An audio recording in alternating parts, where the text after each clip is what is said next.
We are entering a new world order. On one hand, the autocrats are converging and expanding cooperation.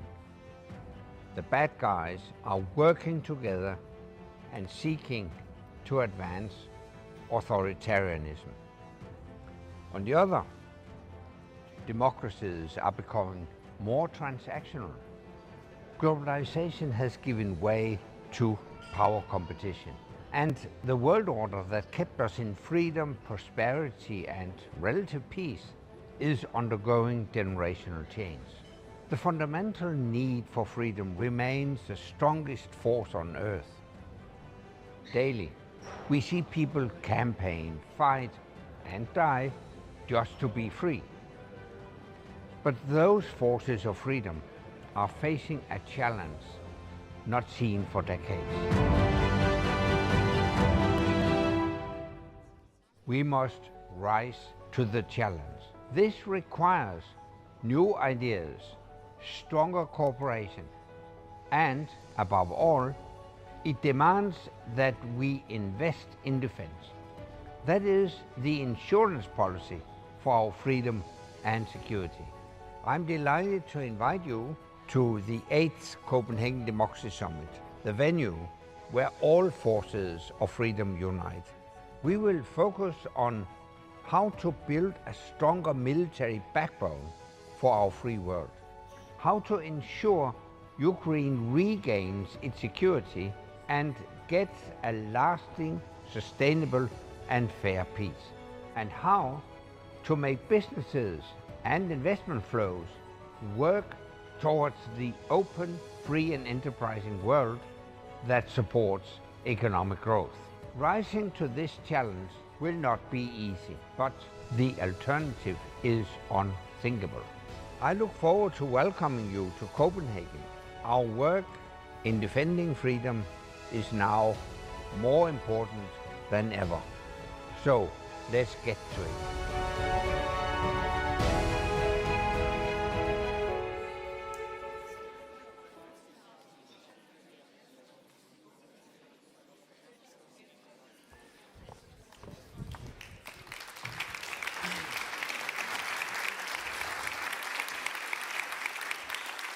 Welcome to the Copenhagen Democracy Summit. I'm Jean Meserve, the host of the NatSec Tech podcast.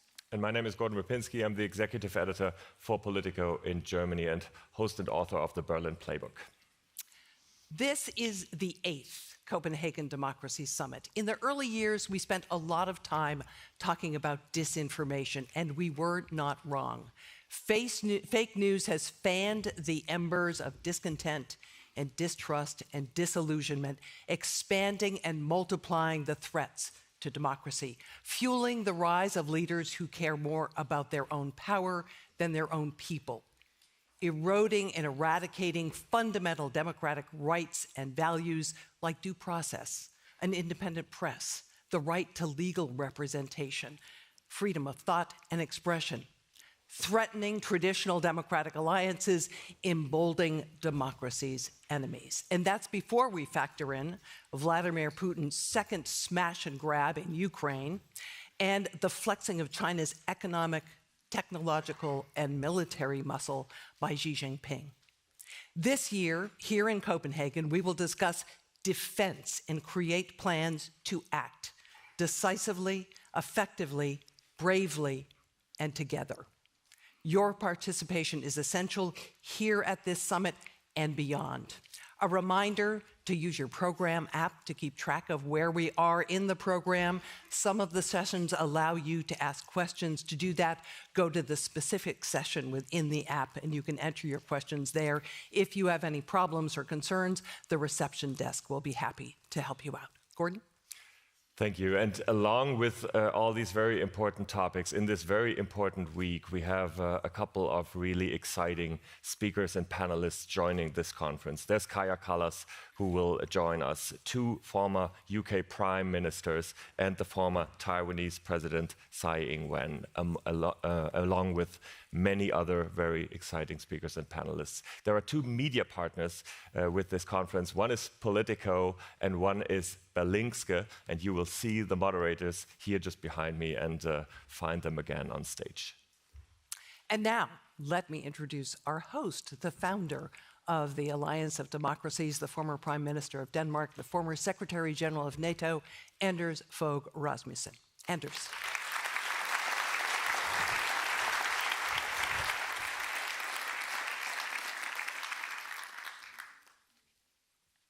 Excellencies, ladies and gentlemen, today, 85 years ago, Prime Minister Winston Churchill gave his famous speech to Parliament. He stated, "I have nothing to offer but blood, toil, tears, and sweat." He was speaking at a turning point in world history, the start of a 5-year struggle for freedom. We meet today at another turning point for global freedom and democracy. The post-World War II global order lies in tatters. The post-Cold War peace dividend has run out, and a post-democratic world order is in danger of becoming reality. The world's autocracies grow bolder by the day. For too long, we have turned the other cheek to their transgression, to their aggression, to their repression. We were too economically dependent, too weak, and too complacent. To stand up for values that our forefathers died to defend. For the past 75 years, Europe and the United States have lived by a common code, one forged in the aftermath of the Second World War by leaders like Truman, Eisenhower, Adenauer, and Churchill. I have dedicated my life to the transatlantic alliance. From my earliest memories, I admired the United States, the shining city on a hill. I listened when Kennedy and Reagan said Americans' alliances were worth defending. Denmark has been a close ally of the United States for decades. We have been a good and reliable ally. To say otherwise dishonors the Danes who stood shoulder to shoulder with the United States and who gave their lives. Yet today, the values we jointly defended are being replaced by words from our history books. Territorial expansion, spheres of influence, might makes right, and, of course, America first. Ladies and gentlemen, I hope that America will return to the heart of a global alliance of democracies. But hope is not a strategy.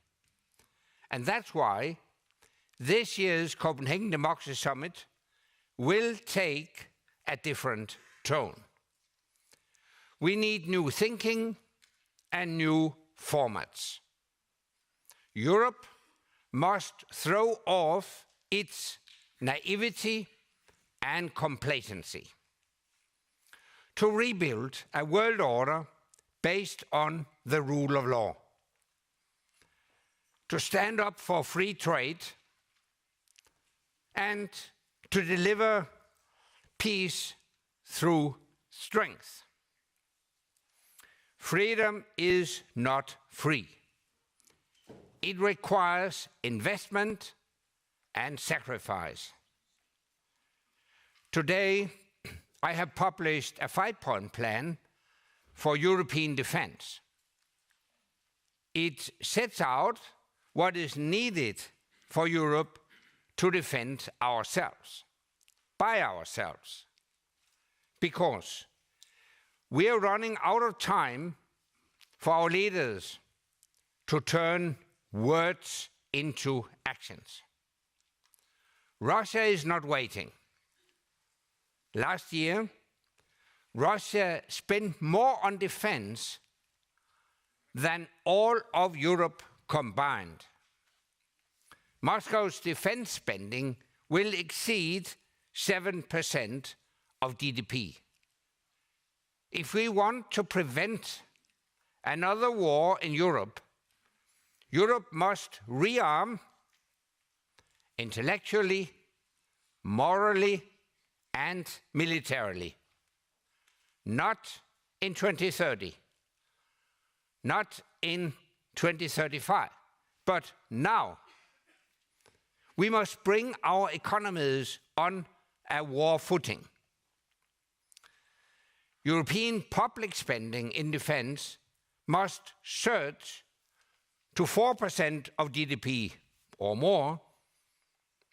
We must attract much more private capital for investments in defense from pension funds, equity funds, and financial institutions.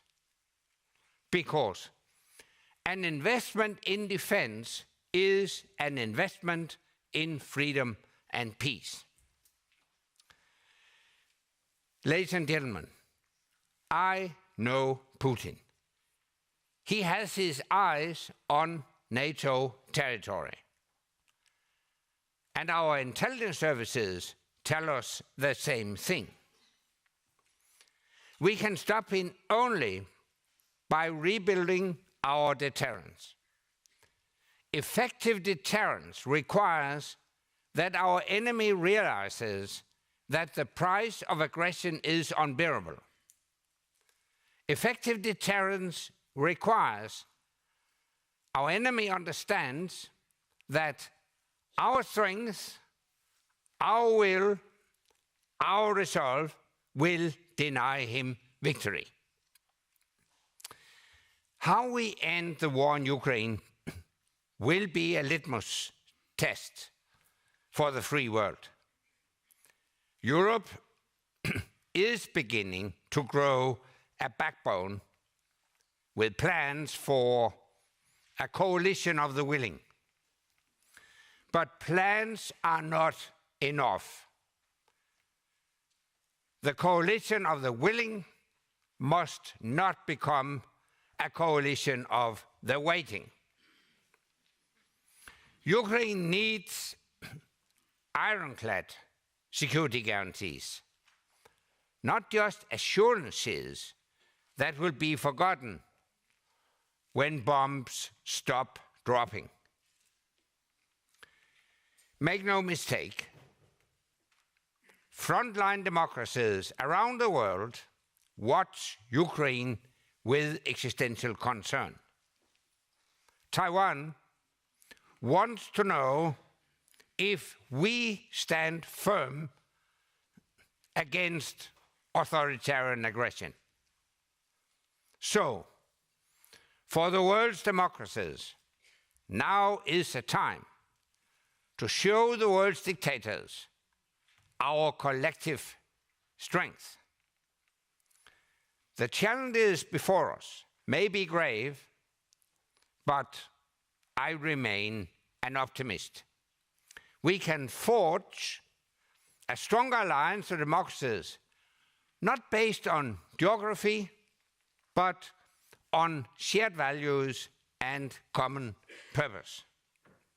An alliance that combines free trade and economic cooperation with security guarantees and democracy promotion.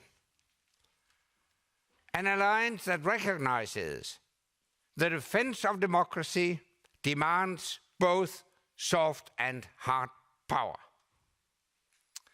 Friends, the months and years ahead will not be easy. But history shows us that freedom always prevails, but only if we're willing to defend it. 85 years ago, today, Churchill ended his speech by saying, "Come then, let us go forward together with our united strength." So today, I will conclude by calling on the world's democracies. Let us unite in a strong alliance of democracies. Let us protect and promote freedom and democracy. Let us fight against the dictators. No surrender, no submission, no appeasement. Peace is precious, but freedom is priceless. The fight back starts now. Thank you.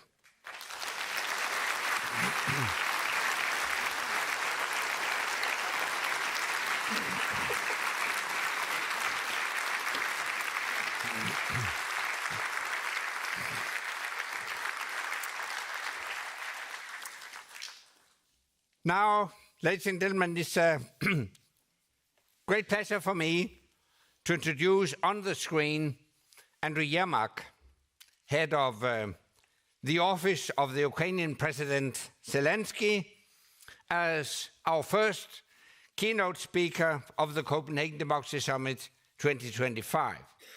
Andriy, last year we were on stage together.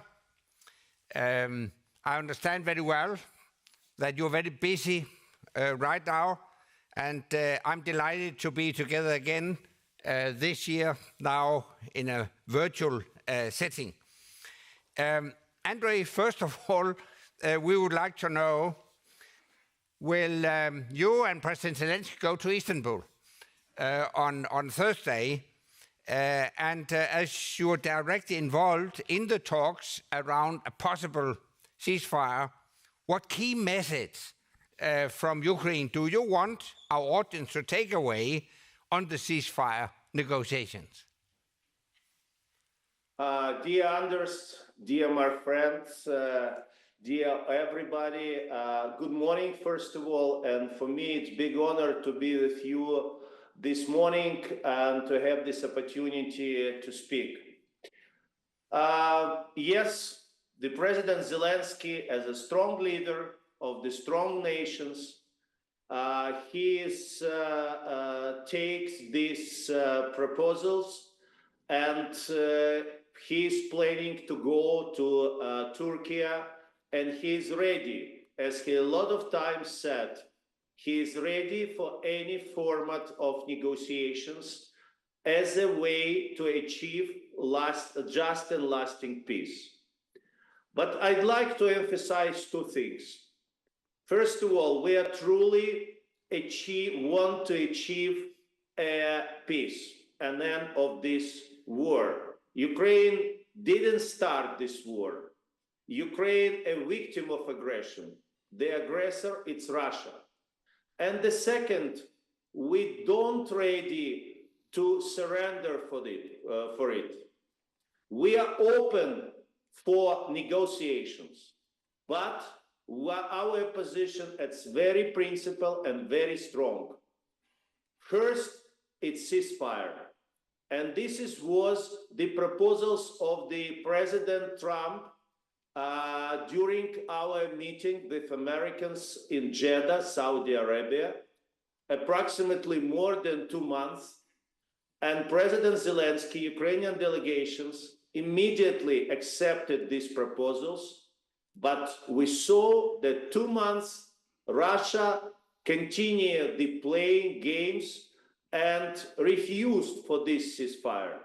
And you understand, it's impossible to talk with your people 24 hours, 7 days under attack of rockets and drones. It means that President Zelensky going to Turkey, President Zelensky, Ukraine, ready for negotiations. But first ceasefire, then we will be ready to negotiate all another things.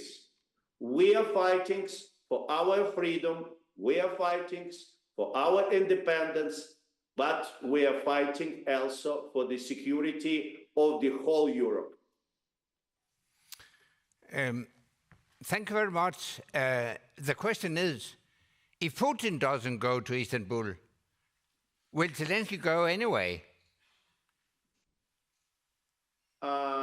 Look, still up to this moment when we are talking, we didn't receive any answer and any confirmation from Russians, from Putin, that he will be in Turkey. But, you know, it's important that we confirmed that President Zelensky ready and will be in Turkey. And yesterday's very strong and very clear statements of President Trump was that he is looking that both leaders will be in Turkey. And he is thinking about possibility to come and be present. Yesterday, President Zelensky had the conversation with President Erdogan. President Erdogan confirmed that he is ready to host these meetings. Let's see. I think if President Putin will refuse to come to Turkey, it will be the last signal that Russia don't want to end this war. Russia don't want for and don't ready for any negotiations. And reactions of United States and of the whole the world have to be very strong.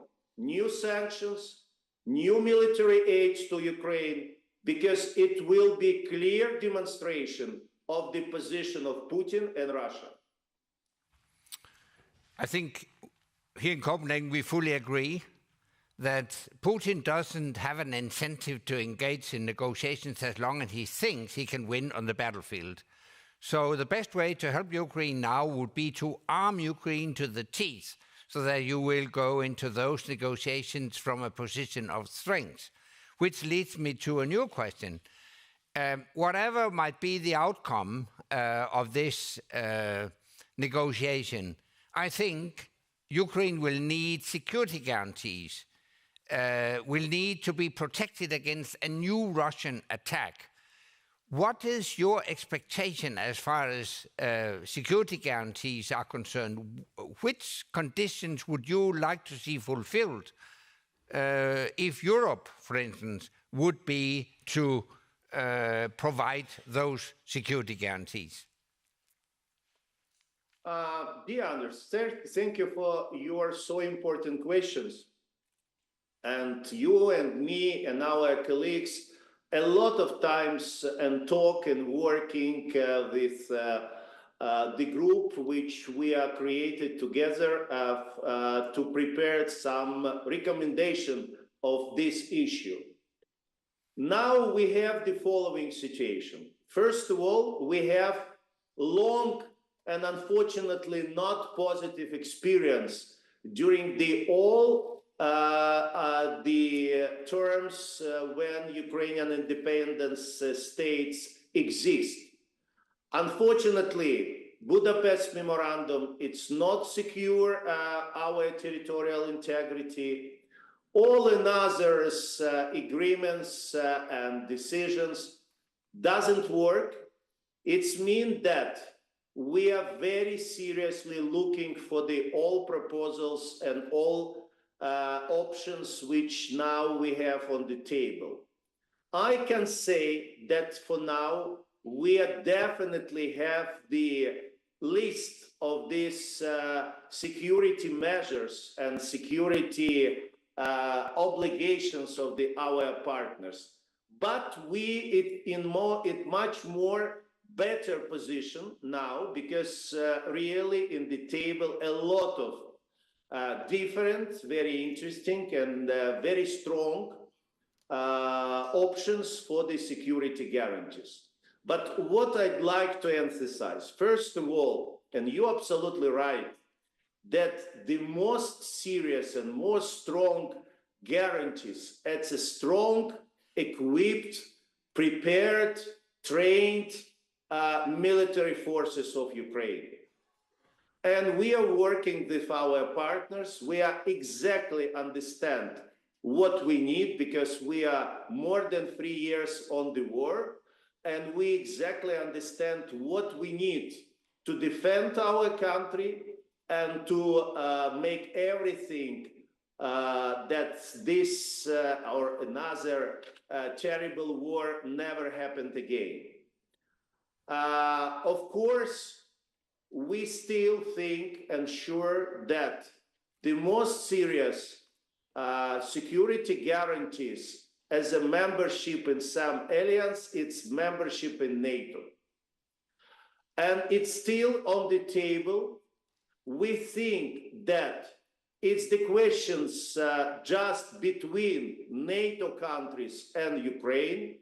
Russia can't have any veto power, and this will be a mistake just to give some feelings of Russia that they can manage these questions.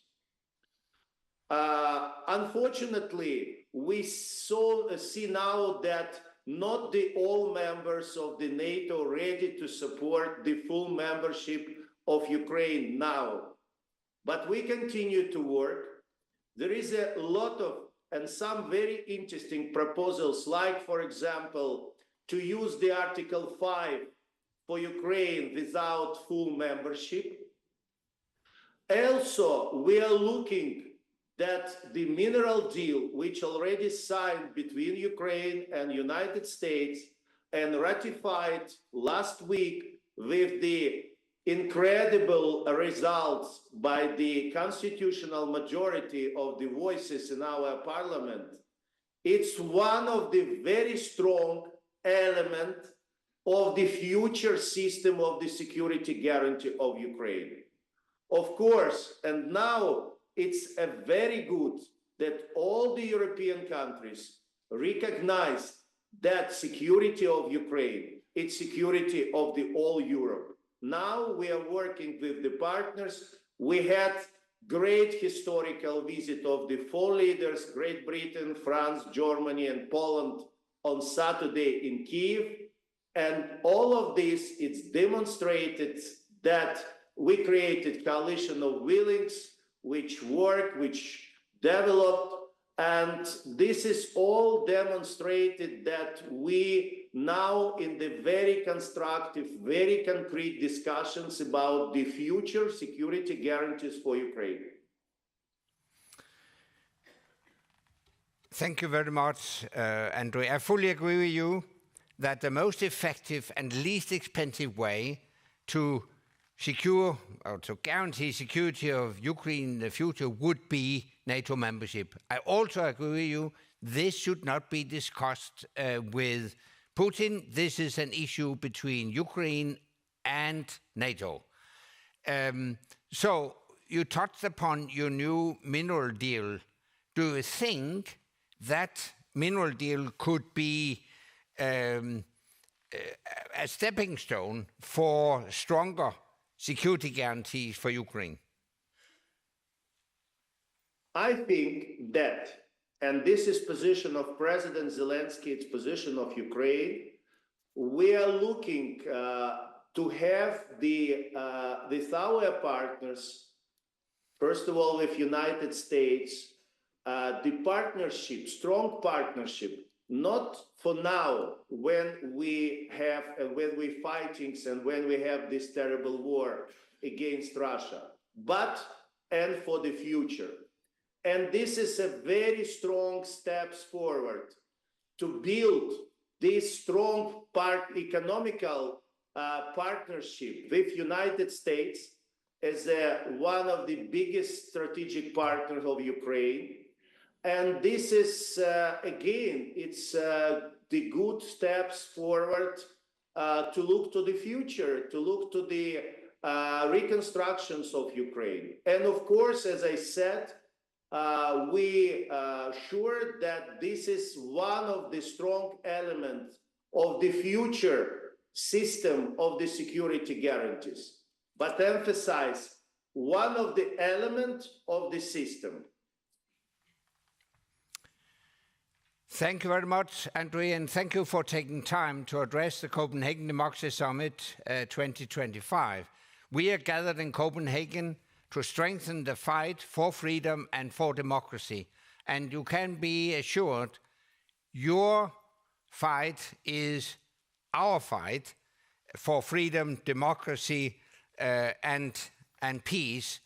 And please convey our best regards to your President, Zelensky. I mentioned Churchill this morning.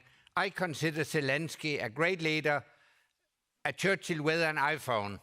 So thank you very much. Slava Ukraini. Героям слава. Thank you very much, dear Anders. And use this opportunity, I'd like to say thank you, great people of Denmark. Thank you. You are our real friends. You are our partners. We are very much evaluated and appreciate what you are doing to support Ukraine. Thank you, your great leadership of your great country. And thank you that have me today, this morning, in this so important summit. And I wish you all the best and have the success discussion today. Thank you very much. Thank you.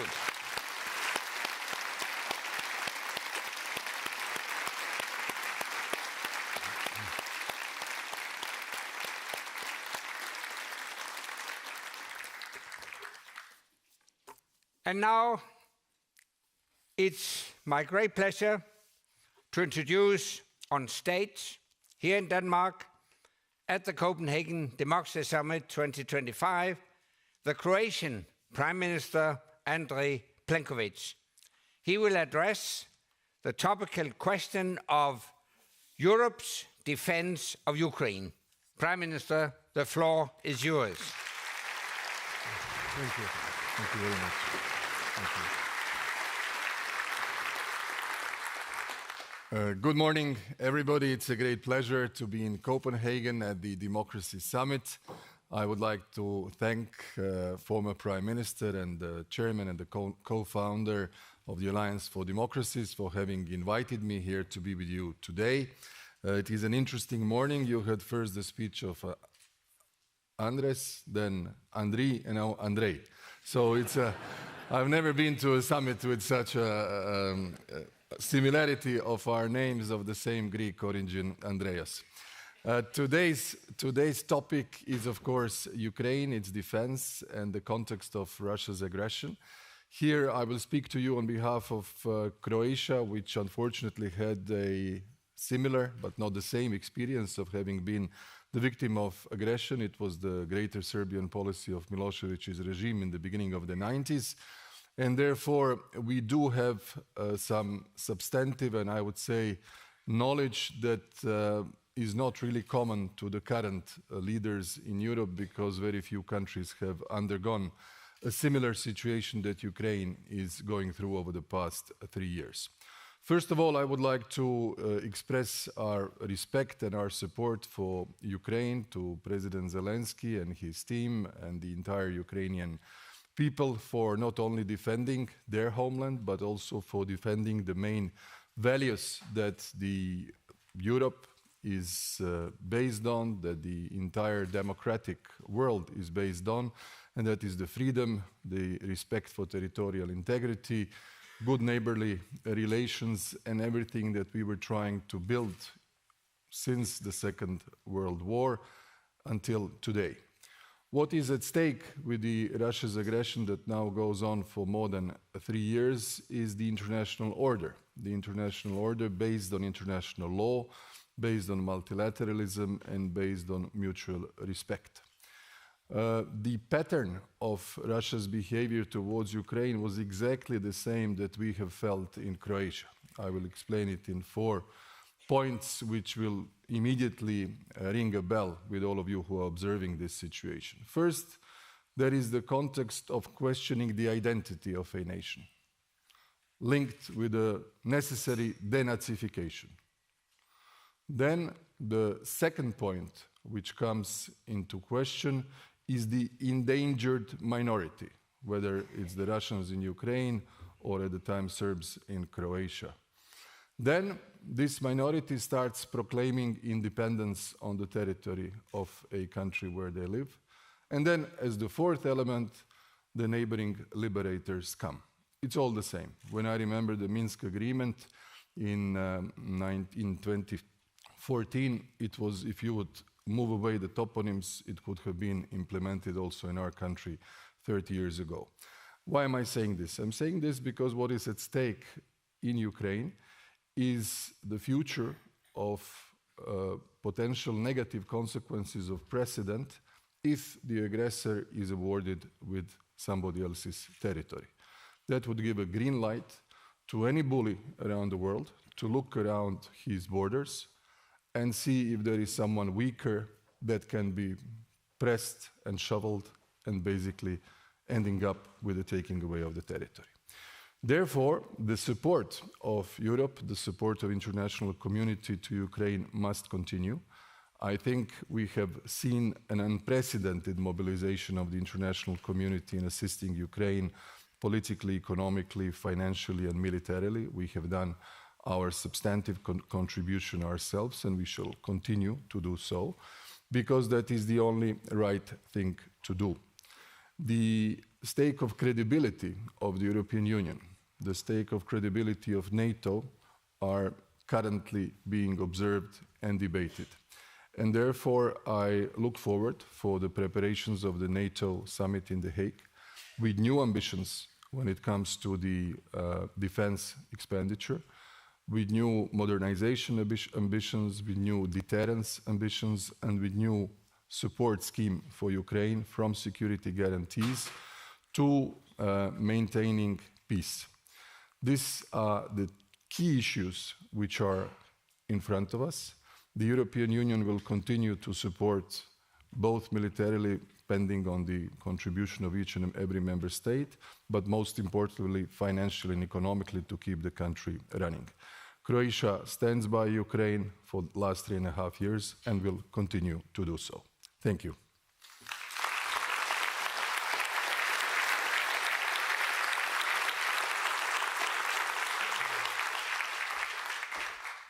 Thank you so much for your speech. Thank you. And we go to our little podium.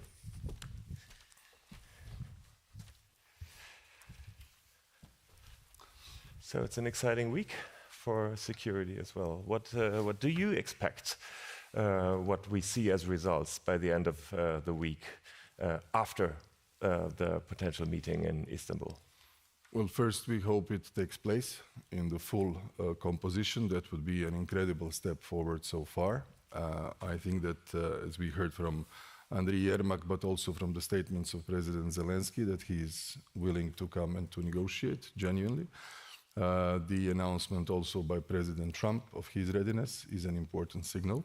And now we need to see if Russia is really ready to negotiate seriously, because so far we have seen the continuation of aggression on the front line, and we have seen little credible signals that they're really willing to negotiate seriously. Of course, unless all the conditions that they are laying in front of Ukraine are fulfilled, and that is not a fantastic scenario. What do you think the Europeans should do with regard to the uncertainty when it comes to the Washington, D.C. position on what is happening? Do you think Europe should still stay as close as possible to the US administration, or sort of think about some own initiatives? Well, first of all, the way I see it is that President Trump is a peace president. He's not a wartime president. A deal president also. A deal president, but bearing in mind that we can now clearly detect that he did not identify neither with the first Russian aggression against Ukraine 11 years ago. He attributes it to, at the time, Obama administration. The second one to Biden administration, basically signaling the weaknesses of those two administrations for having allowed that Russia actually attacks Ukraine and first takes Crimea, Donetsk, Luhansk, and now Zaporozhye and Kherson. I think this is critically for us to understand. The issue of identification with the situation is extremely important in understanding the attempts of the US administration first to reach a deal, which was recently ratified by Verkhovna Rada when it comes to the minerals. And second is the diplomatic engagement which is there. In my feeling is that from the American perspective, the deal is more important in terms of speed, and that means no more people being killed and no more Ukrainian infrastructure or civilian objects being destroyed, rather than the end result of a potential peace plan. When it comes to the European Union, I think we have, depending on, of course, capabilities of each and every member state, given incredible contribution to support Ukraine. You could see how Andriy was grateful to Denmark. We are not as financially and economically well off as Denmark, but from our point of view, we have given them also an incredible amount of support. I here particularly refer to military support, and I think everybody has done that. What we need to bear in mind from the European perspective is really how will the end game or the end peace look like, because if, as I said in my introductory remarks, if it is going to be sanctioning in positive terms the aggressor and leaving the Ukrainian territories, and maybe even in an unfortunate scenario, recognizing them by someone from, let's say, the Western world, that is not a scenario that we could support. We will never recognize anything in any event, unless Ukraine does it itself. I think it's clear how much President Trump wants a peace deal, but I think it's very unclear how much he's focused on stability of that peace deal, or if there is a security guarantee that the world can offer Ukraine afterwards. Isn't that the biggest risk, that the pressure for a deal from Washington, D.C. is so high, but the idea of what's coming afterwards maybe not fully elaborated? Well, the security guarantees are the key question. You could hear again today that the only real security guarantee that Ukraine sees is a full membership in NATO. At the same time, we all understand that this is not an option which is on the table today in terms of support by all the allies that Ukraine joins NATO tomorrow. So everything between being a non-member of NATO and being a member of NATO is where the middle ground for finding a solution of security guarantees will be. And in that respect, in my view, the American approach is logical because they want a quick solution. Now it's already 4 months that President has been in office, and there was no quick deal because it was impossible. Everybody knew there was not going to be such a quick deal. But when you look at this situation from Ukraine's perspective, a country that got rid of its own nuclear arsenal 30 years ago, they are, if you talk to many of the interlocutors in the Ukrainian political circles, they are skeptical because they feel, look, we agreed to give it away 30 years ago, and what happened to us 20 years later and 30 years later. So they will require more substantive security guarantees so as that the aggression that they have undergone in 2014 and 2022 does not repeat itself in, let's say, 5 years period from today. Before we go into detail what the security guarantees might be, I also would like to invite you to send questions on my iPad through your iPhone, and maybe we have time to include one or two in our debate. Security guarantees, we are already discussing the opportunity or the possibility of also sending European troops, possibly. What's your point on that? Well, there is an ongoing process of a dialogue within the coalition of the willing. Some countries are more inclined to send troops, some have reservations.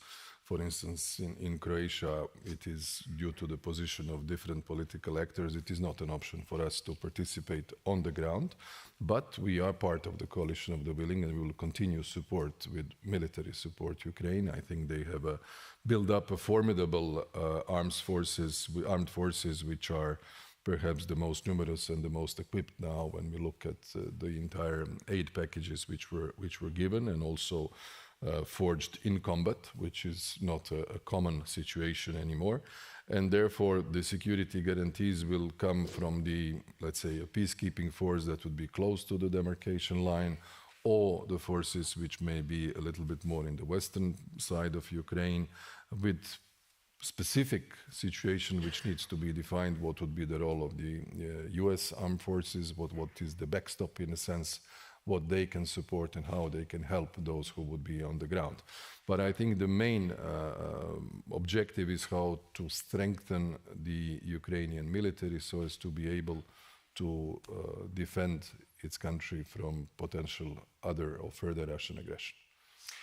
How ready to act you feel Europe is in that regard? We have almost 27 opinions on what is best, and certainly a few, talking about Orban, that are very different to many others. What needs to be done to make Europe maybe a stronger negotiator in that regard, or a more unique voice? Yes. Well, in practice, we have almost got used to finding a decision-making process which is 27 minus 1, i.e. 26, and Hungary having a different view by publicly declaring they believe that they have a different strategy vis-à-vis Russia and Ukraine. They are the only ones so clearly saying that this war is not their war and has nothing to do with them. But it has to do with all of us. I've been Prime Minister now for 9 years in my third mandate, and if someone tells me that Russia's aggression against Ukraine doesn't have anything to do with us, it's simply not true. We were all faced with a spike in the energy prices, the prices of gas, in turn increased prices of electricity, of oil derivatives. We had to all put in place a series of emergency measures to help our citizens, to help businesses, to keep the institutions running, to maintain the social cohesion in our society by creating safety nets. So let's say I come from the European People's Party, and our political philosophy is the responsibility of an individual, freedom of entrepreneur, social market economy, and as less as possible state involvement. I have turned out to be the creator of safety nets and sort of state interventionists for the last 5 years, something we never wrote in our programs or never imagined that we would be doing, but we had to do it because we demonstrated the role of the state in the crisis where we were not the ones who were responsible for it. And all of it coming immediately after the COVID-19 crisis. So in a way, that type of rhetoric, it has nothing to do with us, does not fly. I think it has to do with us.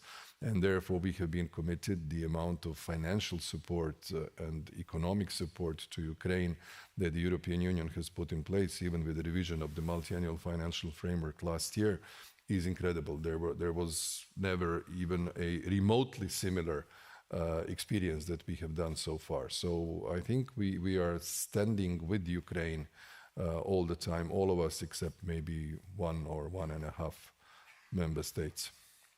Last week, Chancellor Merz started his term in my hometown of Berlin, and he emphasized strongly to strengthen Europe, to reunite also the Weimar Triangle. He did his first trips to Paris and to Poland. Are you optimistic about that approach, or do you think, oh no, now it's the French and the Germans, kind of starting to create their own Europe again?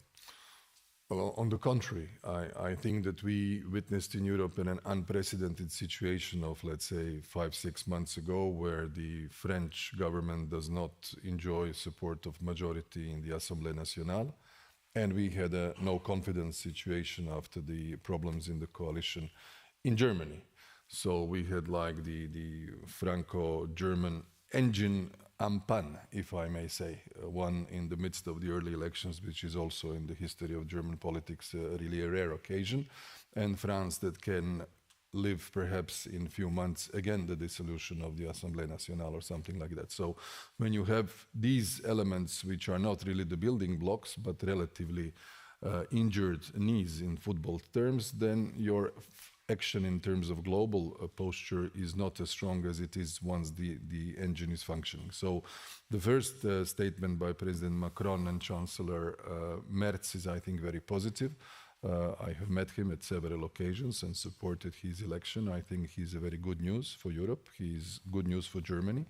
I think he comes at the right stage of his political and his business career. So he has a period of time ahead of him to demonstrate this new willingness. And I think that he will embolden Germany's foreign policy the way I see him today, whether it's together with France or within the EU or within NATO or in the Weimar Circle or with other partnerships.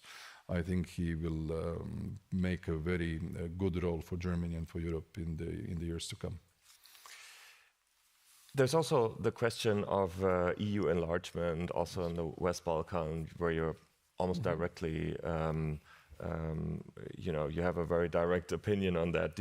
Are you hopeful that the path will continue under the European and also under the current national leaderships? Well, I think that the enlargement is very important for the European Union, for the region where Croatia is, that is the Southeast Europe, or whether it's for Ukraine, Moldova. Georgia is now more or less on a self-put pause. But we are a strong supporter of enlargement, provided that all the countries who are willing to join the EU fulfill the criteria. What I sense this time, because Croatia is the latest member of the European Union, we joined on the 1st of July 2013, that means that there were two mandates of the European Parliament and two mandates of the Commission without any enlargement being materialized.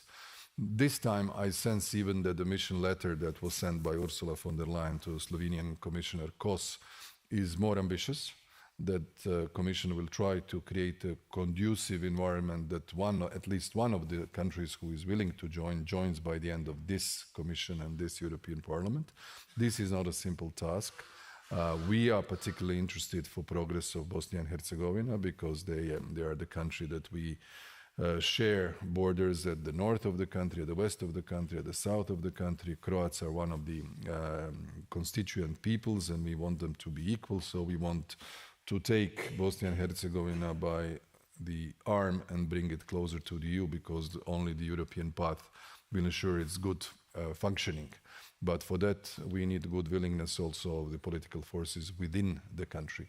And others are also ambitious, all in different stages. But in my view, it seems to be that now we have a more serious chance. The main issue, of course, at the European level will be the Copenhagen criteria and the forgotten fourth criteria, which is the absorption capacity, especially with the new countries because of the decision-making, budgetary implications and the policy implications. And here, something which is not said very often, but the key issue is the membership of Ukraine, because once Ukraine joins, many of the current net beneficiaries of the EU budget will overnight become net contributors.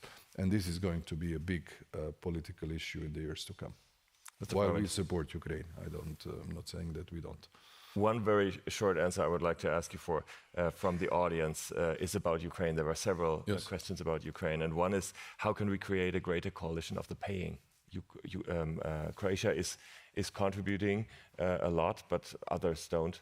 If you have an opportunity for a short answer on that question, would be lovely. I think that, as I said, most of the European Union members and other countries in Europe who are not members are supporting Ukraine. They are very active. Some of them want to do it in a more military contribution, others in more providing of assistance by equipment or political and diplomatic activities. But my feeling is that we've never witnessed such a unity and such an extent of solidarity to any country in a similar situation as Ukraine enjoys, and I think rightly so. And we shall continue to do that together. And we are hopeful that this week will bring some success or some progress. Prime Minister Andrej Plenković, thank you so much for being on stage. And we will continue here with Nico Jaspers and Jean Meserve on the Democracy Perception Index. Thank you so much. Thank you very much. Thank you. Thank you. Thank you very much. Thank you.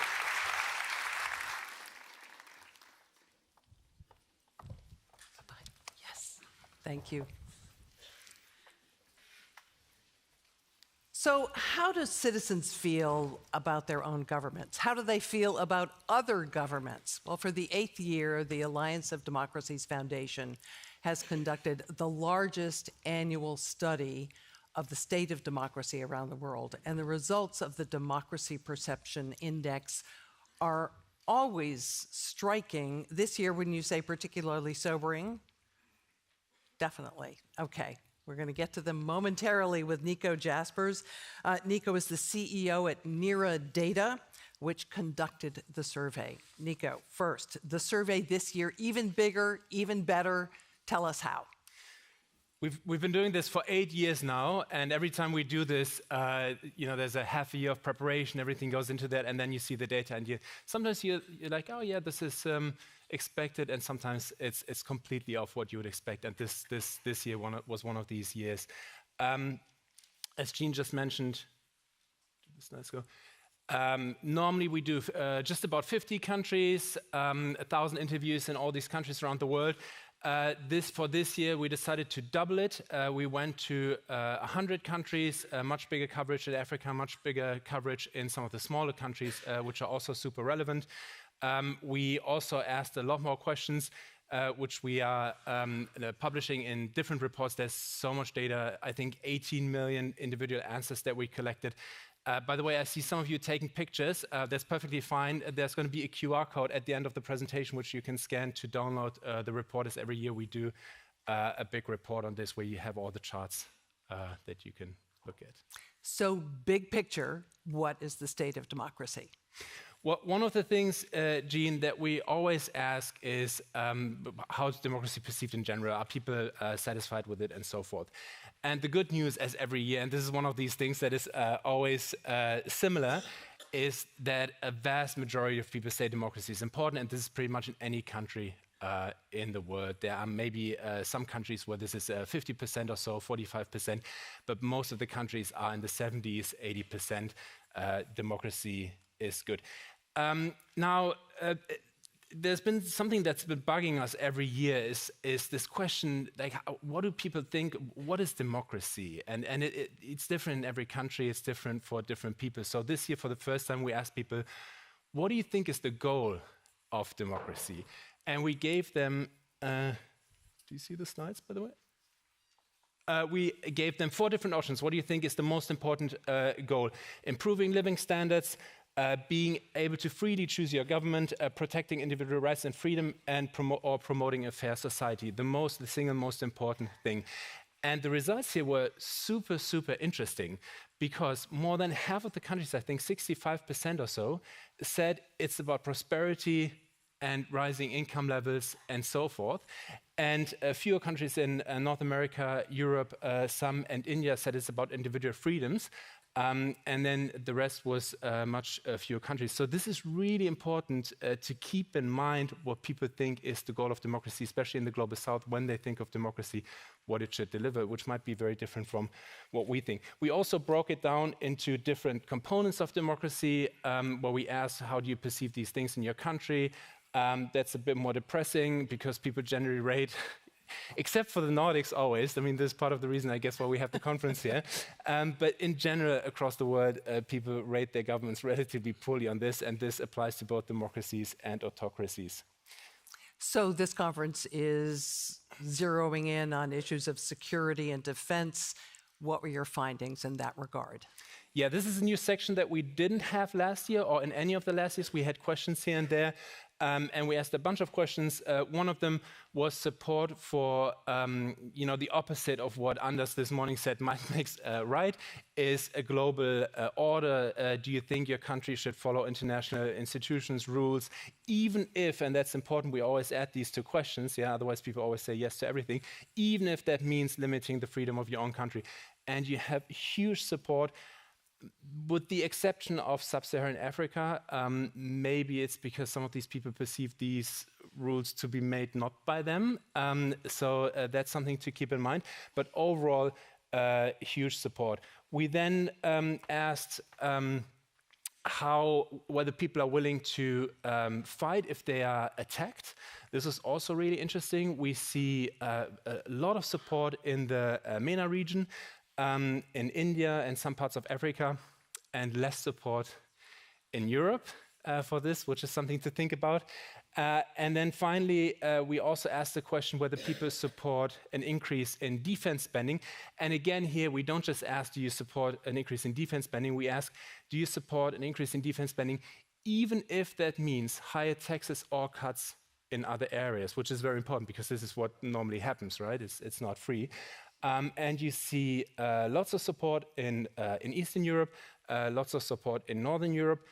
In Italy and France, the picture a bit more mixed. In Germany, and we have to put this in perspective, in Germany, on the fence, I'm German, I'm from Berlin, so this is, I guess, a step into the right direction, because I think last year, a few years ago, this would have been probably on par with Italy or even below that. So the results that really blew my mind had to do with the perceptions of the world powers and world leaders. Tell us about those.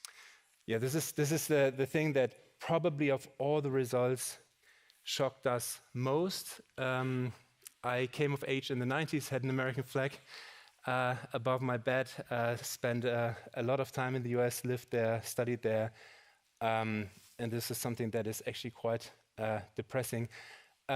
We asked all those countries, all those 100 countries, we asked people there, how do you perceive other countries and how do you perceive world leaders? We didn't ask all the countries in all the countries, because otherwise we would have asked people, you know, how do you like, whatever, Italy, how do you like, and then some people might be like, I actually have never been there. So we asked countries that they're familiar with, that are neighbors, that are trading partners, that are important countries for them. And then here's a ranking where we only looked at countries that got more than 5 reviews, I guess. The top one is, sorry, I have to look, I don't know this by. The first one is Switzerland, and then Singapore. And then towards the bottom, there's also, you see Israel, Iran, Belarus, and on the right column, and this in the report, you see how many countries ratings are there. So for some countries, we actually asked everyone. So Germany, the US, Russia, India, China, and on Israel and some others that are particularly relevant, we asked everyone in the world how they perceive these countries. So the fact that Israel is second to last is something that is also quite maybe not striking to some, but worrying, and gives you pause for thought. The next one was something that was pretty shocking to us. Not so much that the perception, so we've been doing this for a few years now, not so much, this particular question, not so much that the US perception declined, but by how much it declined. And I have to add something, that this is actually a slightly positive picture, I have to unfortunately say, because last year we polled 50 countries. This year we polled 100 countries. This is for 100 countries. We also ran this for the 50 original countries, and the decline of the US is even steeper, so the original 50 countries, so the 50 largest countries in the world, is now getting on par with Russia, and significantly below China. So this is really something to think about. There are not that many countries who have a net positive perception in the world of the US anymore, and there are lots of countries that have a more positive perception of the US than China. Now the reason for this is, at least to me, pretty clear. The US president is, of all the people that we polled on how do you perceive these global leaders, posed the worst around the world of any one of these. The only region where he has a slightly positive rating is sub-Saharan Africa. In Europe, it's devastating, especially with some other leaders that also have not a very good perception. sorry to end on that depressing note. This is the QR. This is the when we saw this, we were like, oh my God, you knew that something was going on, but this much. Here you can scan, you can download the report, and I'm going to be around today here, so come see me if you have any questions. Nico Jaspers, CEO of Nera Data, thank you so much. Wonderful. Thank you so much. Even for these depressing results. I am now going to introduce the participants in the next panel, which is called a call to action. Please welcome to the stage Admiral Rob Bauer, who's the former chair of the Military Committee of NATO, Anders Fogh Rasmussen. Anders, founder of the Alliance of Democracies, former Prime Minister of Denmark, former Secretary General of NATO, and also Lord David Cameron, a former Prime Minister of the United Kingdom. Thank you all. So the name of this panel is Call to Action. Anders, you have already made a call to action with your 5-point plan. You referred to it in your speech earlier, but give us a thumbnail, if you would, of what it includes. Yes, it's a call to action because we need to bring our economies on a war footing. And I would highlight 3 points from this paper. First, we should double government's investment in defense. The current 2% NATO target should be raised to 4% of GDP. I hope that will be decided at the NATO summit in The Hague in June. Second, we need to raise much more private capital for defense investments. That's why in the paper we propose to establish what we call funding vehicles. That is, the European Union or national governments should partially guarantee some investments in defense, risky defense investments. Governments or the EU could take the first part of the loss. We could engage in long-term defense contracts and commitments so that defense companies know that they can engage in longer-term investments. And we could issue EU innovation defense bonds where the EU or government could cover partially and guarantee partially those bonds. So we call them funding vehicles to attract much more private capital. And then the third element is to change the ESG rules. ESG means environmental, social, governmental standards. And many private investors don't think that it would be in accordance with the ESG rules to invest in defense. So what we propose is to add a D to ESG for defense or democracy, for that sake. And it's not philanthropy. One of the most profitable areas of investment right now is defense. And I consider it embarrassing that defense investments are almost considered like investments in pornography or tobacco.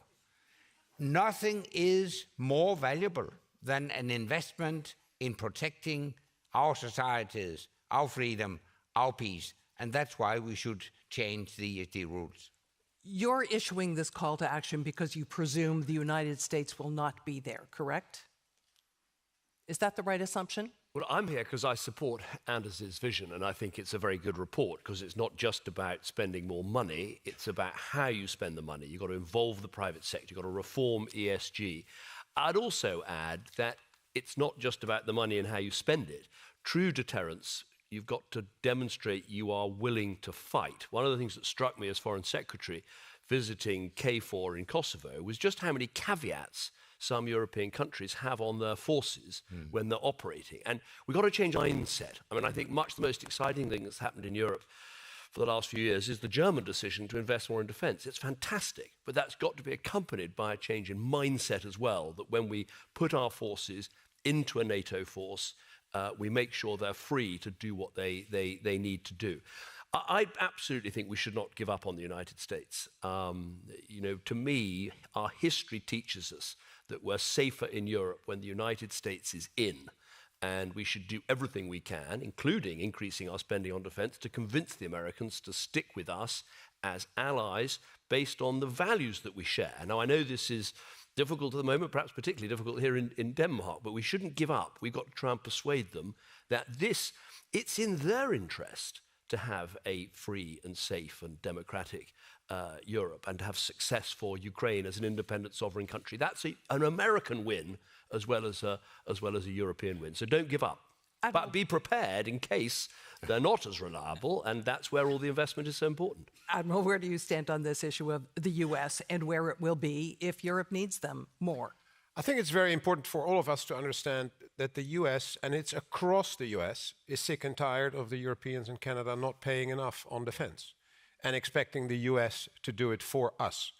NATO has been sort of a 112 organization, which is an emergency number you could dial, and then somebody else would come to rescue us. And I think that's wrong. And I think it's right that President Trump, he's not the first president talking about this, but he's the most vocal about it in the last couple of years. But I think it is necessary for us to pay more, to do more, and to stand on our own feet. He's suggesting 5%. In the report, you suggest 4%. We just heard from Nico Jaspers that half of Europe doesn't want any more military spending. How do we get to either 4 or 5 from where we are now without public support? Well, the first thing is you can't separate, national economic strength and security from your defense and security. We know all the things in the Draghi report when it comes to the EU, or the steps we need to take in the UK to remove bureaucracy, to get our economies firing, to encourage entrepreneurship, to keep taxes down, to keep government. All those things are vital, because if it's just a question of a stagnant economy and trying to spend more on defense and less on other things, it's going to be incredibly difficult. So I think we can't separate how successful we are as economies from how we fund defense. Can you improve public support? I think we can. I think it has risen in general, but it is difficult. It will require leadership. It's not something where politicians will have to look on whether people do this. It is much more on whether it is necessary and how to explain that to the public. I think it is important for all of us to also understand it's not only about the spending, it's not only that there's more money flowing to the ministries of defense. We need to improve on something else as well, and that is the defense industry. That needs to grow, because money is actually less and less the problem. If you try to order something now, a Patriot missile will be delivered in 2035. That is not acceptable. So we need more factories that produce Patriot missiles. We need more factories that produce artillery shells. And that takes time because we need investors. Then we need the right permits in a country and the discussion on security. If you try to have an ammunition factory, there are safety circles that will probably touch every house in a wide range. So all these things need to be explained why it is necessary. Defense spending in Europe has been fractured. The efforts have been uneven. Anders, how do you perceive this happening, particularly with the differences between Northern Europe and Southern Europe about how much money to spend on defense? Do you see NATO as being an umbrella for this? If the US isn't there, does NATO work? Do you see the EU? UK is not part of the EU. What's the mechanism that you envision for this 5-point plan? Well, obviously, I agree. I still consider NATO the cornerstone of European and North Atlantic security, no doubt. But we also have to decide on a more fair burden sharing. So we should strengthen the European pillar within NATO. I have to say that's not the European Union. We need another vehicle.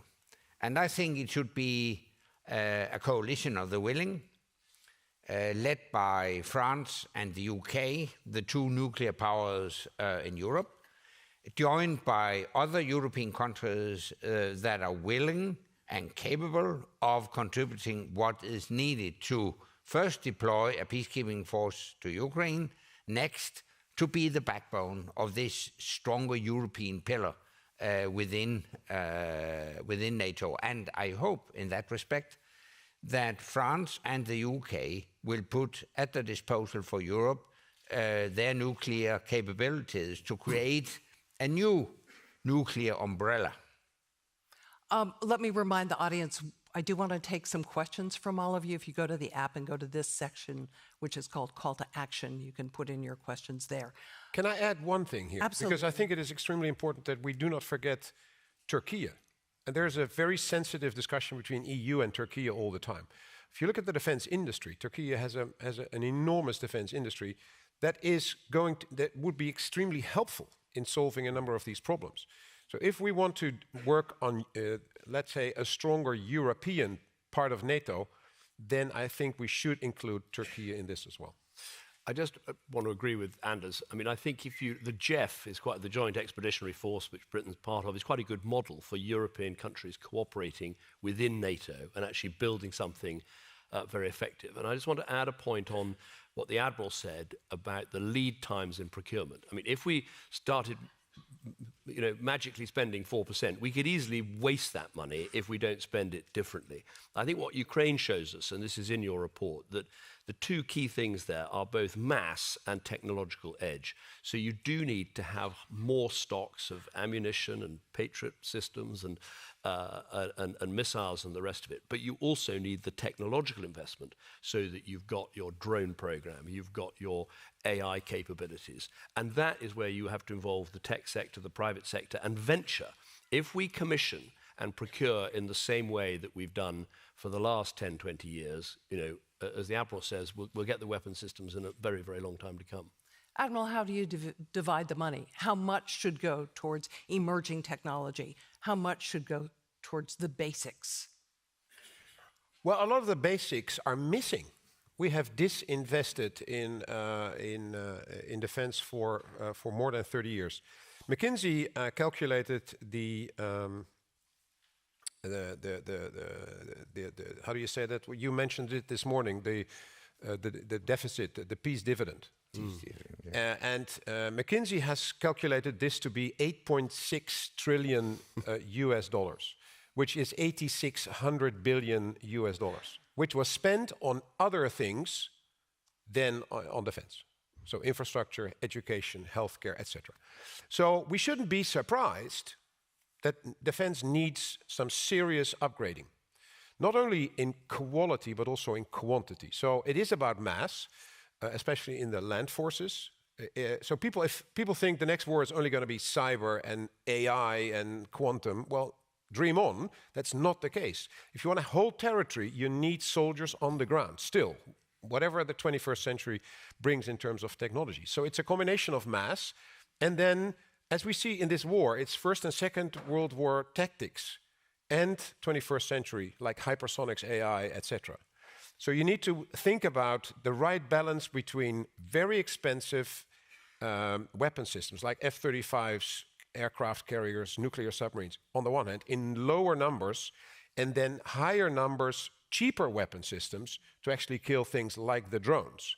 Because now, in the beginning of the war, we killed drones with a Patriot missile. And that is not good.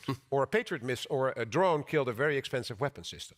So we need to rebalance that. That is part of the discussion in NATO as well, to have that right balance in cheap and a lot, and expensive and very high tech in lower numbers, but very expensive. In the report, we suggest a division of labor so that governments provide the mass. That's why we need to double at least 4%. And the private investment goes to innovation and high tech, etc. That's why we suggest to raise, to raise the target from 2 to 4% would generate 400 billion euros. We suggest to generate a similar amount of money from the private sector to go into high tech, innovation, etc. We should not forget that within NATO, we're speaking about the 2%, but in fact, 20 or 30% of that should go to high tech. Somebody in the audience asked, what about technological sovereignty? Can we rely on American tech, or does Europe have to grow its own? I think we have to grow our own. I think that's very important. But I would make this point, which is, I think if we ended up with a sort of division of labor of saying the Europeans will do European security and America will do Pacific security, I think that would be a mistake. Threats that start in the Pacific don't end there. And also, I think this point is crucial. Although America at the moment is being rather friendly to its enemies and rather tough on its allies, putting it gently, actually America will need allies more in the future. Because if you think about it, as you look to the competition between America and China, it's not clear that America will have the technological edge. And they've always relied on the technological edge to take them through and win. And so therefore the need for allies will be greater.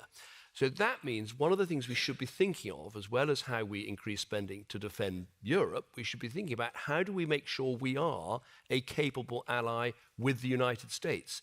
So it would be a mistake to sort of stop doing things interoperably with them, whether that's aircraft carriers or drones or ISTAR or joint strike fighters. Making sure we can align effectively with the United States and be their ally long term will be good for European security. And one of the reasons is there's a lot of capabilities now that only the US has. Yeah. So it's a dream to think that we in Europe, if we spend more, have those things tomorrow. It will take a number of years, seriously, because in terms of the production. I think this is, I mean, Admiral, this is your area, not mine, but it seems to me that the capabilities America brings today for NATO, which is the command and control, the ISTAR, the targeting, all of those capabilities, that could take us, if we wanted to do it without America, because we had to, that might take us 20 years. So we really need to start on some of that stuff now. I mean, I think that's right. Absolutely, and I think that should be or could be the discussion, but within NATO, not like separating us from the United States. I agree with David. It's a very dangerous thing if we would do that. Can I make one remark on the democracies and the spending, and that people don't like to spend more? It's interesting to see that the nations where there is a closer connection to actually the armed forces and the understanding of what defense brings, like in the eastern part of Europe and in the northern part of Europe, where there is more sort of, we have sort of outsourced the armed forces. So we have outsourced defense to the armed forces and don't bother us too much with it. We give you money, but people have to understand, if all of you want more security, you will have to become part of the solution. Also in human terms. We need more soldiers. If soldiers die or get wounded in a war, we need more soldiers. Where do you think they come from? It is from this group as well. And I think that understanding is bigger here in the north and in the east.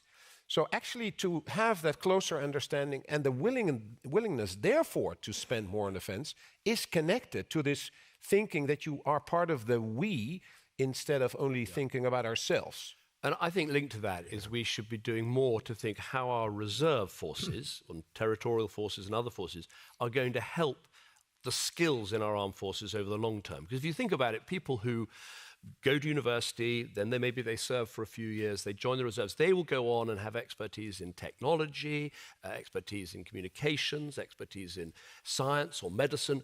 Our armed forces may need that expertise later on in life. So building up your reserve forces, I mean, I think, the models in Finland and elsewhere have got a lot to teach the rest of us. Another audience question, this interesting in light of some recent moves by the US administration.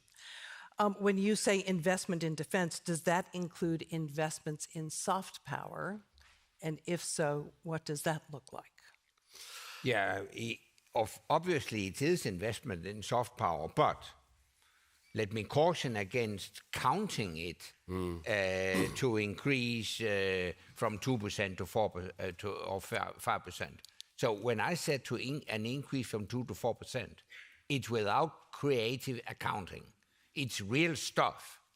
But I agree that investment in soft power is an important element in the overall security.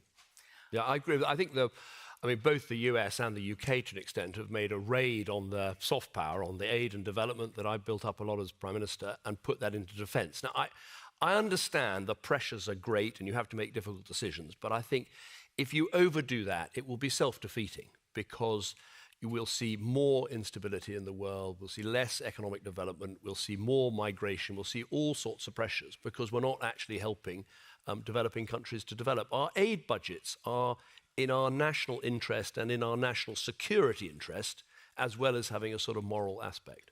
Lord Cameron, I can't resist asking you this question from the audience. Shouldn't the UK join the EU again in order to strengthen Europe in defense of democracy? Well, it's it's maybe good. Maybe Denmark's a good place to make this point, as you've shown moments of skepticism about the great European project. Look, I think Britain will be a good neighbour rather than an unhappy tenant, and I think we've seen that with Ukraine. If you look at Ukraine, which European country, okay, Germany's perhaps put the most money in, but if you look at who's given the most technical assistance, military assistance, weapon assistance, targeting assistance, that has been the United Kingdom. We've done it in alliance with our European and NATO partners. So, you know, I want Britain to be the best friend, the best partner, the best neighbour. And I think actually, when we're looking at scaling up defence, doing more through NATO, that's not a bad position to be in. And soon we will see a security agreement between the EU and the UK. We hope so. As long as they don't get too involved in the fish issue, I think it'll be okay. Let me ask each of you the consequences. If we don't execute this 5-point plan or something like it, what are the consequences going to be? Anders, do you want to start? I foresee dire consequences. We in Europe have to be able to stand on our own feet. For too long, we've based our prosperity on a combination of cheap energy from Russia, cheap goods from China, cheap security from the US. That model doesn't work any longer. We have to invest more in our own security. Admiral, consequences? Maybe surprisingly, but I think a lot of what is happening is about the shift in the tectonic plates of power, and that this is primarily what is happening between the US and China. A lot of things in the world are about that. And therefore, we have to understand that this whole move is not that US is leaving NATO or is leaving Europe. That's not the point, I think. It is about they have to shift their attention to another area, which is also dangerous for Europe, by the way. So if the US, and probably some other European partners as well, will do more in the Indo-Pacific, that is also in the interest of the Europeans. And as a result, we need to do more in Europe in order to allow the US to do that, but inside NATO.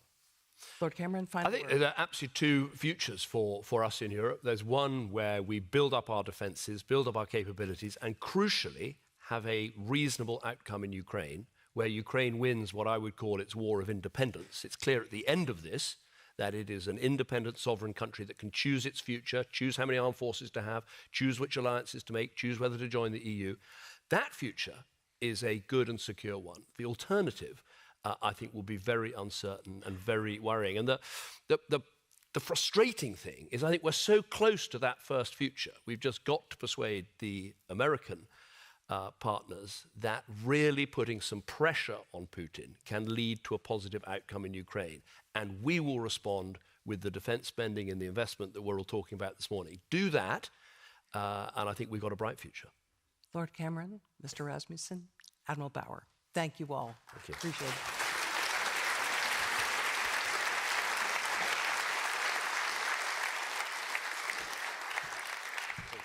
Thank you. And now let me welcome to the stage Jan Shinsky, who is Senior Policy Editor at Politico in Europe. Jan. Oh, yes.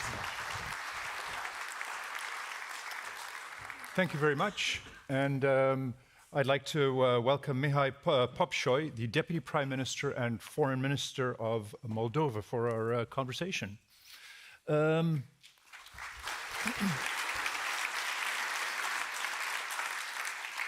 I'm going to try to take a couple of questions. So if you do pop them in into the questions channel, I'll be taking a look at that and making sure that we do turn to that towards the end of the conversation. Thanks again for joining us. As we were talking backstage, you're obviously not the foreign minister of Ukraine, but I'm assuming that you're keeping an interested eye on what's going on the whole pressure around meeting in Istanbul or not. How important is what's going on right now to Moldova? It is incredibly important. The Republic of Moldova, among Ukraine's neighbors, is the country most affected by the war. We are most vulnerable, but at the same time, we have welcomed the largest number of refugees per capita. We've provided humanitarian assistance. We've stand strong by Ukraine. And I happened to spend Europe Day, celebrate with our Ukrainian friends, all of our friends in Europe, Europe Day in Lviv, where the international community has established the foundational base for the International Tribunal for the Crimes of Aggression. So Moldova is very much involved because we say it often that Ukraine defends all of us. It might be a bit more abstract for some than for others. For us, it's not at all abstract. We are really next in line. And if, God forbid, Ukraine would not have been able to withstand more than those 3 days that some of us, even those that are well-meaning, have allowed Ukraine to, we would have been clearly next in line. So for us, it's very important, and we put a lot of hope, even though it was already mentioned today that it's not a great strategy. For us, it's more often the only thing we have.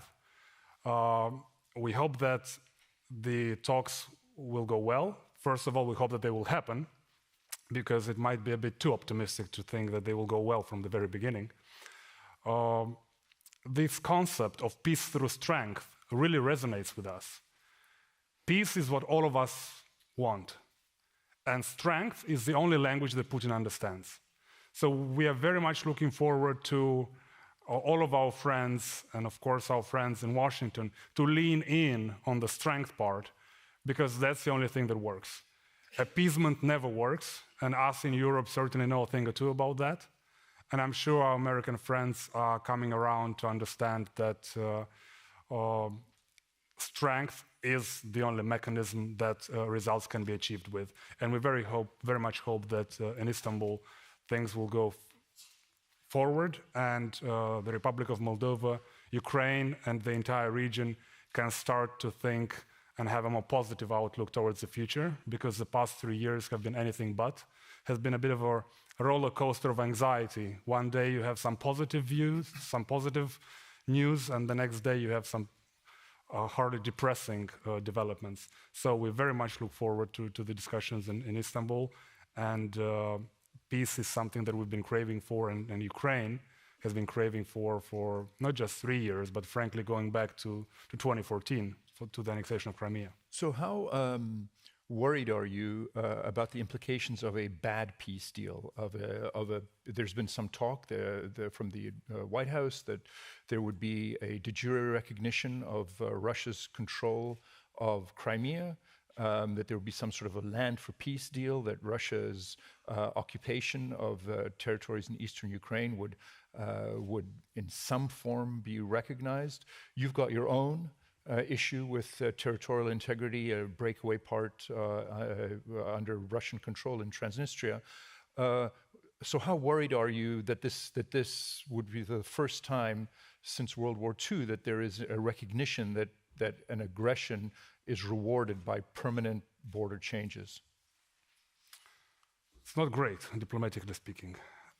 And it's highly ironic that in 2025, on the 50th anniversary of the Helsinki Act and the principle of inviolability of borders, we are discussing about concessions by aggression, literally territorial grabs, land grabs.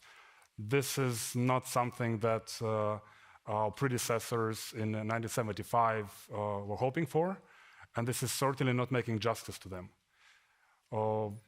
As a representative of the Republic of Moldova, of course, we cannot accept change of borders by force. We certainly have had our fair share of struggles with the separatist entity in the Transnistrian region of the Republic of Moldova. We would not wish to our worst enemies to have a frozen conflict. A frozen conflict is something that keeps you hostage, doesn't allow you to capitalize on the opportunities that sovereignty avails to you, because you cannot fully exercise your sovereignty. You cannot capitalize on the opportunities that world economy provides you, investments.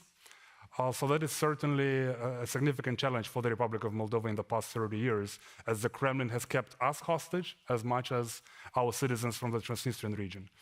We very much hope that a solution, a reasonable solution, a compromise that is just, that is fair, that will produce a long-lasting peace in Ukraine without land concessions, because that will be exactly the appeasement and the concessions that will invite further aggression, not just in Ukraine. We've seen the period between the annexation of Crimea and the full-fledged invasion. And we know that there are other parts, other regions of the world where this precedent would potentially create hard points. So it's incumbent upon all of us to make sure that we reach a decision that will not be conducive towards further escalation and invite further aggression, but a solution that is lasting, just, and that produces real peace and not just a temporary ceasefire and then continuous harassment and undermining of a sovereign country like Ukraine, and frankly undermining the stability and the economic well-being of the entire region. So what's the situation now with Transnistria? Russia obviously has its plate full now with Ukraine. Is the Kremlin sending messages to you about what it sees as a potential solution? Are they talking about a permanent border change and carving out Transnistria into a separate entity? Or are they content to leave it, as you mentioned, a long-time frozen conflict which hobbles Moldova in the future? What sense do you get of what's the end game that they're looking for, and are you engaged in any talks at all over this? We're not engaged in any talks with Russia, nor can we. It's safe to say that they have their plate full, and they're quite preoccupied in Ukraine. We have a firm commitment to resolve the conflict, which there isn't really a conflict at the human level. I mean, for God's sake, the Sheriff Tiraspol football team is the champion of Moldova the past 20 years, because we have one national football championship. And so they travel around the country back and forth with. We have, from an economic perspective, we're one country. Everything that is exported from the Transnistrian region of Moldova is done with Moldovan customs stamps. 80% of everything that is produced in the region is sold on the European market. The rest of Moldova, 70%. So the Transnistrian region of Moldova is even more anchored onto the European market than the rest of Moldova. So, the fact that Sheriff Tiraspol a couple years ago beat Real Madrid in Madrid, that gave us some duality. Do we root for the team from the separatist entity? That's the nature of the reality in our part of the world. It's safe to say that in the current status of Moldova as an EU candidate country, and in light of the progress that we're making onto the EU path, and the growing quality of life in the Republic of Moldova, and the growing quality of democratic institutions, now that we are a democracy summit, is making Moldova much more attractive. Because at the end of the day, it needs to be a democratic solution, a peaceful solution, and we need to make Moldova more attractive to the citizens from the left bank. And that is already happening. That is seen in economic engagements, that is seen with the opinions of the people on the ground. Of course, it probably helps, ironically, that the Russians have cut off the gas to the Transnistrian region this January in the middle of winter, and it was the European Union that has come to the rescue. And even the most pro-Russian folks in the region would start to question and would have some sort of a coming to Jesus moment when it is Kremlin that is turning off the gas and is letting your children freeze, and it is the European taxpayer that are coming to the rescue. So the pull factor of European integration is a significant fertile ground for peaceful reintegration. It also helps that finally, after many, many years, we have, thanks to Ukraine's cooperation, full control over the border, of the Moldovan-Ukrainian border on the Transnistrian segment. which hasn't been the case for many years. So these are a number of game changers, and the fact that Moldova has diversified its energy supply, and we are no longer dependent on Gazprom, which seemed impossible a few years back. So all this progress makes me more and more optimistic that we'll be able to have a solution, and the only solution that we see is a peaceful one. Some of the earlier panels have talked about the rising threat from Russia, the potential that Russia might even attack a NATO or an EU country. What's the level of threat that you feel from Russia? Do you see Russia's involvement in your domestic politics? Do you see them working through political parties, through money, through hybrid threats? And if so, how are you trying to defend yourself against that? Well, we have the dubious honor of being the petri dish of Russian propaganda and Russian hybrid tactics, and we're doing our best to withstand. And in fact, call me biased, but we've managed to survive this onslaught successfully in light of the re-election of President Sandu at the end of last year, in light of the success of the EU referendum. Yes, it was a narrow margin, but as my friends keep telling me, a win is a win. And I've come about to accept this reality, even though our expectation was of a much higher margin. But it is because of the illegal campaign funding that the Russians are trying to funnel money into Moldova to hijack our democracy. Cyber attacks continuously on our electoral infrastructure, on our institutions, and of course disinformation. But we are learning, we're adapting, and we are better off today than 3 years or 5 years ago. Because you have a resilience now that you... This is a testament to the resilience of the Moldovan society, but it is also a testament to the incredible support that we get from our partners, from the European Union, from the United States, and Denmark is an incredible partner in this capacity building in the Republic of Moldova to withstand this onslaught of hybrid tactics, so that we can in turn share with our partners the lessons learned and the tactics, so you don't have to endure what we have to go through. I've got a very controversial question for you from the audience. Transnistria has one of the largest weapons arsenals in Europe. Would you support Ukraine liberating Transnistria, give it back where it belongs to Moldova, and resupply the Ukrainian army? Essentially, that Ukraine steps in and helps you retake Transnistria. Well, as I said, the only solution that we see to the Transnistrian issue is a peaceful solution. My father is a veteran of the 1992 conflict, of the Russia fostering separatism in Moldova. We don't want to see war on the territory of the Republic of Moldova. But moreover, more to the point, those munitions there, by and large, are obsolete. Those are munitions from the 70s and 80s. They need to be disposed on site. Most of them are not, useful. Mm-hmm. Our position has been, and our friends in Ukraine have been very understanding of this situation. In fact, our cooperation and our friendship and partnership with our friends in Kyiv has been great in the past few years, and we very much look forward to continuing that. What's the status of your EU application? There was some talk of that there hasn't been for several EU cycles. There has been no enlargement. Where are you in line, and how far advanced are your talks? Well, we've lost 3 decades. We have no more time to lose. We've lost the 90s, the 2000s, 2010s, when all of our friends and brothers, including in Romania, have embarked on this path and have reached the destination.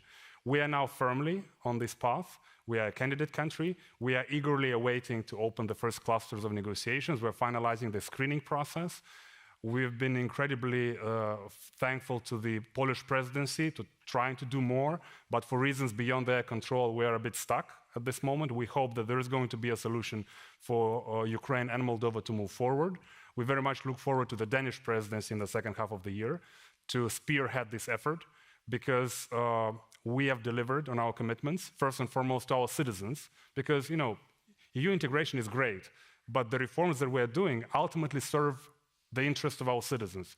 EU integration comes as a bonus, because the quality of life, the better democratic institutions, better, more competitive economy is something that our citizens have frankly asked for, have been craving for decades. We are able finally now to provide that, and we hope that in a merit-based system, it will be reciprocated by our friends in Brussels and in member states, and we'll be able to reclaim our rightful place in the European family of nations from where we've been ripped apart at the end of the Second World War for no fault of our own. So we are doing the heavy lifting at home, and we are counting on our friends in Brussels and in member states to help us move forward. You mentioned Romania. The nationalist candidate in the upcoming Romanian presidential election has talked of reintegrating Moldova back into Romania. You yourself, you mentioned, are a Romanian citizen and plan to actually vote in that election. What's the dynamic? What's the dynamic between the two countries, and is that one of the answers to European integration? Is to do Romanian integration? Well, that has been a long trend in Moldovan politics. There's been a small, significant group of people that has been vocal about union with Romania. That number has oscillated between about 20 to 30%. A very vocal group, but that has not been close to the 50% majority that would be required in a referendum. When it comes to the populist voices in Romania and elsewhere, the answer to populism is more democracy. The answer to populism is to be able to be more responsive to your voters, to your constituency, and we very much hope that in Romania things will go in a positive direction so that Romania can remain firmly anchored in the Euro-Atlantic space and a trusted partner for the Republic of Moldova. And of course, many Moldovans who are also Romanian citizens, about half of us, Moldovans are full-fledged European citizens, so we are now working on legalizing the real estate back home as a member of the EU, because most of us are already EU citizens. But it's incredibly important for us that developments in Romania go well, but also elections in Poland are incredibly important for regional stability, and we are counting on European values and Euro-Atlantic values prevailing, because they have served well the citizens of Romania, Poland, the Baltic countries. And one thing that I can live with is that democracy delivers in the Republic of Moldova. And there is anything else that we've learned in the past 3 years, that democracy is as much a cause of the war in Ukraine, because Russian neo-imperial ambitions are one thing, but Putin's fear of democracy taking root in Ukraine, flourishing in Moldova, is a fear and a threat to his regime. So a response to that is more democracy and stronger democracy. Thank you very much. Ending on a good democratic note at the Democracy Summit. Thank you again for taking part in the conversation. And I'll invite you to the coffee break, which is starting right now. Thanks again. Thank you.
just showing to, me like this? you know, just like to get here for a second and I mean, do, yeah, I guess so. like to get like five different angles quickly. I think that would be fine. I mean, people have been going back and forth with press previously, so I think all good. Otherwise, if I hear anything else, I'll just let you know before we get Yeah, can you just, if you get complaints, that would be super nice to do that. Otherwise, I will, if I run into any other, she's not super easy. Maybe I can think of a question. Otherwise, I don't really know who's in charge of like press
Welcome back. Welcome back from your coffee break. Welcome back from your coffee break, and I'd like to invite you to our next panel, What Europe Needs to Do Now for Its Defense. And we're going to be talking to Kasia Ollongren, the former defense minister of the Netherlands. Welcome. Thank you.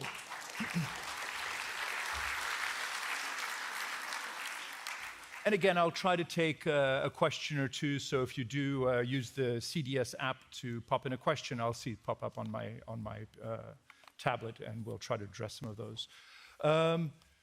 Big question. Do you think that NATO is dead?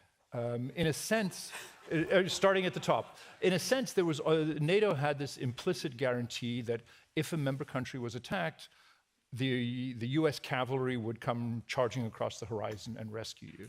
If you're an Estonian or a Lithuanian, I would think that you would have some doubt if that is actually going to happen, and I'm sure the Russians see that as well. Yeah. So what's your take? Like, what is the state of NATO right now?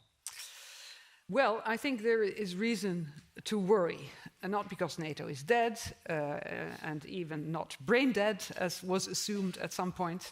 I think we in NATO are more united than we were before. I mean, we have two new allies, Sweden and Finland, that entered just because of the Russian threat. And left their long-time policy of neutrality or non-alliance behind them. So NATO is extremely important. And for European security, European defense, that's why we created NATO. But the most important and strongest ally is the United States. And there something has really changed. And there is an unpredictability in the approach of the Trump administration towards Europe and towards NATO that we have to take into account. And that's what has changed. So the Russian threat has not changed, it's still there. The instability in the world has increased, but the uncertainty has also increased. And that means that if I were in one of the Baltic countries or any country on the eastern flank of NATO, I would be extremely worried. And I think it's important in this debate, we often try to simplify it to, we just have to increase our defense spending. So if the other 31 allies do enough, spend 3, 4 or 5% on defense and step up their game, then we'll be fine. But I'm not so sure about that, because let's remember that we had a target, and that target was 2% in 2024. We all agreed to it. And we were not there yet. So I don't buy this story about, we didn't do enough, we always waited for the Americans to come to our rescue. No, we were on a path to do more. Not enough, I agree, but we were on that path to do more. And the only time that Article 5 has actually been invoked was 9/11. And we stepped up. We were there as partner and allies. And that's where we need to be again, that we can rely on the United States.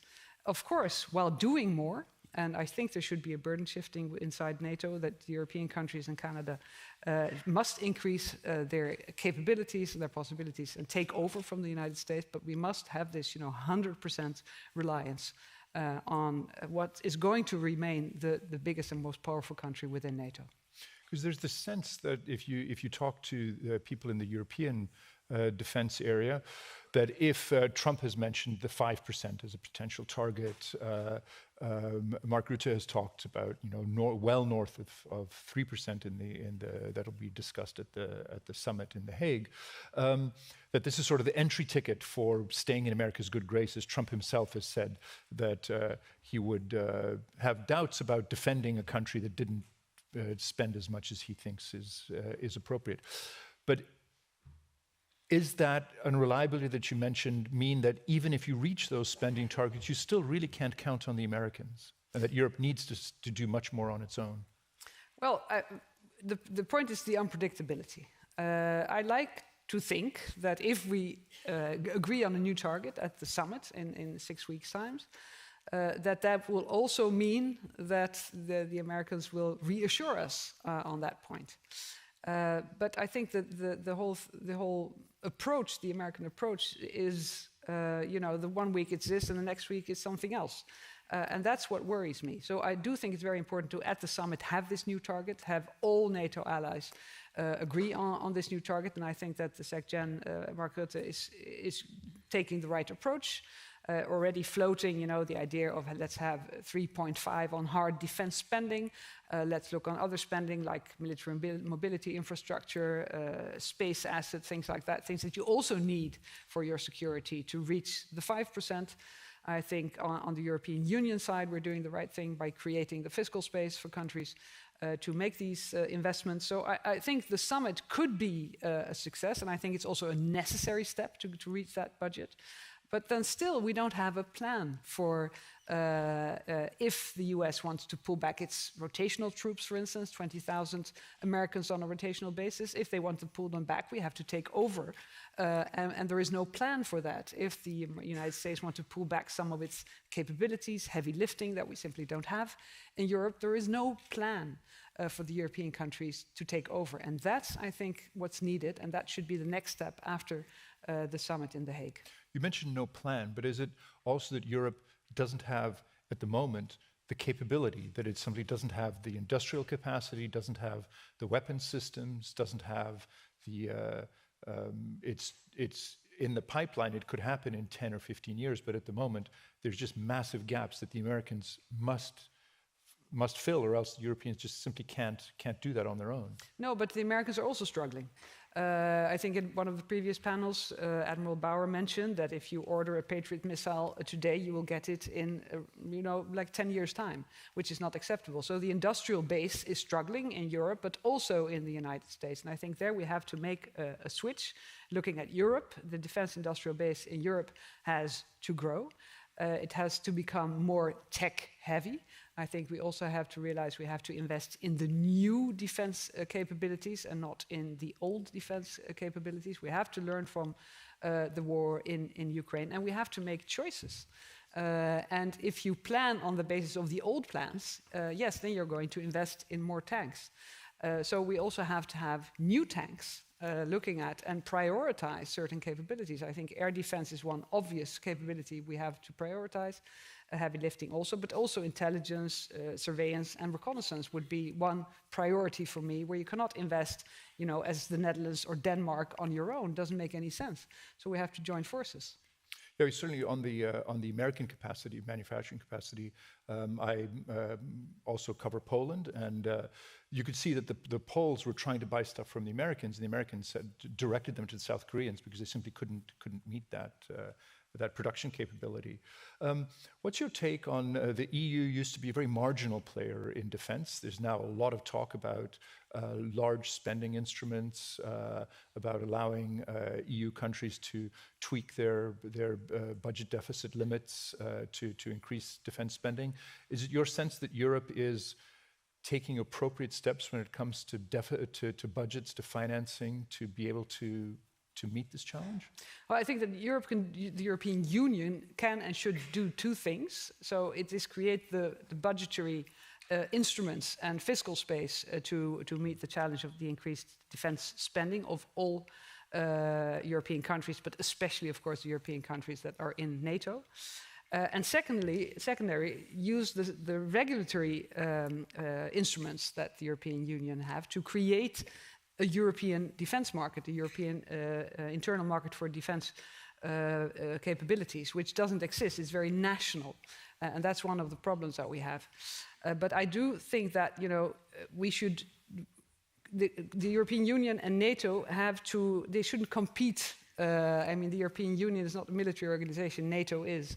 So you have to find ways in which they can strengthen each other. And I think that this side of the European Union, which is creating a huge market for defense industry, is one of the very strong points. I think the European Commission has taken the right approach to this. And the white paper that's been presented in March on rearming Europe, I think is taking the right approach.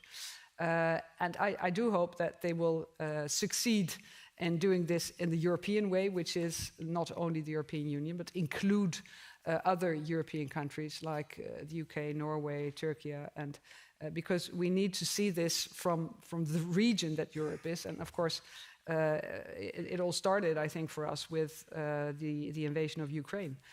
So also include Ukraine in all of this. One final question on America.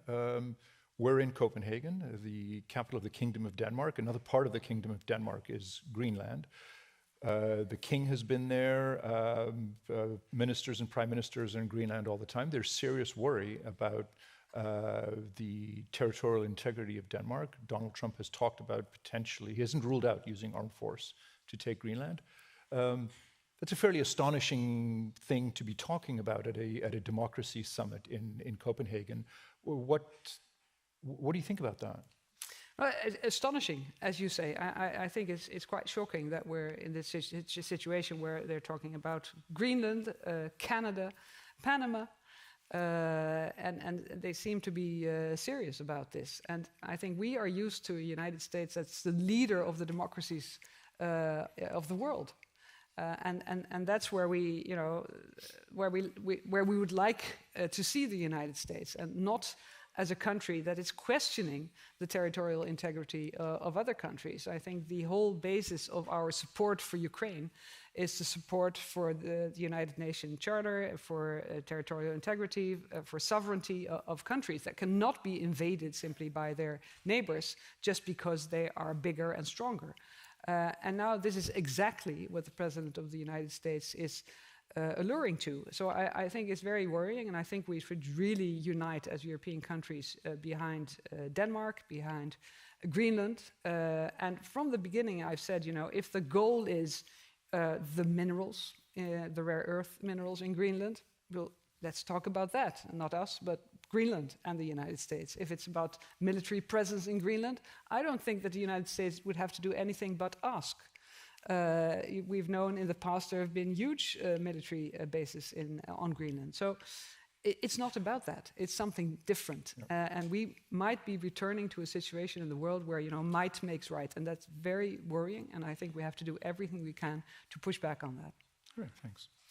We do have one question, and this sort of refers to the military buildup. How do we increase the numbers of soldiers? If you look at some of the polling, even frontline countries like Poland, most people would either leave if the country were attacked, or at a minimum would be very reluctant to fight. How do governments, after this very, very long period without war in Europe, motivate and encourage and explain to people why you need to serve in the military? And should governments turn to conscription? Well, first of all, I wonder if these polls are correct, because it's difficult to imagine for anybody, I think, that your country is actually attacked.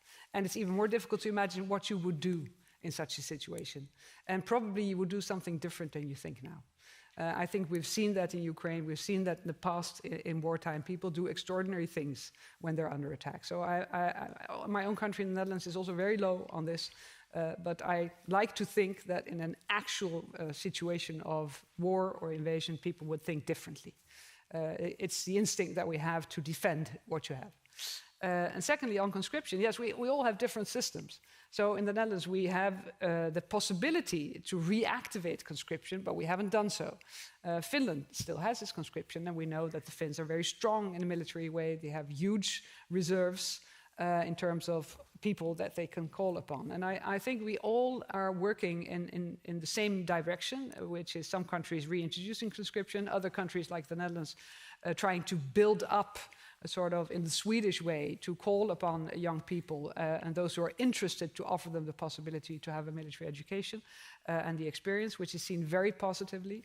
But all because we know we have to increase the numbers, we have to increase the awareness, and we have to increase the number of people that you can call upon at some point if needed. So yes, we have to get those numbers up. And of course, it's different than, say 30 years ago.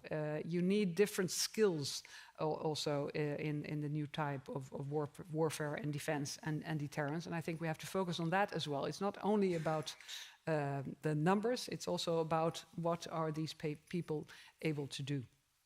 You mentioned Ukraine. What's your take on the situation right now. There's Andriy Yermak earlier said that President Zelensky does intend to go to Istanbul. What moment are we in, and are you optimistic or not?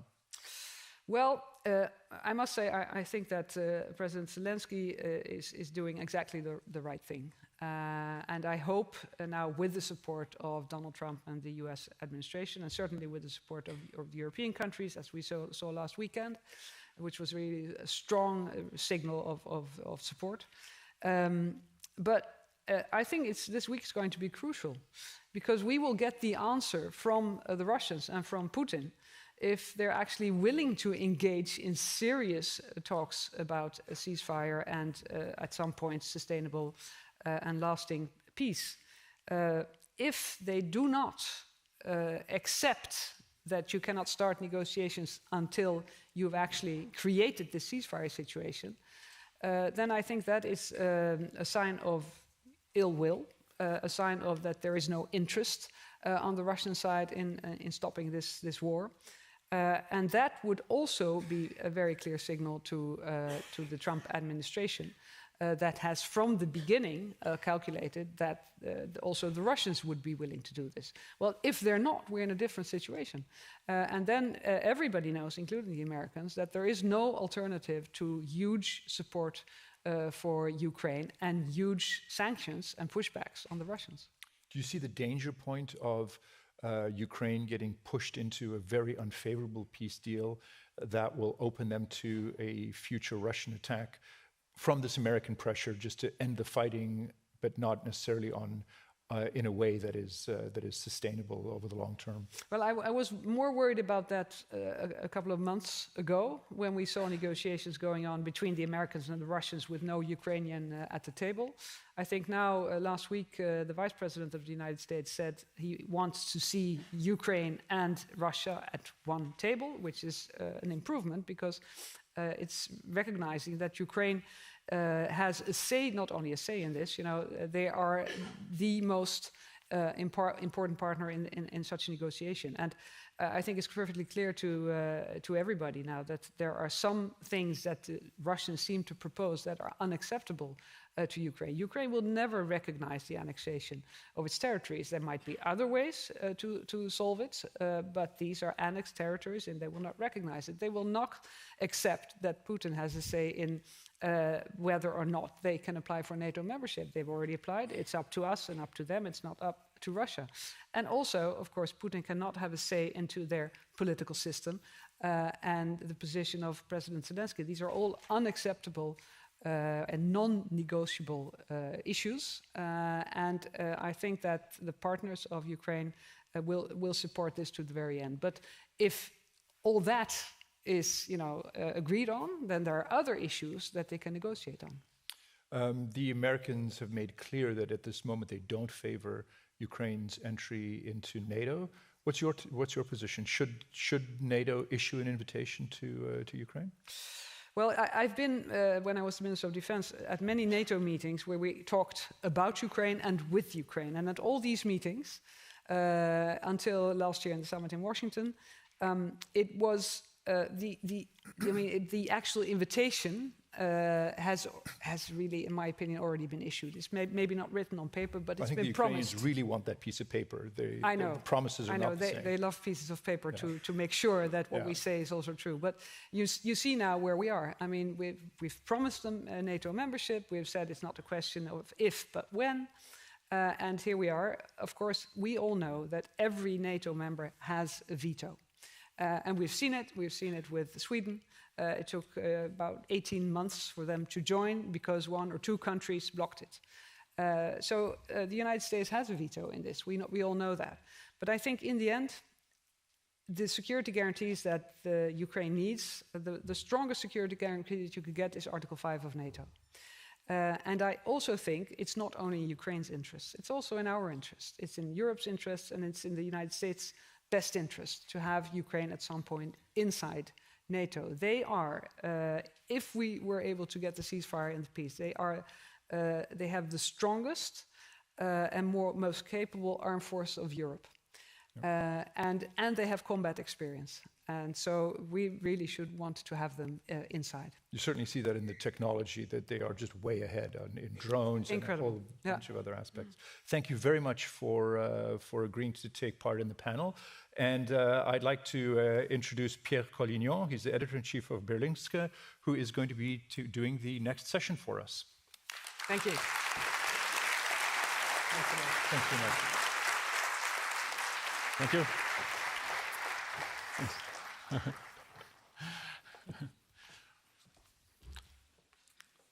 All right. Well, Mr. Defense Minister, Troels Lund Poulsen, thank you very much for taking up time to be with us today. For the people who don't know you, I just may present you a little bit more. You're also the leader of the Liberal Party in Denmark, and you're also Deputy Prime Minister. And in a coalition government like this we have in Denmark, you might have been a finance minister or foreign affairs minister, but you decided to be and stay a defense minister. And during your watch, it's actually really been quite a development. The defense spending in Denmark has more than doubled. So we are above the 3% of GDP now. But we also came from a long time of really reaping in the peace dividends in Denmark. We've run many stories in my newspapers about run-down barracks, soldiers running around in the woods saying bang, bang, because they don't have ammo for their maneuvers. So there's a lot of work to be done. And now your former party leader, Mr. Andersen, just has... Mr. Rasmussen, I'm sorry, just has presented this 4% goal of defense spending in 2028. Are you ready to go that far? I'm ready to spend more, I would say. It's a very ambitious goal to reach 4% in almost 3 years from now.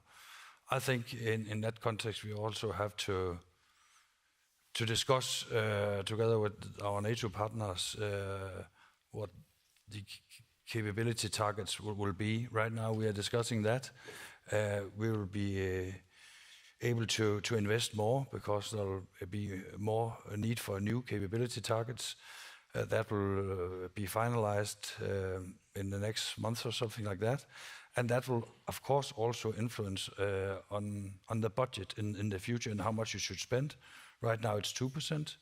There's a lot going on around now. It's 3.5 or is it 5%? But we have to spend more and we have to do it fast. And I agree that that's very necessary. And that's also a lesson learned here in Denmark.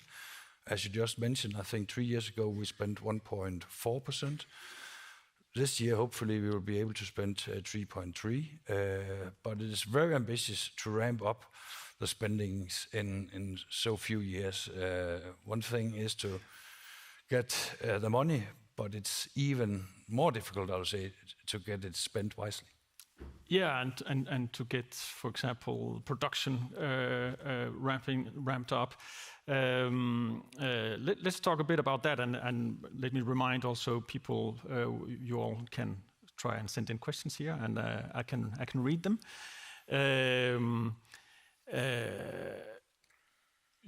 The Danish government bought an ammunition factory some years back, and the aim was to have it in production this year to produce artillery shells to help Ukraine as well. But we're still not able to do that.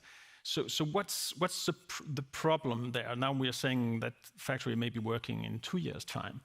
So it's not only a money problem then that we have in Europe, it's also getting things done, getting the economy turned around, the industry working. How are you going to solve that? Yeah, that's not an easy question. It's also about legislation and environmental legislation, that kind of thing, to establish this new company or this new factory. It has, in fact, been established before, but was closed down, I think, 5 years ago. We have, in Denmark 2 months ago, made a new fund called the Acceleration Fund, for speeding up more investments this year and also next year, 25 billion Danish kroner this year and 25 billion kroner next year. So it's also a way of being able to even invest more. And then, of course, also reach out to different companies that could be of interest of investing in Denmark. And I think a quick fix could also be in the future to invite some of the Ukrainian companies, defense companies, that has been a success in starting up production in Ukraine, in inviting some of them to Denmark and to start up production here in Denmark, because they have quite many lessons learned about how to scale up production very fast. So one of the things we also wanted to talk to you about today is the so-called Danish model, which has been a way to try and work around this really difficult, this big problem of getting European armaments going up. So the Danish model, please explain, how does that work with the Ukrainians? The Danish model is quite simple. In fact, it was created a year ago in March, together with Defense Minister Umerov. We had a meeting in Kyiv in March and agreed that Denmark would be able to invest in procurements in Ukraine, in Ukraine defense companies. And then we are investing directly in some of these military capabilities that will be produced in Ukraine. And then afterwards, it will be delivered directly to the armed forces in Ukraine. And it has been a huge success because in Ukraine, the companies are able to produce very fast. We are talking months, not years. And then, of course, it's also, compared to Europe, much more cheap to produce in Ukraine. Talking about artillery systems, I think you can get 3 artillery systems produced in Ukraine compared to one produced in Europe. And then, of course, also maintenance and spare parts. It's more easier for the armed forces to have it produced locally because they're able to be active almost all the time. So it's in fact a no-brainer. 3 years ago, as I remember, the production capacity in defense companies or in defense industries in Ukraine was about $3 billion. This year, I think Ukraine expects it to be $40 billion. Right now, hopefully $20 billion have been financed for these companies, but 20 billion more is in fact able to be produced in Ukraine. And I think that's a no-brainer. It's a quick fix to buy even more in Ukraine and get it delivered much more faster. Yeah, but it's not going to solve then Europe's long-term problem of rearming all of Europe. So what do you think the Denmark and other European countries need to do by themselves on production? Is your own ammunition factory, when will that be actually producing weapons? I think it will be producing weapons in about 2 years from now. But it's also a joint. So let's hope the Russians don't attack before then. We are doing what we can to speed up. Also production capacity in other countries, also in the Nordic countries. And this is, in fact, I'll say, a good example of how we can cooperate. It's a Nordic company called Nammo that's right now will be able to produce in Denmark. But nevertheless, I think, and that was also why I mentioned it before, I think we can also learn quite much from the situation in Ukraine and also invite some of the companies to invest directly here in Denmark. That's not possible now because of legislation matters in Ukraine. I think that will be possible in the future. That could be in drone investments, missiles and that kind of thing. And the speed of that would be very, very fast. And I think also European could learn from that. I think we have to do more in a cooperation matter. I think we could invest even more together with our Nordic friends. That could be Norway, that could be Sweden, that could also be Finland. So we could do more together, and that will also be a a more straightforward way to invest the money in a better manner. All right. I can see a lot of questions coming in, and a few of them are about the question of Greenland. And so that, of course, has been very important in the Danish debate, the Trump push to take over Greenland. So in short terms, how do you view the US now, friend or foe? US is indeed a friend of Europe and also of Denmark. We have a long-lasting cooperation with our US colleagues, and we will also have that in the future. But of course, we are not agreeing on all what's coming out of US these days. We have also said that publicly. But I think that the message coming out of Washington to spend more in Europe, that's a wake-up call for us here in Europe, and I agree on that. But then there's Greenland. How did you feel when the NATO General Secretary, Mark Rutte, was in the Oval Office and the American president said that NATO would be instrumental in the US taking over Greenland, and then Mark Rutte just kind of laughed. He didn't know what to say, apparently. How did that make you feel when you saw that? Was that the proper response? I don't think I will give some some comments about that. First of all, we agree in NATO that we are a strong ally, and I will not be able to imagine that one NATO country could take a part of another NATO country. We are together, so I don't think that this is a serious discussion. In fact, of course, Denmark and the Kingdom of Denmark. We are together with Greenland and the Faroe Islands, and the US can, of course, not take a part of this kingdom. No, but maybe it's not serious, but it's serious enough for the White House to order US intelligence agencies to spy on Greenland. And that's the story the latest news from Washington, that they're now ordered to spy on Greenland and to identify groups in Greenland that can help achieve their goals of some kind of annexation. So we are in a kind of a relationship that reminds me of what the Ukrainians have experienced with Russia. So how do you want to react on that? Well, you also have a military intelligence cooperation with the US. Should that change in light of this? First of all, I think a lot of rumors, you see that in the media. I don't comment on these rumors, and I think the response from Denmark was also quite clear. The Minister of Foreign Affairs invited the ambassador to a meeting last week, and was quite clear about the Danish position. But I think I also have to be quite clear that to have a strong Europe and also to protect our own security in the future, we need still a strong cooperation with the US. I think that's the way forward.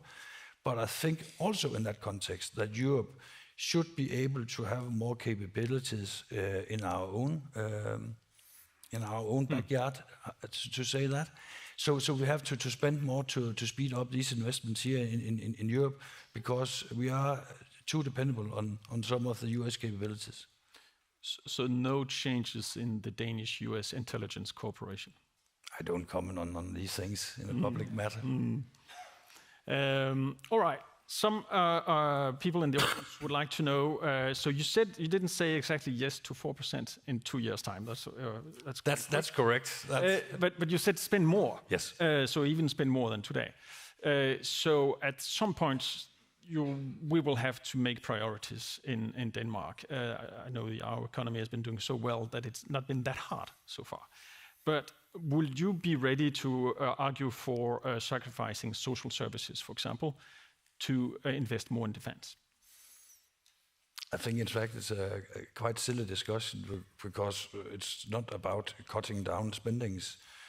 I think we should focus much more on how we can have an even bigger economy in Denmark, a more strong economy, because having a bigger economy, we have shown that the last 10 years that have created the possibility to invest more money in defense. So that's the way forward for me. But of course, being able to spend 3.5 or even more in the longer run, that is not an easy task, I can say. And we have, of course, also to have a long-lasting plan for how to fulfill that goal. Mm. And now there's a NATO summit coming up. Do you think it's remotely probable to convince the rest of Europe, especially in the western part of Europe and the southern part of Europe, to actually spend that much on defense as, for example, Denmark is doing? I think so. I think that most countries in Europe now have realized how critical the security situation is, and that we also should be able to spend more here in Europe. When I talk to colleagues around Europe, they are also willing to do that. But of course, it's not an easy discussion, and I think the next month will be difficult because we should reach an agreement in Hague in a month from now. So I think that will be tough times. Yeah. So what will then the Danish objectives be for the NATO summit? What do you want to achieve then? The main objective should be to have a new agreement on the spendings, and also to create a framework for that, and also, in fact, to agree on how much should we spend and how fast should we be able to spend the money. So it's in fact a roadmap for the future. Yeah, yeah. And when you look back now at you see the predicament we are in. It's going to take maybe 20 years of rearmament to actually be where we want to be. When you look back also at your own party's legacy in this, do you regret that you didn't fight for higher defense spending earlier, that you actually also voted for diminishing the defense budget of Denmark? Maybe to be more concrete, when we were in government the last time from 15 to 19, we agreed or argued to spend more, and we also agreed doing a bit more of spending in defense, but we argued that we should spend even more. There was no political awareness at that time for doing that. But looking back to the agreement 12 years ago, when we cut down spendings 15%, that was indeed a mistake, and I've also said that publicly. And that's also a reason why it's so difficult to build up the armed forces in Denmark, because a lot has to be done right now in all areas, and you mentioned it all in the beginning. Yeah, so it will take some time. And the setback has, in fact, given has given more awareness that you have to spend even faster to ramp up because of the decisions made 10 years ago, and it has given a huge setback. So that's one regret. I also feel that. Regarding our relationship with the US, Denmark has been one of the most pro-American countries in Europe. Danish soldiers took part in the wars in Iraq and Afghanistan. I think we lost 52 soldiers in these two wars. Was this very close cooperation with the US didn't really help us now? Was it a mistake? It was not a mistake. And I'll also be quite honest, when I speak to American colleagues, they also very much appreciate what Denmark has been doing together with the US in Iraq and Afghanistan. But I think we have still also to be able to have a very strong cooperation with the US, even though that some of the things coming out from Washington, that we will disagree on that, and especially the discussion right now on Greenland. That's clear. All right. Thank you very much for your time. Thank you.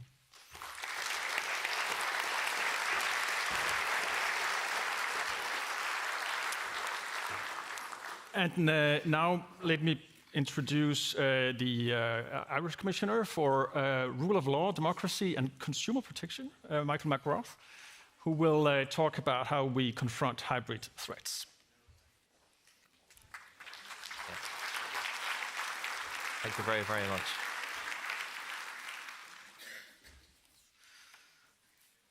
Ladies and gentlemen, distinguished guests, good afternoon. It's great to be here with you all today at this spectacular venue in a very special setting here in Copenhagen. Control, not freedom. Rule by decree, not of law. Repression, not opportunity. Confrontation, not cooperation. Isolation, not solidarity. In Europe, we know all too well the results of such systems of governance. It is our collective responsibility to ensure that such approaches remain confined to our history books. We must work harder to ensure that this does not become the vision of our future. We live at a time of geopolitical upheaval that is unprecedented in the lives of millions of Europeans. Throughout Europe and the wider world, we hear of managed, directed, even illiberal democracy. But Europe has learned from its past, and we shall not repeat it. From ancient Greece, via the Roman Republic, to revolutionary France, to the fall of the Berlin Wall and the communist regimes, and to the barricades of the Maidan, democratic ideals are woven into the very fabric of European history and indeed culture. Not arbitrary power, but universal empowerment. Not the supremacy of some, but equality for all. In 80 short years, pursuit of these ideals helped turn Europe from a shattered continent into a union of 27 sovereign nations and 450 million free peoples. The European Union is founded on democracy, the rule of law, and respect for fundamental rights. Because several of our EU member states went through the hardship of war and authoritarian regimes, but we are now together in our union, striving towards a different future. But this is a future that some want to destroy.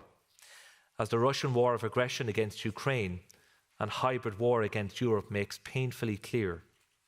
But this is also a future that others want to share. As the courage and heroism of the people of Ukraine reminds us daily by defending the sovereignty, democracy and European future that Putin is trying to extinguish. Distinguished guests, fellow defenders of democracy, it is a great personal honour and a privilege for me to speak to you today. Last year, Commission President von der Leyen presented her vision for a strong Europe in the world. This year it is my pleasure to present how the Commission is shielding Europe's democracy from hybrid threats. As you discussed this morning, the defence of democracy is not a metaphor, it is a reality. The price of freedom has not only been paid in Europe's past, it is being paid today to deliver Ukraine's future in Europe.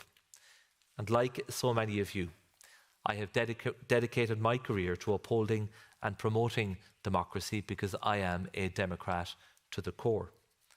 I have served as a public representative for 25 years.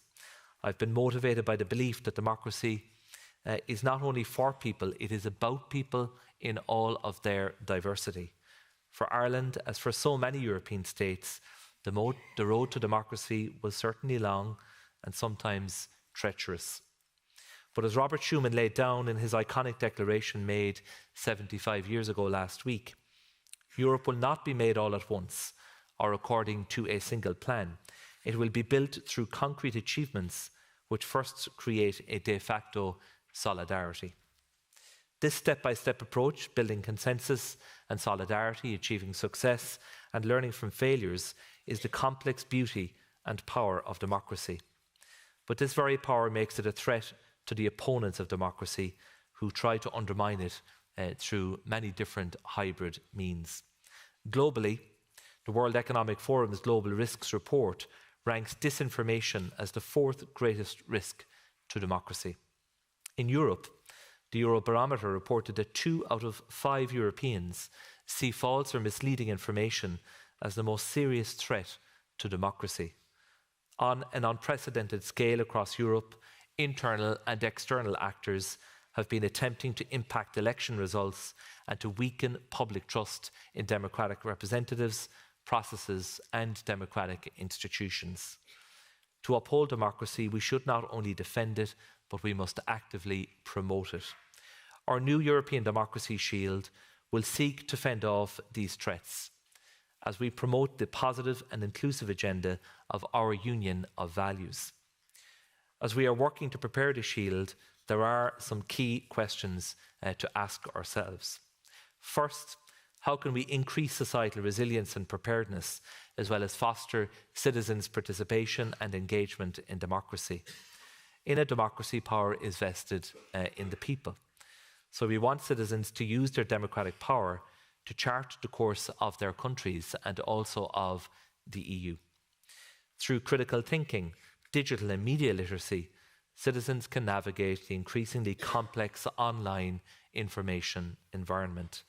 And with resilience against disinformation campaigns and cyber threats, citizens can form views that are truly their own. And that should be our objective. So we will promote active participation in elections, democratic debates, and policy making. Citizens must feel represented by their elected representatives, their institutions, and know that they have a real stake in public policy making. Second, how can we reinforce our democratic frameworks and checks and balances? When democratic power is vested in people, they must be able to organise and communicate freely and safely. Civil society organisations and free, plural and independent media are the bloodline to any system of democratic checks and balances. They form the first line of defence for our rights and for our values, speaking truth to power and holding democratic representatives, processes and institutions to account. They are hubs of information, debate and ideas, informing, engaging and empowering citizens. Our Shield will help citizens to be more organised, connected and informed. Third, how can we ensure the fairness and integrity of our elections? As the democratic ideas of empowered, informed and organised citizens meet each other, fairness requires equality of arms. Political candidates and representatives must be able to campaign and carry out their duties safely, especially targeted categories such as female politicians. People should feel empowered to stand for office and not be discouraged, intimidated or even silenced by discrimination or by hate speech. Candidates and parties must be able to campaign on an equal footing without undue privileged coverage, especially online. Users of online platforms should be able to know if political messages are being promoted, such as via algorithms or recommender systems. And they should be able to know if those who promote political content are being paid to do so. Our Shield will aim to tackle such systemic risks to civic discourse and electoral processes to protect the integrity of citizens' voices and their votes. Finally, but not the least, how can we better counter threats such as foreign information manipulation, interference and disinformation? Truth is the first casualty of war, so the saying goes. And this is nowhere more true than in online information wars where front lines reach into every office and every home every single day. So allow me to be very clear. Defending facts is not censorship. Freedom of expression, of association, and the right to participate in public life and elections are fundamental freedoms across our union, enshrined in EU law and in the laws of our member states. But these freedoms do not apply to bots, trolls, or fake accounts, incitement, or to hate speech. Free speech is not at stake when the information space is flooded with FEMI and disinformation sponsored by hostile actors in deliberate attempts to influence political debates and elections. Freedom of expression is at stake when genuine engagement by citizens is drowned out by foreign information, manipulation and interference and disinformation. So our shield will aim to help prevent, detect and respond to FEMI and disinformation, strengthen pre-bunking and debunking, and establish a dedicated EU network of fact-checkers. And we will do this by harnessing our greatest strength, the whole of European society in all of its diversity. We have just launched a public consultation on the European Democracy Shield that allows anyone to respond online. And I invite you, go to the Have Your Say portal and, well, have your say. From citizens, through civil society to member states themselves, we have a diversity of expertise and indeed of experience. We need to draw our strength by learning from each other, and serving as that nexus of cooperation takes us to the very heart of what the EU is and what the EU does best. Dear delegates, whether we contrast the Europe of today with the Europe of the past, or our Europe and Putin's Russia, we see that democracy delivers the freest, the safest and the most prosperous societies of this or any time. What we have, we must uphold and we must promote. Democracy is for people. Democracy is about people, and democracy is with people. We will not allow the genuine grievances of our citizens to be manipulated by hostile actors to undermine our democratic representatives, processes or institutions.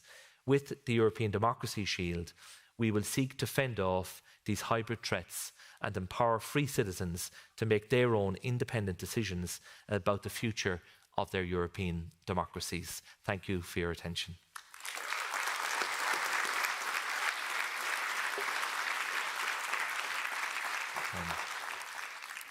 Hello. Thank you, Commissioner McGrath. Thank you, Nick. I'm Nick Vinokur, Politico's editor-at-large. Very pleased to be here today. Thank you. And as usual, you're welcome to ask your questions. I'm sure they'll be better than mine. Thank you for coming, Commissioner. These days, European democracy is proving incredibly popular with politicians abroad. We've got people like Elon Musk taking an interest in our elections here, even members of the US administration. I want to say, what message do you have for politicians outside the EU who are weighing in, who are telling European voters how they should vote in our elections? Well, thank you, Nick, and it's good to be here, and thanks for the opportunity of having the Q&A as well. You know, they're entitled to their views in the same way that every European citizen in our own continent is entitled to their view. We have to defend freedom of expression in all its forms, even if we don't like the views that are being expressed. But at the same time, we have a right to push back where we think the views are simply wrong and not based on facts. And that is why we have been, you know, quite forceful in laying out that the Digital Services Act, which has been, you know, attacked by a number of quarters, is not about censorship. Far from it. In fact, it has inbuilt safeguards to protect democracy. For example, the requirement on the platforms to be transparent about their content moderation policies.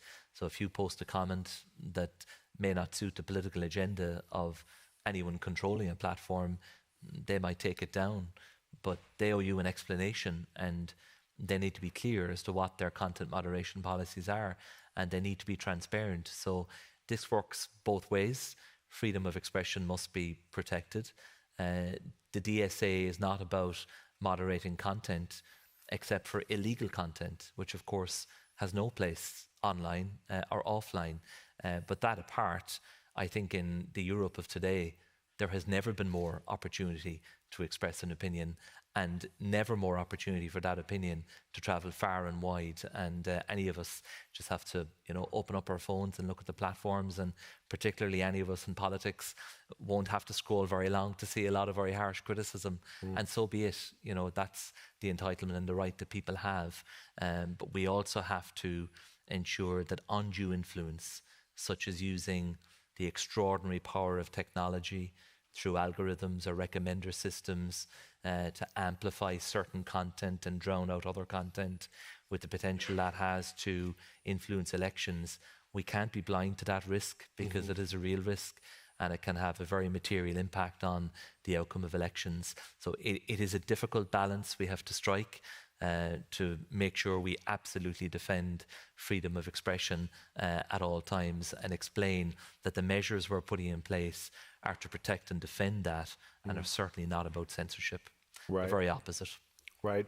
Difference between censorship and boosting certain narratives online, right? Now, the Commission has a number of enforcement actions, investigations open. What can you tell us about the Commission's commitment to enforcing its rules, including against very large platforms like X or TikTok? There was a recent fine. Is the Commission ready to go all the way in enforcing its own rules about, for example, with the DSA? Yes, the commitment is absolute.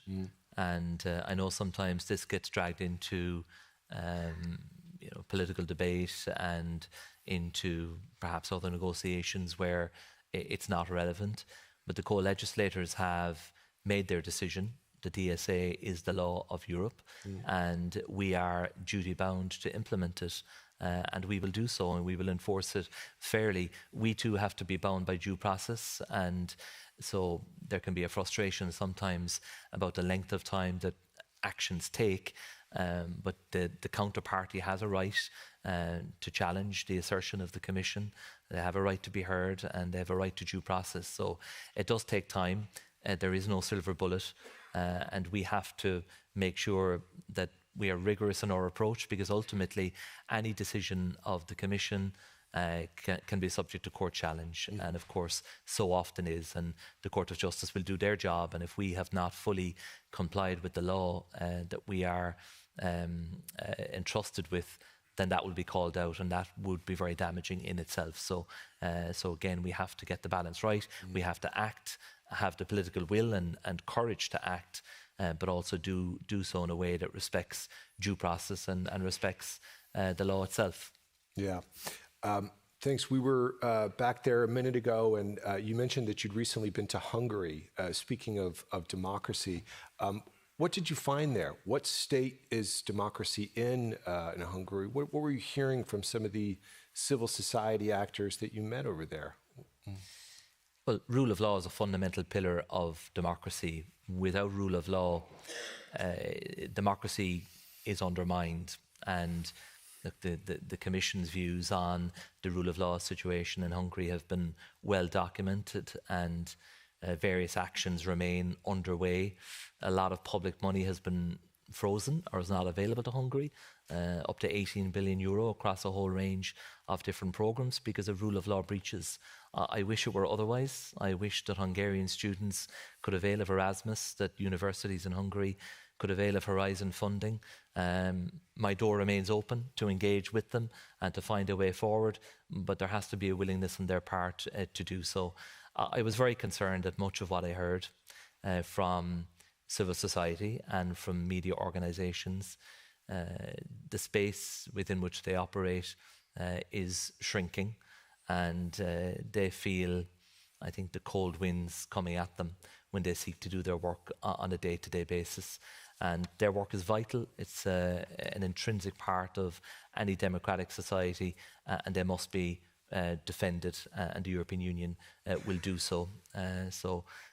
We've grave concerns about much of what is happening, and while we're open to dialogue, we also have to demonstrate a willingness to act, and we have done so far and will continue to.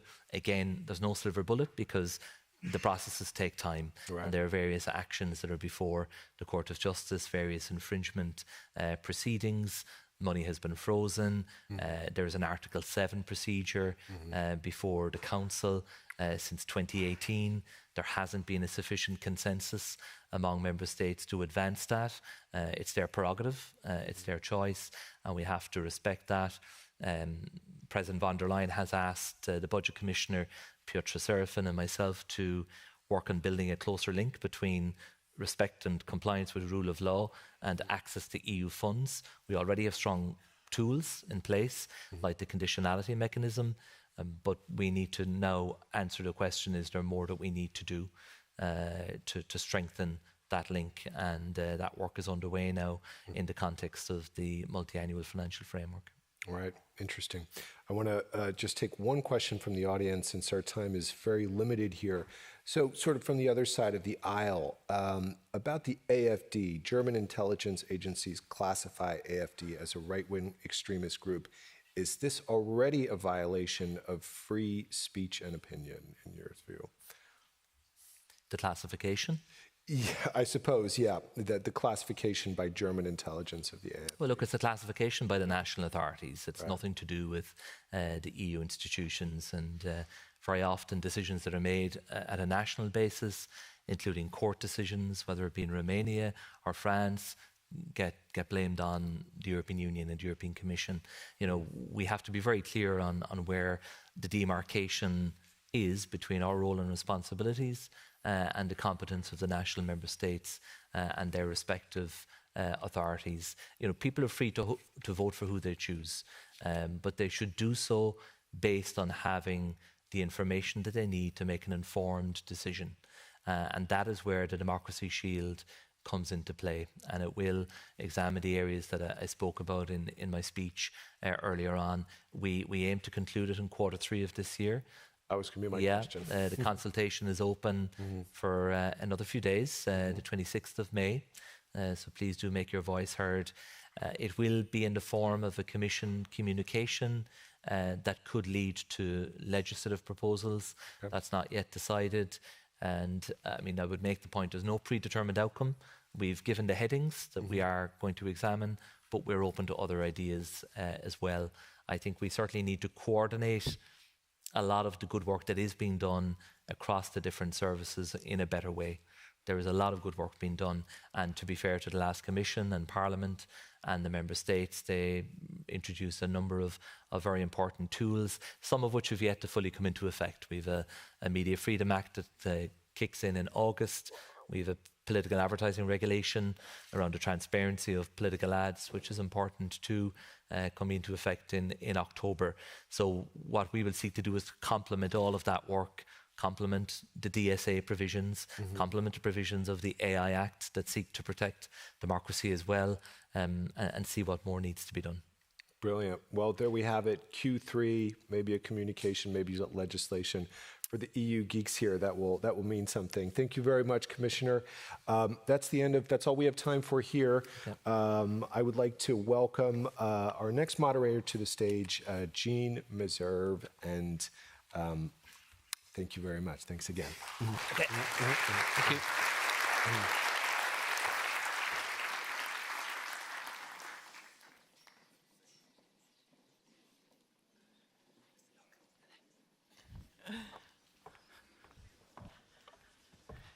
Hello again. I'm sure that you have noticed that there are some displays out in the lobby for you to enjoy. We're going to learn a little bit more about a couple of those with our guests right now. With me is Katarina Michalko, who's Director General of Tech Force of Ukraine Association, and Luke Dashko. Luke is with Operations and E-commerce for St. Javelin.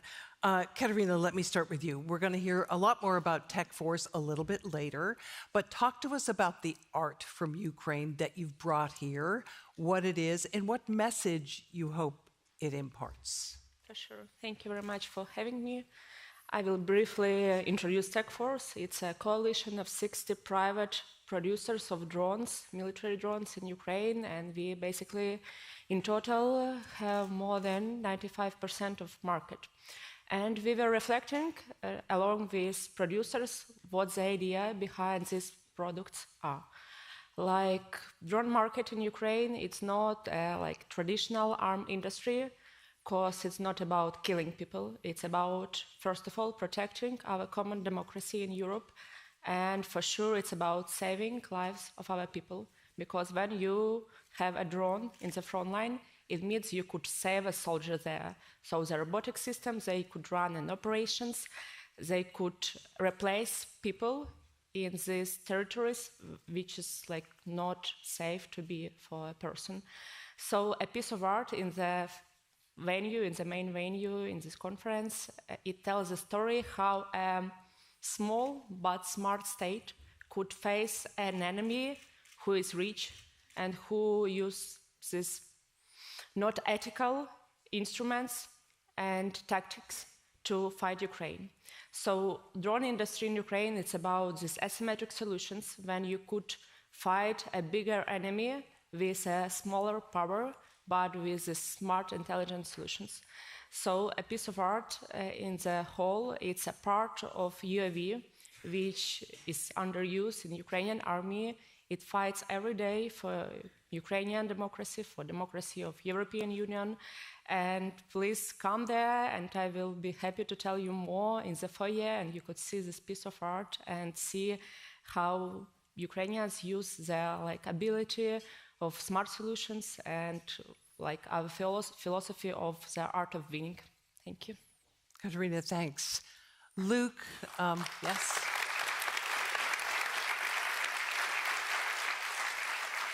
So St. Javelin is a meme. It has gone viral, but it is more than a meme and is actually having an impact in Ukraine. Tell us a little bit about that and about the goods that you've brought here. Yeah, so I've been at St. Javelin pretty much from the start. And it started off really as a meme brand. When the full-scale invasion started in Ukraine, like I'm sure a lot of us, my co-founder Christian and I were feeling helpless. And we thought, maybe if we sell some stickers online, we can raise $100, $200 and donate that to Ukrainian charity. So we decided for the design of the sticker, to use the St. Javelin meme, which is, it's the Virgin Mary holding a Javelin missile launcher. And some people saw it as a symbol of hope. Other people saw it as a slightly offensive, funny meme coming out of Ukraine. So with our total shock, just from selling that design, that sticker online, within 2 weeks, we were able to raise $30,000 that we directly donated to Ukrainian charities. So after that, we expanded our team. We started selling more products like hats and shirts and clothing. And in that first crazy year, we were able to donate $1 million to Ukrainian charities. Yeah, thank you. Fast forward to today, we want to keep impacting Ukraine, and we want to keep Ukraine at the front of people's minds. So our newest initiative is to produce 100% of our products within Ukraine by the end of this year. So if you check out our table, we have some made in Ukraine products, our shirts. We have some really cool keychains that are actually made from melted down used artillery shells. And they're made of these beautiful keychains. That's done in Lviv. Our team from Ukraine is here. They'd love to meet you. I'd love to meet you. So please come by. We'd love to show you what we've been working on. It's an incredible honor to be surrounded by the people's auditorium. So thank you so much for inviting us. And slava Ukraini. Героям слава.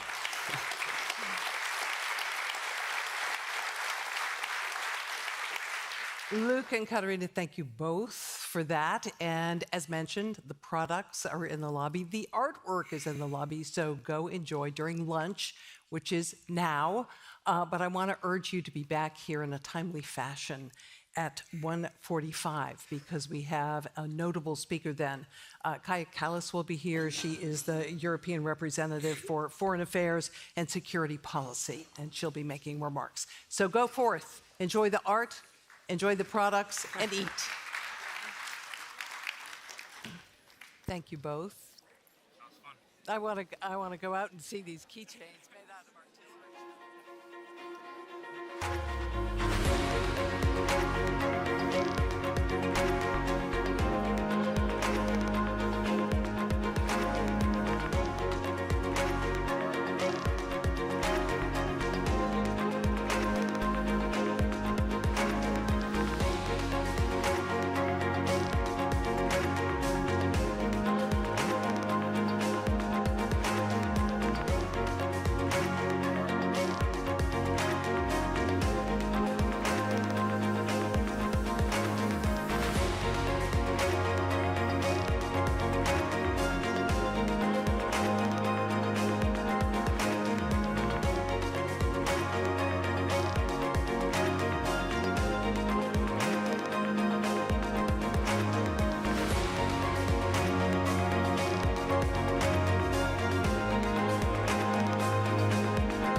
lunch must have been good if you're applauding, but it's great to have you back in the room.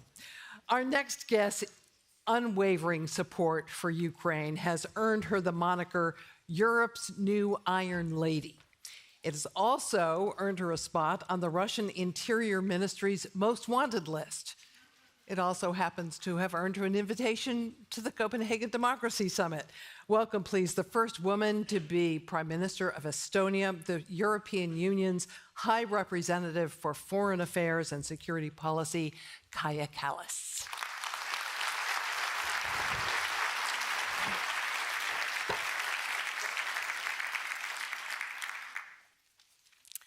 Ladies and gentlemen, it's great to be back.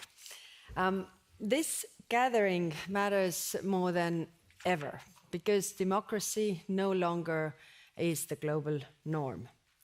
6 years ago, democracy was overtaken by autocracy for the first time in 20 years. Today, liberal democracy is the least common model in the world. 72% of people live in autocracies, the highest proportion since 1978. For some time, I've been reflecting on this topic. I want to share 4 key lessons with you today through the lens of my current job. Lesson number 1. Democracy is not an instant gratification. Bold choices build democracy up. I often think about democracy and autocracy as a relay race. The autocrat jumps the gun, getting ahead early while the Democrats are still deciding who does what, which foot we start, which tempo we take, how we go. But Democrats, when they eventually move forward, can hand over the baton to fresh legs. Every team member contributes their skills and expertise. They cheer each other on. As the saying goes, if you want to go fast, go alone. If you want to go far, go together. That's democracy in a nutshell. Hard work that pays off. When the Soviet Union collapsed in 1991, and the Baltic countries built democracy from scratch, guided only by the memory of what the forebears had created. They rooted out corruption, built strong institutions, and established robust legal systems. This required a massive turnaround, also from the mindset of people.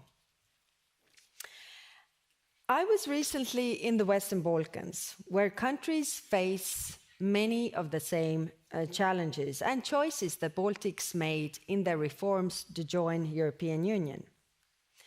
The EU membership is a pathway to consolidating democracy, and the rewards don't come overnight. Yet, democracy creates long-term prosperity, protects individual rights, guarantees freedom, and leads to peace. Lesson number 2. Democracies need hard defense. Treaties alone never guarantee peace. Georgia learned this in 2008.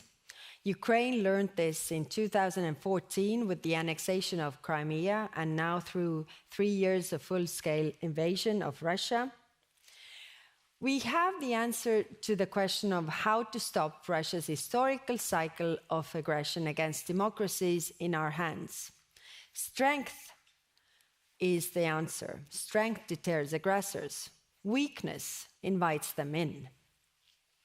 The strongest security guarantee is a strong Ukraine. Kiev cannot accept another Budapest memorandum. Words alone are never enough as a security guarantee.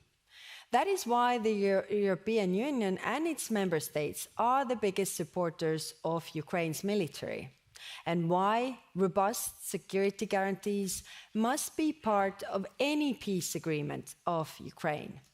And why last Friday I also discussed with the European Union foreign ministers how to provide security guarantees.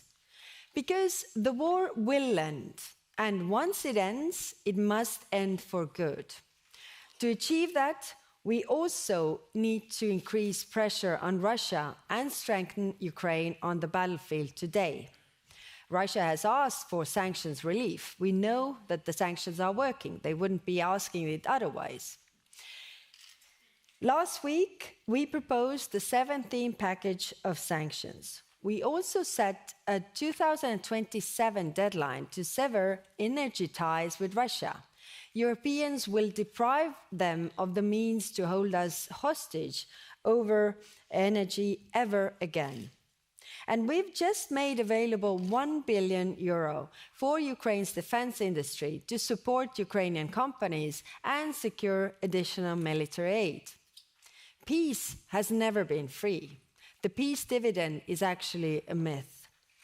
We must invest in defense during peacetime to protect peace, our values, our democracy.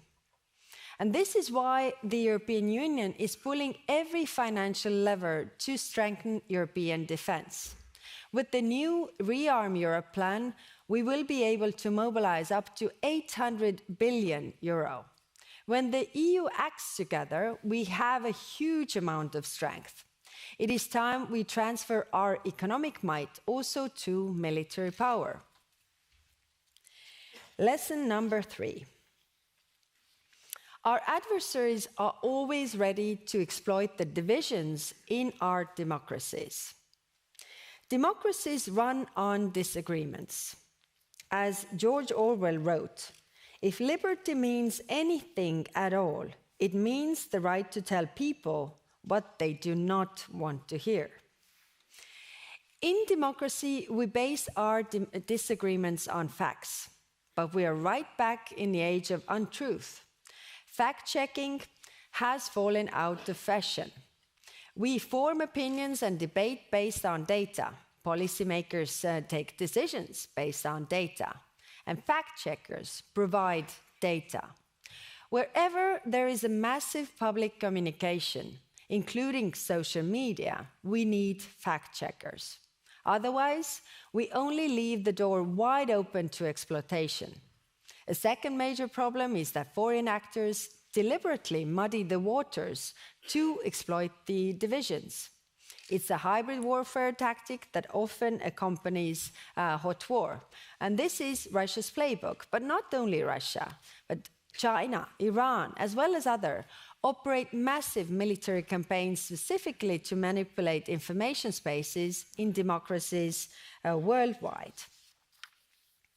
Last year alone, more than 90 countries were targets of attacks, from disinformation fueling farmers' protests in Germany to interference in presidential elections in Romania and Moldova.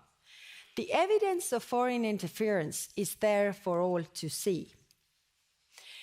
The EU is fighting back by exposing these operations and sanctioning perpetrators, but we must all do more. And this morning, I met young people here who were part of the 2025 Alliance of Democracies Fellowship, and they are doing amazing things here. I really encourage you to meet them, like Open Minds, for example. They merge artificial and human intelligence to detect and help governments to fight interference. One of democracy's greatest privileges is participation in election and choosing who we want to govern us based on data. If we truly want to defend our democratic space, we must fight the foreign interference. Lesson number 4. It's never too late to protect democracies or rebuild it. The role of independent media for democracy cannot be overstated. Radio Free Europe, Radio Liberty, is a shining example. For countries under autocracies, it has long been the light in the dark. Another of the fellows I met this morning runs a company whose work helps to public check the accuracy what we read in the media. And this, media literacy, is equally important. One of my objectives for the next long-term European Union budget is to ensure that EU remains a reliable partner to protect free media and quality press globally. And this is especially important when Russia and China buy up media, including in Africa, only to control the narrative. If you pull funding for independent media, you only help those who want to destroy democracy. And one cannot exist without the other. It is also deeply troubling that some countries are now labeling individuals and organizations who receive foreign funding as acting on behalf of foreign interests. The result is simply shrinking civic space and therefore shrinking possibility for democracy to thrive. Despite rising autocracy, democratic openings still persist. Opposition leader in Zambia won presidential elections in 2021. Last year, Sri Lankans voted out an autocratic leader. Protests toppled the dictatorship in Bangladesh. The fall of the Assad regime in Syria offers Syrians to choose to rebuild a country where every voice counts. We must seize these openings. Before Moldova's elections, the EU worked with digital platforms, including TikTok, to combat disinformation and help Moldova enact legislation to regulate its digital space. And I want us to continue this work. Even from the ashes of war, democracy can rise again. And for this, accountability is the key. Last week in Lviv, we formally established a special tribunal for the crimes against aggression in Ukraine. Accountability is how societies collectively grieve and move forward after unimaginable horror. This was true after Nuremberg. It will be also true for Ukraine. While others withdraw from responsibilities to uphold international law, the European Union never will. So let me sum up here. We must fight for democracy. We cannot take it for granted. Democracy is never a given. It is always a choice. We have to choose it every day. We have to be active citizens in our democracies.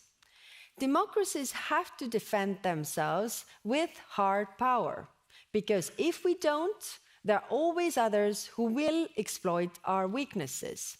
We see the autocrats cutting course, disabling opponents, and removing them altogether. It is up to us, to democracies, to defend the space and keep the race fair. And opportunities for progress will always exist. Because the will for freedom, choice, and democracy is innate part of who we are as human beings. Now more than ever, democracies must believe in their strength, defend themselves with hard power, and hold on to the spirit of victory. Thank you.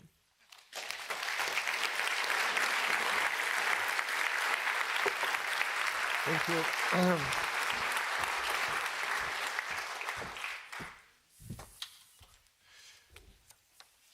Thank you very much, High Representative, and welcome to Copenhagen. I wanted to start with a broad thought. Autocracy seems to be on the rise around the world. The results of the perception index are quite alarming. Is Europe really alone in defending this sort of liberal democratic model in the world at this stage? I don't think we're alone. Actually, what I've seen is a lot of countries from around the world behind our doors wanting to cooperate and finding new ways to do that. And why is it so? Because, something that has been maybe our weakness because we are so predictable and so boring has become actually our strength because there's a lot of unpredictability in the world. So we can build on that strength. Of course, we need to cooperate with the countries around the world who are not perfect democracies. If we only choose the countries that are perfect democracies, we can't also work with countries that are within the European Union. But that's another topic. But it's clear that we need to find the ways to actually promote the values that we also stand for, because people clearly see that it brings benefits. It brings prosperity and the well-being of people. Boring is good. We'll see if that's the next EU slogan. Choose boring. Choose boring. That's even so. Some countries seem to be having a trouble making a choice between autocracy and democracy. You mentioned you were in the Western Balkans. Some of the leaders in that region decided to go to Moscow for the so-called victory parade. What would you say to them at this stage? Have they already made their choice in terms of which model to follow, or is the EU keeping its door open? On the 9th of May, when Putin was having its parade, we were together with the foreign ministers of European Union, and not only European Union, but also Norway, UK, there were Western Balkans. We were in Ukraine, and we visited a hospital in Lviv that is called Superhumans. So it is treating patients who have lost, one of their limbs, and it's one of those hospitals. There are 3 of a kind in Lviv, and then after that we went to the cemetery and in Lviv. So I was just seeing all this, human suffering, but a lot of broken bodies, but not broken souls. You can see, they clearly understand what they are fighting for, and you can break my body, but you can't break me. And I was like thinking about all those leaders who stand by the person whose decision it is to actually send the soldiers to die in Ukraine, to kill civilians, to kill other soldiers, to bring about all this suffering. How can you really? I don't understand. How can you? Say to yourself that this is the right thing to do. I want to be in the picture with that guy. So what I want to say to them, and I've already said, go to Ukraine, go and see yourself. You don't have the courage to go there. See yourself and then look into the mirror and ask yourself if you are on the right side of history. Mm-hmm. Would you say they have set themselves back on the path to EU membership by doing something like that? Well, it is clearly a big issue. I can tell you that one of those countries wanted to send the military to march there. It's like, can you imagine that, this is the biggest threat that we have to Europe, Russia. And you want to join European Union, and then you send your military to march together with the forces that are actually attacking European security. How can you then really defend this and say that, we want to take this military, enemy within?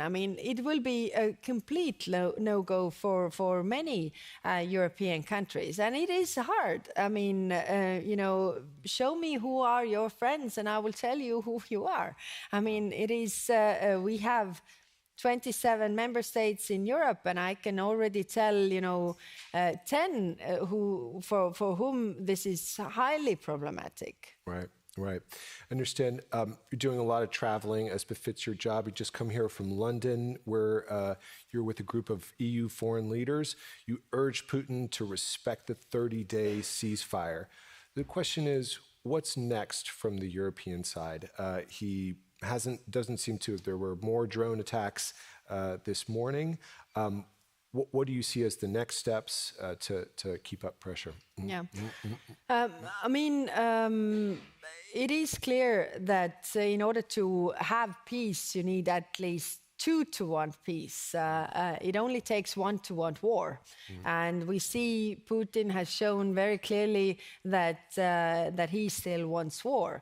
I mean, and I think it's extremely important because they wanted also in the global South to make them believe the narrative that Europeans or Ukrainians are these warmongers. They want war, but Putin is a peaceful person, just attacking and killing some civilians. They really bought this narrative, but now everybody can see that this is not the case. I mean, it has been 60 days since Ukraine agreed to full and unconditional ceasefire, whereas we haven't seen that from Russia's side. We have seen that Russia is playing games. So now, of course, we have been united, saying that, okay, a ceasefire so that they can sit down behind the table and discuss peace. But we need to see some goodwill on the Russian side. So what we can do is, of course, to put more pressure on Russia to also want peace on their side. And the tools that we have in our hands are economical, so sanctions. And I also welcome the Lindsey Graham package that they are now discussing in Senate, which is very strong sanctions to really put the pressure on Russia. So I think this is sending a very good signal that also the Americans understand that in order to end this war, in order to end this killing, you should put the pressure on the one who is doing the killing. Right, right. And the United States has really been so far leading these kind of bilateral talks with Russia and Ukraine. Do you think, how has Putin behaved in those talks? Is he being a trustworthy partner for Donald Trump? And what would you say to Donald Trump? But there hasn't been any bilateral talks with Ukraine and Russia. There has been shuttle diplomacy, really, and not with, I mean, there has been envoys from United States going there, but I think it is important to keep in mind that nothing about Ukraine without Ukraine, really. I mean, if we see them agreeing to things and coming back to ideas that are completely unacceptable for Ukraine or for Europe, for that matter, then it can't really fly. But I think I understand what the Americans are trying to do is to really keep the door open so that, Russia would come to the table. And that's why they haven't maybe put that much pressure on Russia. But now it has been over 60 days. And we need to see then some other steps so that you would see Putin around that negotiation table. Right, and on Thursday, what do you expect Zelensky just confirmed this morning that he will go to Ankara? Do you expect to see other leaders around that table? Do you think? Well, it's a big question. I think Zelensky did well to say that, okay, I'm willing to meet Putin and let him come. I don't know if we are off the camera or on the camera here, but if I can share my opinion, I don't know. No, please do. It always gets me in trouble if I do that. Yeah. That's definitely on. So it's hard. It's hard. But I think it's a good move if they sit down. I think it should be between then Zelensky and Putin, but I don't think he dares Putin, I guess. All right. We talked about raising the pressure on Russia. You mentioned a 17th package of sanctions. But there are obstacles. There are countries in Europe that are standing in the way of that sanctions policy. What do you think, does Europe have to take steps to safeguard its sanctions policy, its security policy, to make sure that one country can't derail the whole thing? Yeah, and how would that work? Yes. First, I mean, we are working on the 17 package, and so far, I mean, let's hope tomorrow is one day when we will see whether we have an agreement or not. But I'm positive that we are moving with this, and then of course preparing other packages as well. Now, coming to your question, then tomorrow. So you think there might agreement on sanctions? I mean, no. Tomorrow is the big meeting of ambassadors, so we get the feeling what kind of fights we are up to. So so far. I don't know what I have to do, but in general terms, of course, it is a big problem, and that's why we are intensively doing the thinking how to overcome that problem. And I can tell you, we have prepared some different possibilities to overcome that, but the first aim is to have the agreement by everybody, and I hope we will get there. Right now, I'm optimistic. I'm gonna take we have questions from our audience coming in here. Here's one that I like. Will the EU be willing to move ahead with confiscating assets worth 300 million? I think that's an underestimate. It's more like 300 billion, and making them available for the reconstruction of Ukraine. Yeah. Yep. Again, I mean, my position is very clear. Personal, opinion on this is that it is not fair that our taxpayers need to pay for something that we haven't destroyed. It's Russia that is doing the destroying. And as a lawyer, I can find a way out of this problem. We have the assets, so Russia has a legitimate claim towards us. Ukraine has a legitimate claim towards Russia to compensate for the damages that they have caused. So we can find a solution there, say that, we are settling from this pot that we have for the reconstruction, and then if there's anything left over, I mean, we can give it back. But we don't have the decision by everybody, because, as you know, these assets are not evenly distributed across member states. So some, to say one particularly, is bearing the most burden.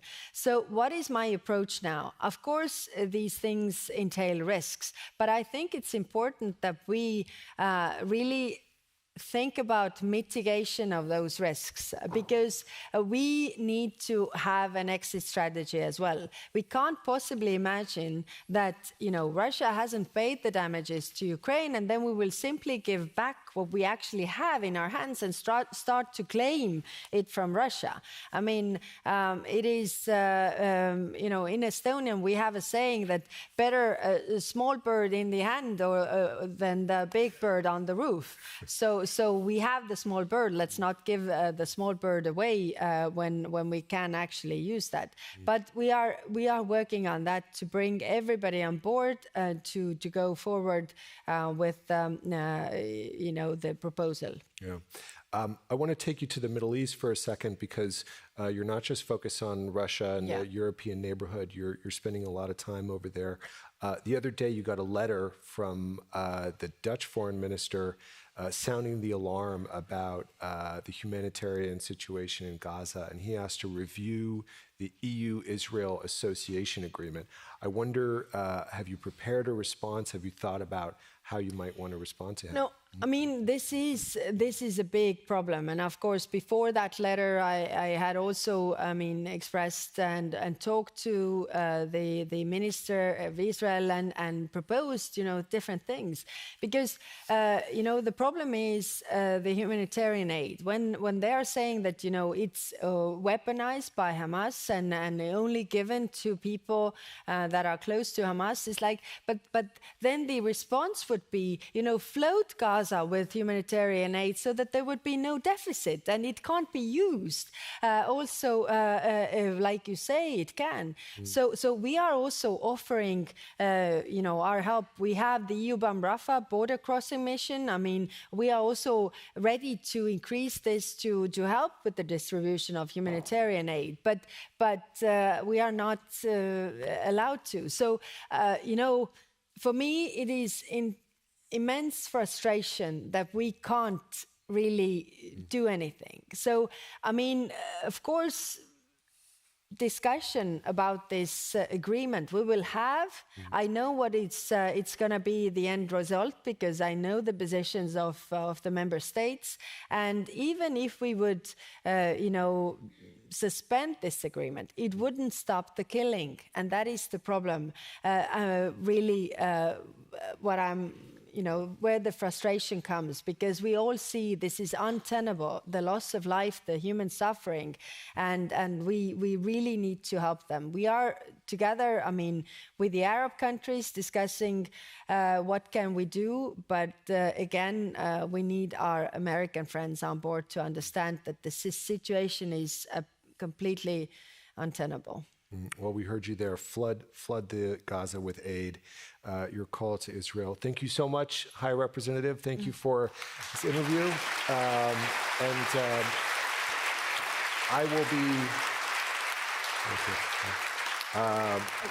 I will be staying on stage. I think you get to have a break.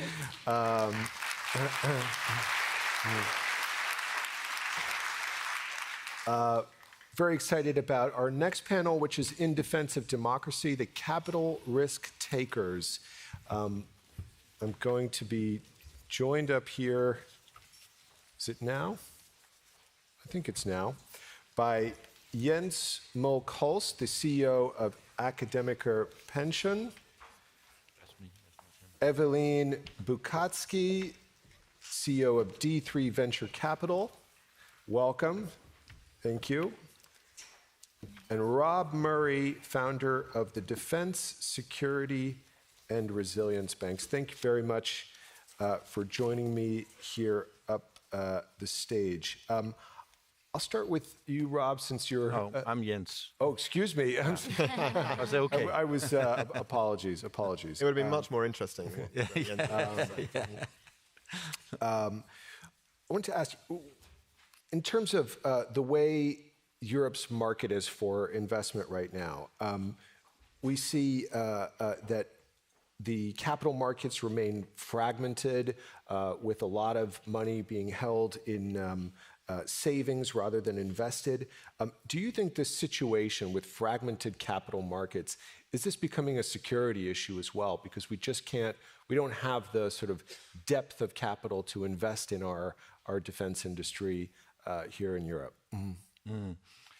Well, I don't think it is a problem, because if the revenue by investment is adequate or more than that, the capital will go that way. So I think if the companies perform well and the vision of the separate company is okay, then I think the capital will go that way.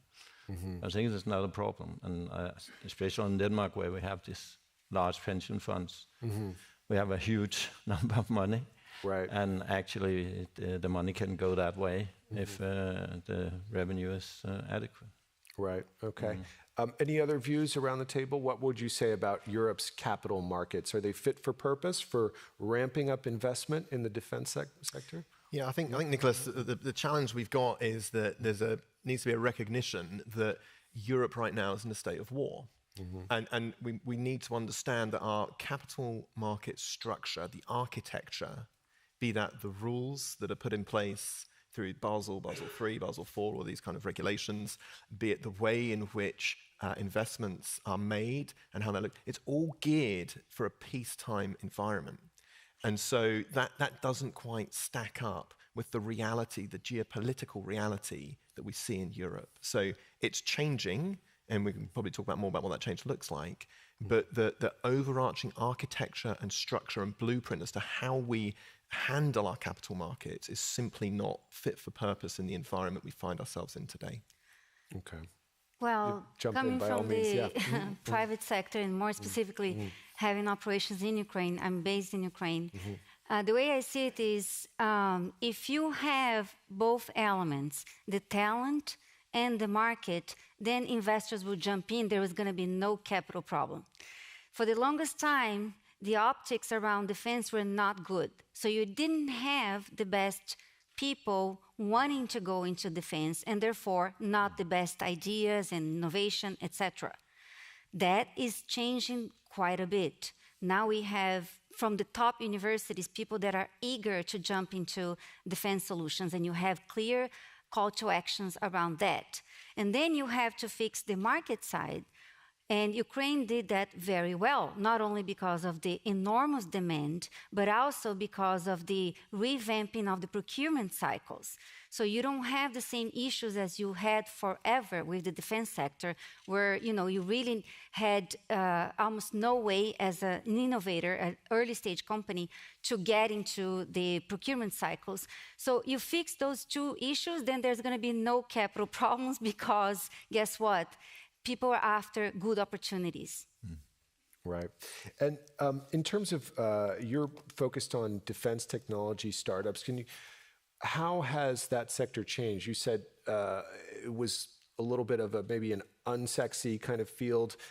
Now we have the reality of conflict on Europe's doorsteps. What is the sort of investment environment? What are you seeing in terms of sort of desire to invest in defense startups? Well, this full-scale invasion of Ukraine has been an inflection point. There's a whole new, interest. So really, we're living in a completely different world, but there's a lot more to be done. And I'm sure Rob will talk about that as well. More specifically, what we have today is a whole new set of new funds looking into defense, being launched specifically to work on defense use cases. But there's still stuff to be done. More specifically, two main things that I would change. One is there is venture capital, but not all the way towards growth stage. So pre-seed, seed, and Series A is somewhat okay covered, still more money needed. Growth stage is still lacking, and that's going to be needed. The other change that I would make is to get away from the dual-use nonsense. I don't see people talking about that enough. This is sort of like a dogma that has existed in the defense investment forever, and in my view, that's a mistake. That's asking the entrepreneurs to be distracted. Instead of being focused on a single case, military case in this particular situation, then we ask them to be distracted into two very different markets. If you fix those two things, we're in good shape. Right. And you're saying it's regulation, to be very specific, that is the issue here in terms of dual use. No, actually, I think investors should ask themselves why they started with this dual use dogma to begin with. And I think the answer in the beginning was that you needed the civilian use case to live through the valley of death before you get a defense contract. Well, guess what? Today, the defense contracts are there for you. You don't need to live through that valley of death. So it's enough to, we don't need to have those dual-use requirements anymore. But one thing we also have to mention is what's missing in the market is private debt. So, at the moment, if there are people looking for opportunities there, this is one of the biggest opportunities that not a lot of people are doing private debt for defense companies. All right. Rob, I wanted to ask you, we've seen remarkable innovation in defense from Ukraine. It's really an open-air laboratory, but people still think of the United States as a kind of driver of innovation in defense technology. What do you think needs to happen here in Europe so that we can either catch up or even be sort of leaders in defense innovation? What needs to change? So when we think about this, Nick, we've got a few things to take into account. So what does it actually mean to be a leader in defense technology and innovation? we've got all the talent here in Europe, right? We have amazing people, amazing engineers, amazing students, technologists. We have the creativity. There's no question about any of those points. So what's the challenge? And the challenge more often than not is the willingness to take risk. And it's the willingness, and that's across the board. It's the willingness of investors to take risk. It's the willingness of having politicians to take risk with regards to sort of unlocking private capital to support some of these endeavors, particularly, the ability for, and I'm sure Jens will have a view on this, but pension funds and other sorts of money and other instruments to lean into this. And it's really the culture where in the United States, I've lived in the United States, I've worked in the United States, I did my MBA in the United States. There is a culture there where actually if you try something and it doesn't work out, then it's like, hey, no worries, what are you going to do next? Whereas I find in Europe, you try something and it doesn't work out, it's like, well, I guess you shouldn't have done that then. Right? And so there's a real social element here, which is very, very difficult to break out of, and thus in our education systems, because if you look at what does success look like, you need a really strong education pipeline that allows for innovation to flourish. Not everyone's going to be a technologist, but there's different ways we can measure innovation. That gets commercialized. That then allows for economic growth and productivity and prosperity, which then results in high degrees of quality living and so on and so forth. Right? That is a tried and tested pipeline that has gone on for millennia. We have a problem in my experience, and I'm lumping Europe together here, which is slightly including unfair. The UK. Yeah, where it's in the beginning of that pipeline, there is not enough embracing of that risk culture of try, see what happens, give it a go, and well done for having an effort. That is a mindset. It's a cultural thing. It's the hardest thing to change. And that, more than anything else, is the biggest differentiator between the United States and quite frankly, anywhere else in the world. And that is what needs to be focused on. It's very hard to get at. Yeah. Jens, how would you respond to that? You're at the dealing with large sums of money in Denmark. Do we lack a sort of culture of risk here? And what is stopping people from taking risks? Do we have the wrong bankruptcy laws? Do we have sort of insufficient? Is it just a cultural matter of not rewarding people who take risks? Well, you consider the U.S. is survival. You have to earn money. We have a perfect social system in Denmark. You always have money. Right. So you don't have this urge to make a living. Of course, we do have urge to make a living, buy a new car, and now I want an electric car, etc. I think that's kind of urge. It's not in Denmark and probably not in the rest of Europe. Some places in Europe is there, but that's a culture thing. Right. We have been nurtured through the last 30 years. Right. And all was good, almost. There was a financial crisis and a little bit of that. So I think that's a cultural thing. I don't think it's anything to do with the pension fund. Of course, we are risk takers, but we're not risk takers of newcomers. I know that because we are not on that line of business, but we can work on that. I do want to turn it into a philosophy panel. I'm just sending everybody to sleep if that's the case. But this is you rightly said there, Jens. It reminds me of de Tocqueville. When de Tocqueville went to the United States in sort of 1831, one of the French aristocrat, one of his biggest insights was what binds the United States together is the love of making money. And that is very, whether we agree with that or not, is a slightly different point. But that was a fundamental insight into his findings. And that's a very different mindset to Europe. Right. It's an interesting link there between our social safety net, our comforts, and the desire to take risks and to win. Are you happy with the way things are? Or yeah, in a way. Okay. I like the comfort. I like our social security system. I like we're taking care of people. We are kind of retaining the democracy in Europe by doing these things. Right. But of course, innovation. Where's the innovation? I know there's innovation in Denmark and the rest of Europe, but where's the speed on it? Yeah. And of course, if you look at my company, the pension funds don't put in money into startups, small, medium, that would not fit into our investment policy. But when they come to growth, when you're a little bigger, then we are into it, but not in the startups. Not right so away. there's a lot of money which is put otherwise somewhere else, and not in innovation. I guess that goes back to you, Evelyn. You talked about the growth phase. That's where we need more capital and so on. Why is it that we're not able to achieve that growth phase? Could you ask your neighbors maybe to invest in that part of the cycle? Yeah, what do you see? Do you invest in fund of funds? I mean, do you invest in funds? Less and less. Okay.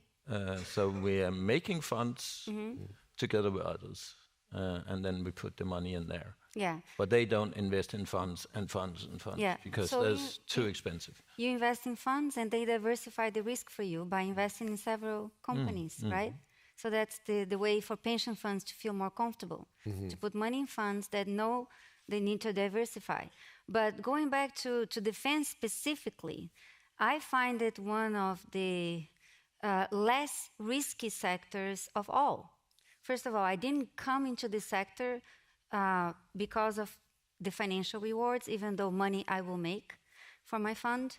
I came because I want Ukraine to win this war. It's much bigger than the financial returns that I will get for the fund. However, if we're talking about risk, what do we have here? We have who's the end user? The military. It's pretty reliable, right? They will be there forever. They're not going to evaporate. They are predictable. You know how to deal with them. That's one. Number two, who's the buyer? The government. The government is going to pay you. Don't worry. So you eliminate most of the risk. The only thing you need to fix is how fast they buy, right? If you fix that, then there's no better sector. And it's a sector that you know what the budget is. They said it's public information, and you know it's growing exponentially. So I find it like one of the least risky sectors ever. Yeah. What's stopping you? I can. Yeah, go. Sure. Let's have the rebuttal. He's going to invest in my fund after. We are using funds because we don't know everything. We don't know everything about business in weapons or partly drones, whatever. So we kind of say to people, you know something about that, we don't know. So we're making a fund. Actually, we are considering making a fund with somebody else according to invest in military equipment. So in a way, we are going that direction. We haven't done that before, and that's right. Only a few companies have we invested in, because we have ESG as well. Right. ESG give us some restrictions to what we could invest in. Right. So, of course, we have to look into that. But there's a lot of money, and we can invest. We can invest in military today, tomorrow, and probably a lot of our money will go to infrastructure investments, right. Barracks, etc. We have nothing working in Denmark today, so we have to get something done. And I think it's about 6 months from now, the first generation of new conscripts comes in, and I don't know where they will put it. They'll put them, women and men. Okay. So I think we have a huge problem in Denmark as well for doing this, yeah. So the challenges is there. If I may, this goes back to the point that we have to think about the architecture for our financial system again, and that's why what I'm doing with the DSR Bank Development Group is this is a multilateral bank that we're working with nation states, the owners, they're the shareholders. And the point being is that when you're then starting to be able to put credit and money into either the private sector or indeed into government, because it's a bank backed by governments, it allows the confidence and perhaps more importantly, the legal guarantees to pension funds, to commercial banks, to actually extend that credit down where it needs to go, as Evelyn highlighted. Right? You can't really do the scale of the investment needed, which is hundreds and hundreds of billions, probably trillions. Right? These numbers are huge. You cannot do that unless you have a multilateral defense bank at the top of this that allows the rest of the system to do its thing through those guarantees backed by sovereign states. Right? And that's part, it's not a silver bullet, it's part of, though, this rewiring of this blueprint that we have to do for the context we find ourselves in. Excellent. Well, thank you very much, all three of you, for this chat about capital risk takers. Thanks very much. That is the end of this session, and we're going to exit stage, and I will introduce our next speaker. Thank you very much. Thank you. I'm also leaving. Cheers. I'm also getting out of here. And our next session is, I'm not sure whom. After this we have, excuse me, Jonas Perello-Plesner is going to moderate our next session. Cheers. Thank you.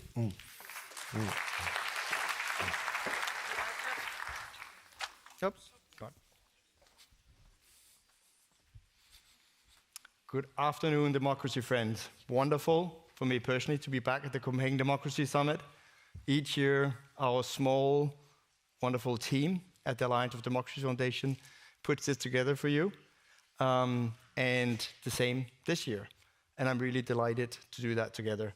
And I know the team is all out there, all being busy making this happen on track, so I'll do my best to do the same up here on stage.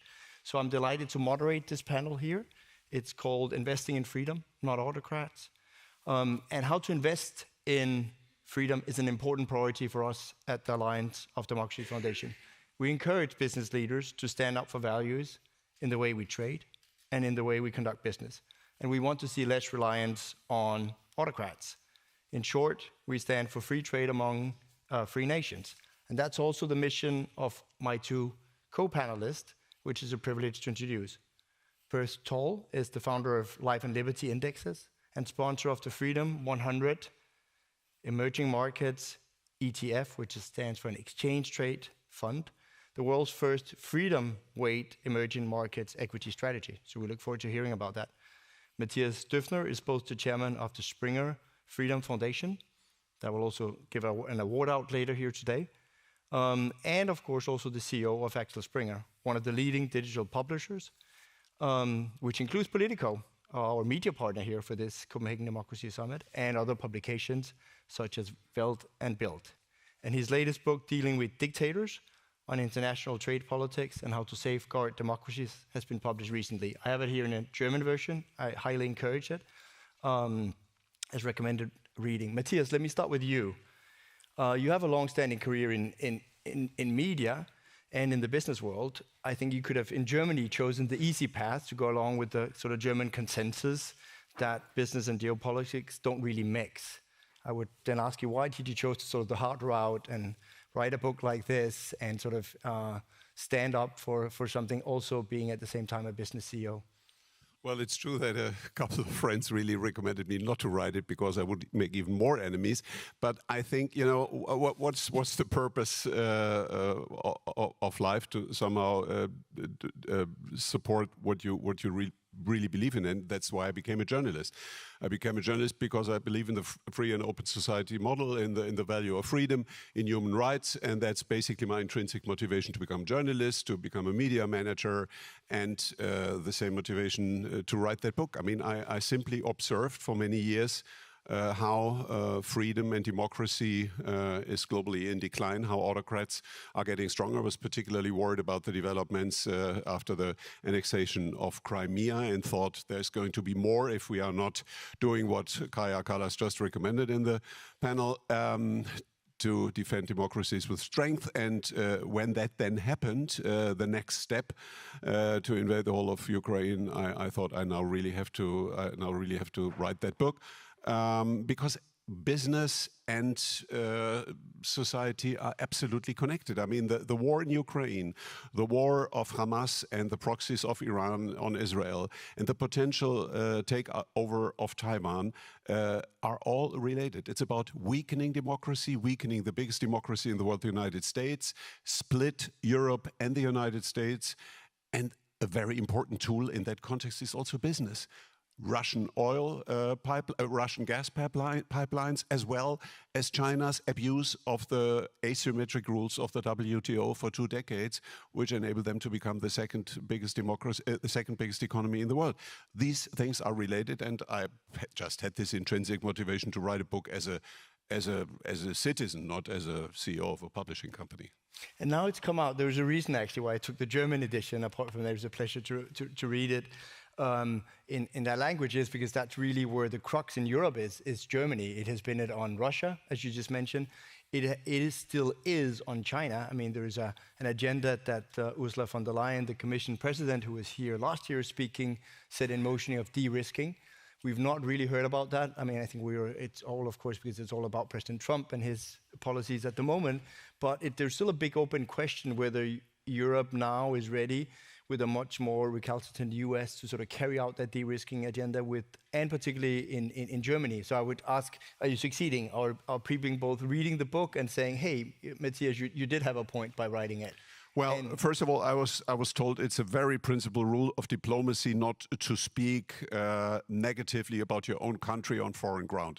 Fortunately, I'm not a diplomat, so I can say that Germany is the negative role model in dealing with China, because their kind of naive and opportunistic policy has led to a very developed dependency. The German car industry is already now very dependent on China, and we see what that does. Dependency is never a good basis for healthy trade. China is now really about to destroy the German car industry, and maybe that is a late and painful learning. Maybe there are incredible opportunities now with a new government that may take a different route. I think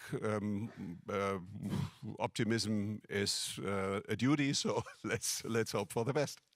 Thank you, Matthias. Perth, I now turn to you. And let me also mention to all of you out here, we're open to audience questions. So put them in the session, go into your app, put them in the session, and they'll appear magically and digitally up here, so I can take them as part of our conversation. Perth, you've done some of this that we're talking about. How can we actually invest more in freedom rather than autocrats by making this financial product that enables investors to put their money where their values are? But tell us a little bit actually how it works, because it's definitely something that I personally, having also advocated this, and Matthias the same in his book, we want to see this happen in practice, but often we don't necessarily have the tools. And this is at least one financial kind of possibility for doing that. Yeah, so what my company does is we sponsor an ETF, an exchange-traded fund that invests in the freest emerging markets. So in the emerging markets investing space, there's a lot of autocracies. China, Russia, Saudi Arabia historically have always been the top 10. China currently has about 30% in most emerging markets benchmarks. And these are benchmarks that all of the world's asset allocators, all the biggest pensions and asset managers in the world have to benchmark to. So if MSCI Emerging Markets Index has 35% in China, all of these people have to have 35% in China. So we are really funneling money to autocracies without even meaning to. The reason for that is it's market capitalization weighted. That's the standard weighting mechanism for most investment indices. So what we do instead is we freedom weight, and we're using third-party freedom data from the Cato Institute and the Fraser Institute that combines 86 variables on both personal and economic freedoms. And we use the composite country score to come up with our country weights. So instead of having China, Russia, Saudi Arabia in the top 10, we have Taiwan, South Korea, Chile, Poland in the top holdings. Poland and Chile being very small countries that get about 1% weight in the MSCI benchmark that everyone benchmarks to, but have about 14% weight in our index. So we've never had any China, Russia, Saudi Arabia in our index. At the time of Russia's invasion of Ukraine, we were the only emerging markets fund that did not have Russia for this very reason of their lack of freedom. So we've done well over the past several years, and ETFs are a topic that maybe doesn't get a lot of play in conferences like this, but you can be sure the dictators are paying attention. So 6 months ago, Xi Jinping visited Saudi Arabia. Shortly thereafter, Saudi Arabia launched a Saudi Arabian ETF on the Hong Kong exchange. China launched a Chinese ETF in Saudi Arabia, and they each seeded the other's ETF with $1 billion. The good news I'm here to tell you today is that our fund in the US, the FRDM Freedom 100 Emerging Markets ETF, has currently just about $1 billion under management. So freedom investors are truly undefeated. We have seeded our own ETF, the freer countries, with as much money as the autocrats have just given each other. So that's what we do, and I'm so happy to be here to be able to talk with you guys.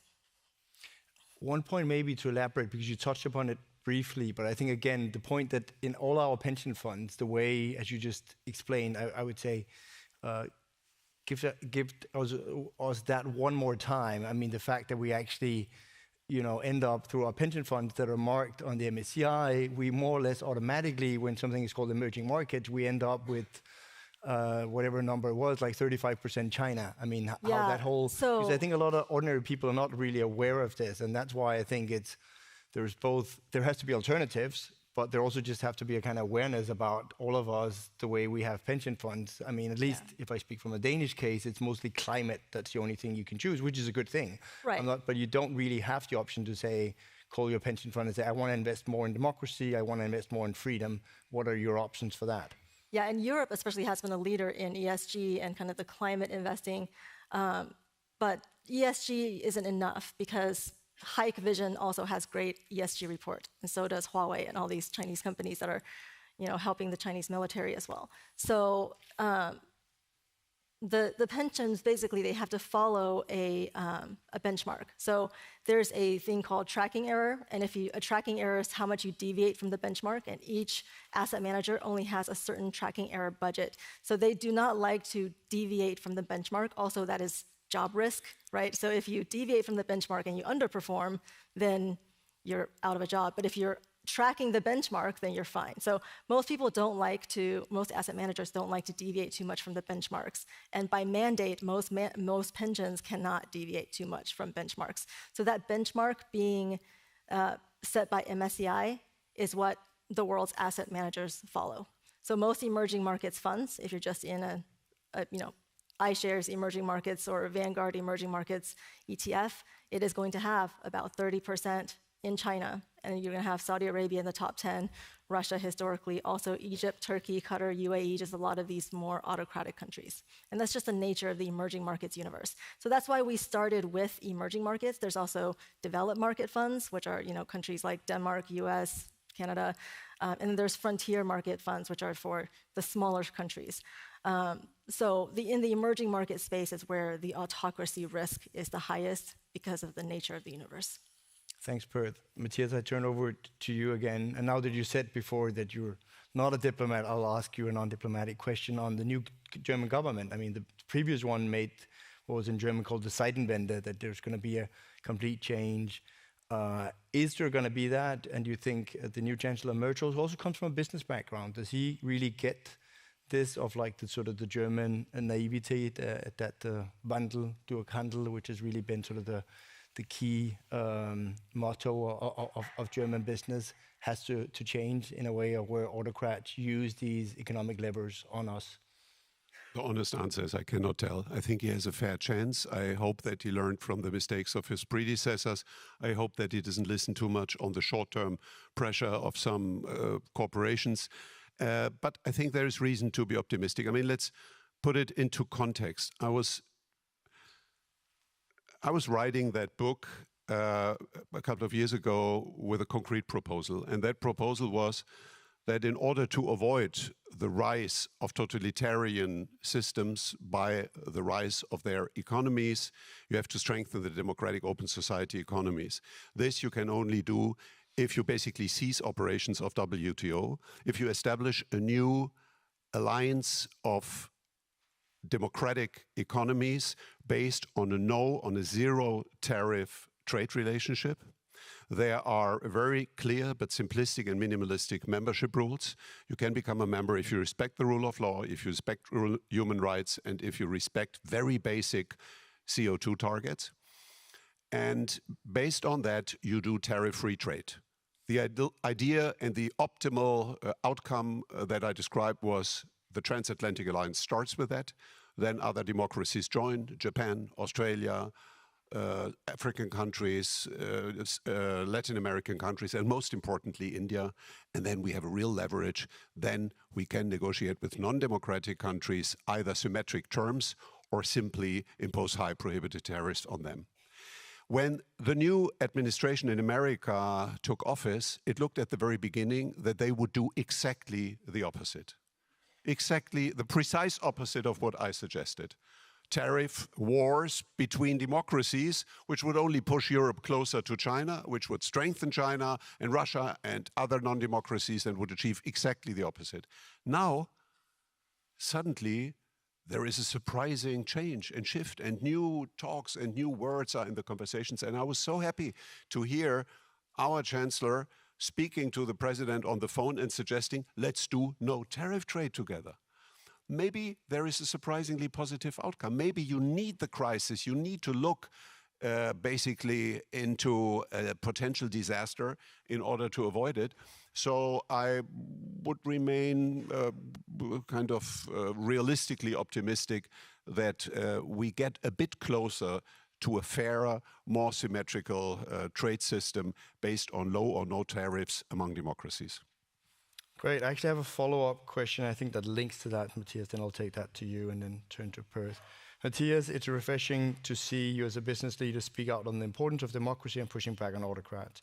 In the United States, business leaders have been much more careful and reserved when their voice is badly needed right now. What would you say to American business leaders who privately feel the way you do about the importance of protecting democracy, but are nervous about speaking out? Speak up. That's the very simple sentence that I would say and that I am saying. I mean, I just spent 10 days in America, on the West Coast and at the East Coast, and had conversations like that. I really think it is an absolute reliable signature of an open society that people dare to speak up and say what they think. If powerful business leaders, billionaires who really have a lot of power and influence and independence through their wealth, don't dare to speak up, that is something that I find personally very scary. Now we have to analyze, is it because the system is already that autocratic that they face, I don't know, horrible consequences, go to jail? I didn't see that so far. Maybe it's more cowardice or opportunism, and that I think is not the right guiding principle. So my very concrete recommendation would be speak up and check the consequences. Perhaps you can say more than you think. Thanks, Matthias. I have a question for you, Perth. How do you position your ETF to appeal to the average investor, which primarily focuses on long-term security and returns? So I think that's, if I translate it, it's just like, can we still make money on freedom? Yeah, so when I first started this, I had no expectations in the short term going in of what the market would do, because market could do anything short term. But I absolutely believe that long-term freedom would win and would outperform. We've been around for 6 years now. This is our anniversary month, 6-year anniversary this month. And we've strongly outperformed in our benchmark. I believe we are currently second percentile by Morningstar for year to date and top decile and top quartile consistently throughout our performance history. This is something that I didn't expect, and I don't want investors to expect this every year. I do expect freedom to outperform in the end, but in the short term, again, anything can happen. And when China outperforms, for example, we will underperform. And we've done that in times when China has outperformed, like the first half of COVID. But then you look at the recoveries, and freer markets typically recover much faster because they're more flexible to respond to market trends versus having central planning government telling them what to do. And also, we look at both personal and economic freedom metrics. So we do look at trade metrics, free trade, tariffs, non-tariff trade barriers, freedom of people to move around, movement of people and capital. And the freer the trade, the higher the score in our index. So we do look at both personal and economic freedoms as well. So most investors resonate more with the economic freedom part initially, but it's all interconnected. As we can see, you don't have personal freedom if you don't have economic freedom and vice versa. So it all works together, and I'm happy to report that the freer countries, at least in the emerging market space, have strongly outperformed the less free countries in at least our history. Yeah. To both of you, I have a question here. With the declining support to human rights defenders from the democratic states, how can business dial up its support to civil society in autocracies? How can business? Yeah, I mean, just I know you're, but Matthias maybe first, but Yep. and feel free to answer it just on a personal basis, Perth as well. I know it's not what you invest in. I mean, in general, human rights remain underappreciated as long as they remain abstract. So a lot of leaders, business leaders, politicians sometimes have their kind of off-the-record conversations. Yeah, come on, let's not care too much about human rights. It's almost like a nice to have. It changes completely when somebody experiences very concretely the consequences in a country where the rule of law and human rights do not exist or are not respected. If somebody ends up in jail, if somebody ends up tortured, if somebody gets killed, if somebody gets blackmailed or kidnapped, and we have seen that. Perhaps we as media companies are a bit more sensitive because we have this experience. We had reporters in Iran in jail. We had a reporter for a year in a Turkish jail. We had people killed in Russia because of independent reporting. We had people killed in the Balkan countries. So we have made these experiences very physically and very concretely, and I can only recommend that perhaps we tell these stories as concrete as possible, because that may also make business leaders and leaders from all areas a bit more sensitive. It's not a luxury, it's a fundament. Thanks, Matthias.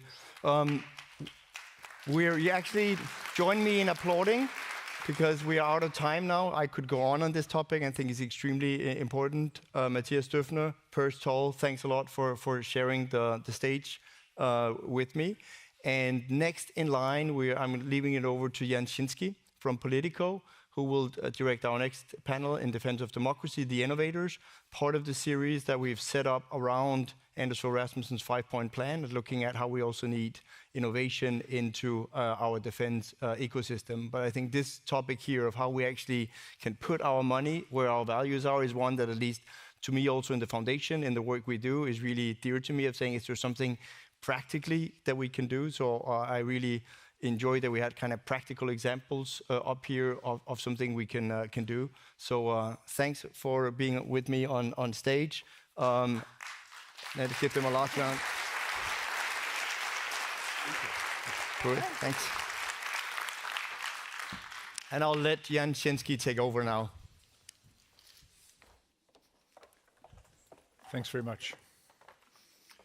Thank you very much. Yes, and as was mentioned, we're going to be talking about in defense of democracy, the innovators. And for our panel, I'd like to invite Jamie Fly, the Senior Counselor at Palantir Technologies and Senior Fellow at the Hudson Institute, Katerina Michalko, Director General of TechForce Ukraine, and Taavi Vestrimägi, who is the CEO of Centris Capital and the founder and chairman of the Estonian Defense Industry Association.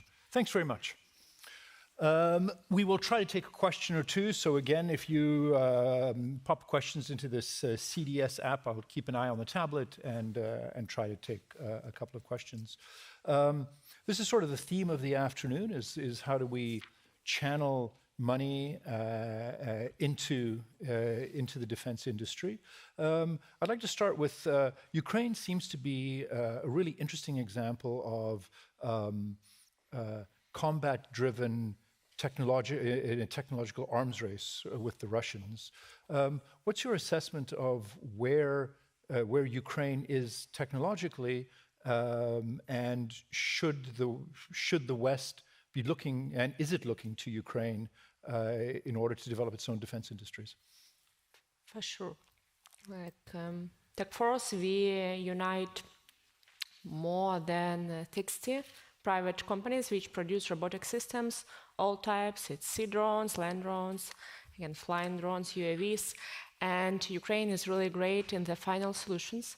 Each of these companies, they work directly with armed forces. We have a special command in Ukraine which called Unmanned System Forces.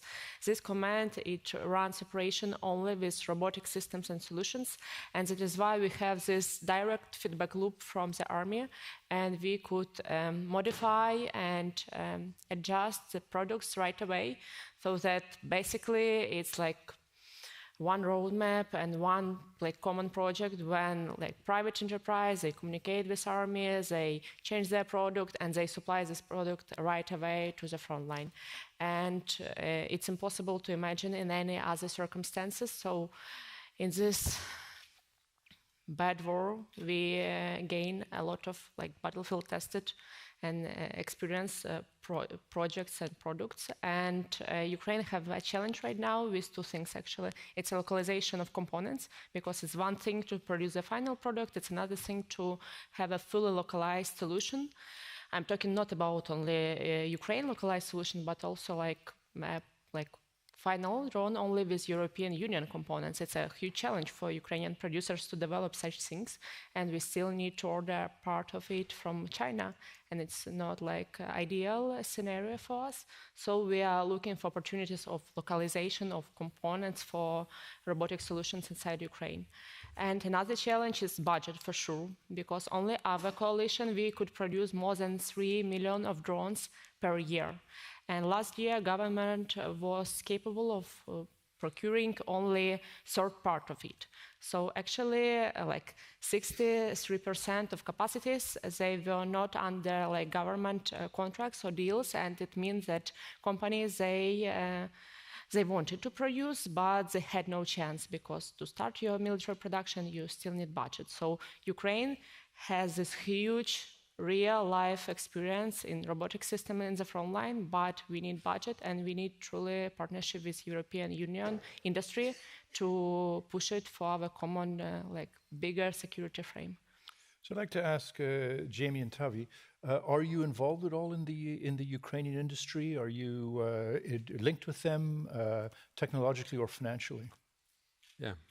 If I may start, yeah, happy to be here. Thank you very much for having me. The first, of course, I just like to reflect that I think one lesson learned from Ukraine definitely that the defense industry is a part of the defense capability.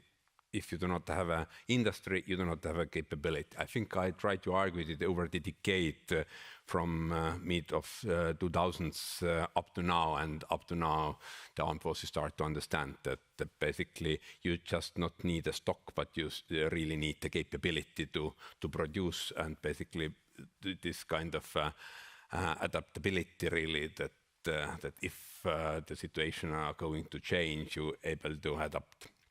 But what concerns our involvement, that definitely our industry, right now I'm speaking on behalf of the Estonian defense industry, that I think close to 15 companies daily basis from our industries with their products back there in Ukraine on the battlefield. And definitely I think for us, of course, the main goal, help to Ukraine win the war. And the second goal, of course, that if you are the defense industry player, I think you're not able to sell any your product the next 5 to 10 years if you not have this kind of first-hand battlefield experience from Ukraine. If this was so, you need to be in Ukraine. Exactly. You must be there. I've myself also invested close to 15 defense startups. And I think that the best advice what you can give the defense startup, get as fast as you can to Ukraine, get this kind of customer feedback. Do you see that your tech is really capable to make this job what you really promised that it will make?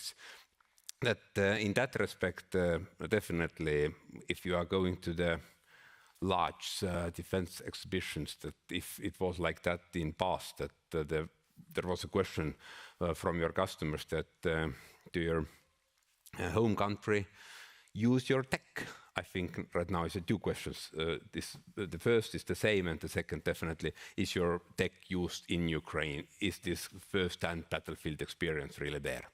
And Jamie, what's your experience been of Ukraine, and any sort of links on what's going on there? I think there are a lot of similarities with the other speakers have highlighted. I think the most important thing to what Katarina raised is when it comes to innovation, culture matters, and that's been incredibly important for Ukraine. Brave Ukrainian engineers, citizens who had specialized training, who surged their capabilities in support of the defense of their country. that has really marked the Ukrainian environment, no matter what support they got from abroad, which is incredibly important, I think, for other frontline states that are worried about existential challenges. We've learned a number of other things from our experience at Palantir in Ukraine, I think are very similar to other US defense tech companies. We're a software company that integrates data for decision makers, whether it be in the military or in the corporate world. And so we have used that great engineering talent in the country to staff a lot of our projects. The other thing that we learned, though, is important, ideally, to be in that ecosystem as early as possible. We were not doing business in Ukraine before the full-scale invasion. We quickly threw ourselves into the fight, since part of our mission as a company is to support the US and its allies. Our CEO was the first Western CEO to visit with President Zelensky in Kyiv several months into the war.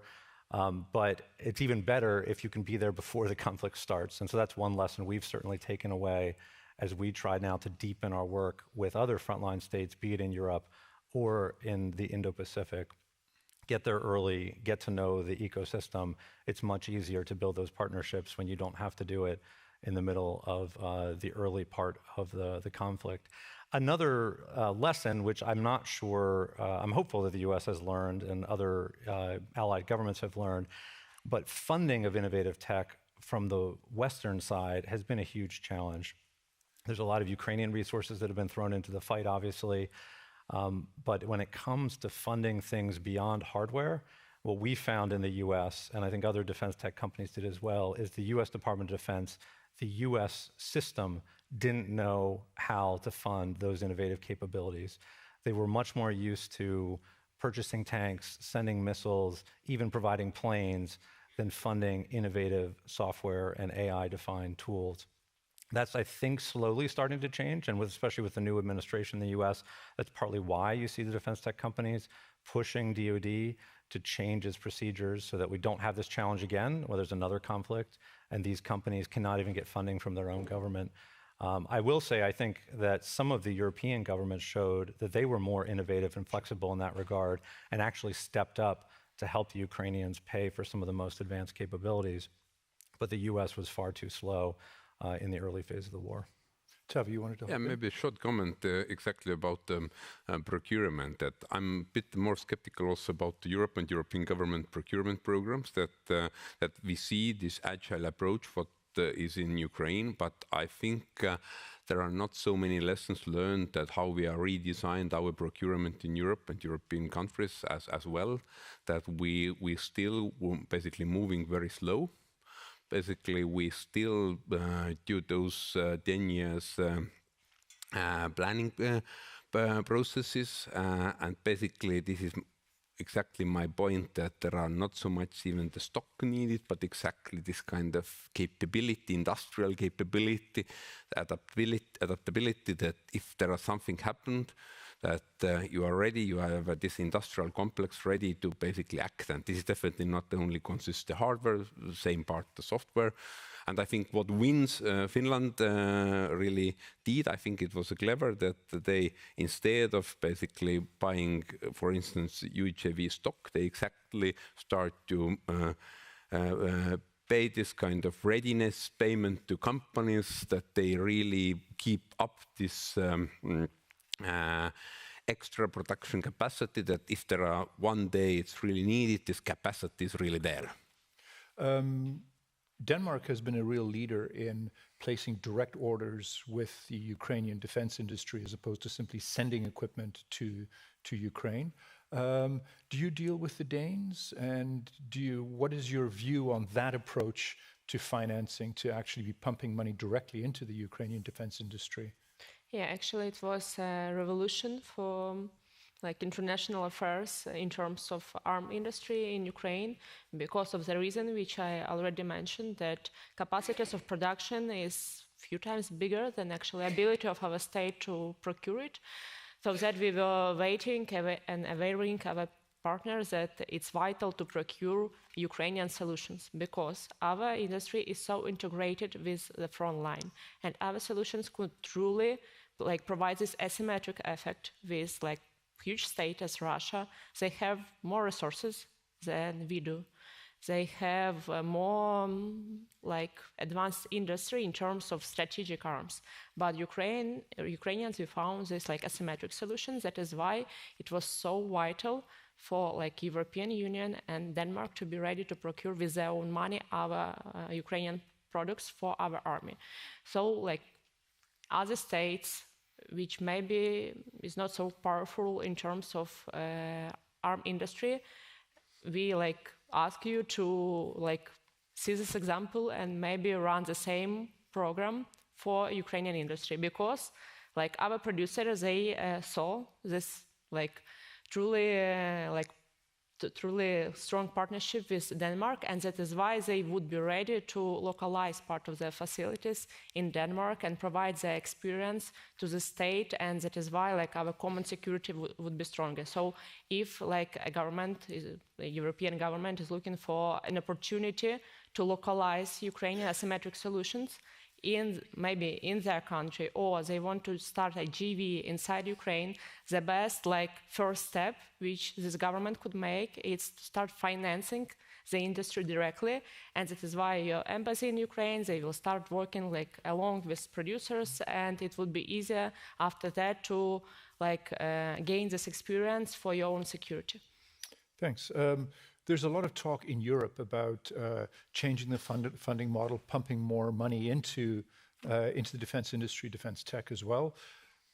There's also a worry about the reliability of the old relationship with the United States, and an ongoing debate in the EU how wide the door should be open to American companies. Where should the balance be? Should the EU be looking, I guess you could call it the French model, building up strategic autonomy in Europe, keeping that door closed, maybe opening it to the Brits and the Canadians, but not so much to the Americans? Or is that an incorrect and destructive approach? The first, of course, I think the main issue what we have in Europe, that we have a still very much fragmented market. I think given this Ukrainian example, that I think best what we can do, we can include the common EU defense service product market, if this kind of things really exists. Unfortunately, it doesn't exist, because what we see is still that all defense companies should do basically 27 times go to market, because there are still 27 different markets with very high entry barriers. I think this is the main fundamental issue if you talk about Europe. Unifying the defense. Yeah, because I think there are the main issue also from the capital market point of view, because there are already a capital available for European tech companies, but if they not scale up, it's hard to invest. And maybe you can do it in France or in Germany based on just the local national demand. But if you are coming to smaller countries, as from Denmark or from Estonia, so basically you should go. This is the export market. And if we do not have this kind of principal understanding that we build a common European deterrence, and for that we need a common European defense industry as well, and this is based on the common market. I think it's really, really hard to basically build this kind of success stories, especially what is the comparable with US, because in US you must do this kind of go-to-market just once. We have this 27, and if we go beyond the European Union, even more. I think this is the one thing. The another thing, of course, that if we talk about European strategic autonomy, that the first, and this is very much related with the capital availability, that we should keep our own best tech owned by Europeans. That if we even talk about those well-known success stories, Helsing, for instance, that Helsing is basically quite large part owned by US already. That if you talk about even the European large primes, they also some part owned by US companies. That definitely still, basically, if you look the all life cycle of the one company, that we have maybe this kind of first part, this very such early financing, it start to get in place based on the angels, based basically growing VC scene, But if you talk about the scale-ups, if you talk about the mature companies, there are still quite a lack of capital. Jamie, we talked a bit about this before. You had some strong views on that. I think this is almost an existential question for Europe. I mean, I think it's completely understandable that there's more talk of European autonomy in the defense space. But when it comes to AI right now, you have a significant transatlantic tech gap. You have nothing like Silicon Valley in Europe. You have pockets of innovation like Ukraine, but still it's not at the same scale and the same level. The best engineers and best computer scientists in Europe often end up in the US because that's where the energy is, that's where the innovation. Now that should change over time and Europe should develop its own ecosystem, but I don't think walling European innovation off from American innovation is going to lead to success for Europe. It's only going to lead to Europe falling further and further behind. And so I'm still hopeful, despite the tensions in the transatlantic relationship, that this is actually one area where you might see partnership with the Trump administration. Even Vice President Vance specifically mentioned this area last week, given his background in venture capital in Silicon Valley as an area for cooperation. And so I think that's a much smarter path for Europe, is to partner with US tech companies, learn, incorporate, build here in Europe as well, but not go entirely your own way, because I just worry that that will mean Europe will fall behind the US and China ultimately. You're certainly seeing that with START and EDIP and the other EU programs, this sort of debate of what percentage of production should be based in the US. I'm afraid, I know you want to jump in, but I'm afraid we've run out of time. So. No, I just a very short comment that basically answering your question that what kind of model we are really need for Europe, that I think it doesn't fit definitely together with the state-owned primes type of defense industry. I think we also need the private capital market-based defense industry here in Europe. Thank you very much. Thank you very much. Unfortunately, we have to end. Thanks. Thank you. Thank you very much. Thank you very much. Thank you. And now I'd like to invite Pierre Collignon, the editor-in-chief of Berlingske, to take the next panel. Thank you.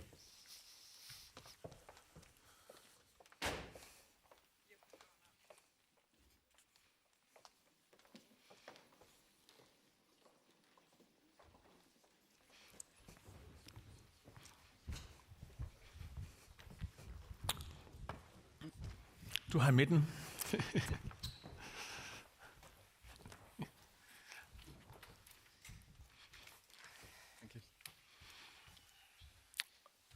All right. Well, thank you very much for taking the time to be here. I'd like to start with just a brief introduction. Carl, Rosanda, you just told me you haven't slept for 3 years. Because you started a defense company. Kudos for that. I hope you get some sleep soon. You are from Sweden and CEO of Nordic Air Defense. You're working with a drone interception. Henriette Thyssen, you are CEO of Therma, the largest Danish weapons manufacturer. You haven't been at the company that long, but Therma is a big player, comparatively speaking, in this sphere. And Dan Hamilton, you are from your own company, My Defense, also relatively new, not that big. And you are also active in a network of small and medium-sized Danish defense companies. So we want to talk a bit about what kind of warfare there is in our times, and how the defense industry can react to all of that. One thing about being relatively small compared to the large conglomerates, I think, is of course a European thing to ask: Are we large enough, and what kind of challenges does it give in research and development, for example, Carl, when you compare yourself with much larger players?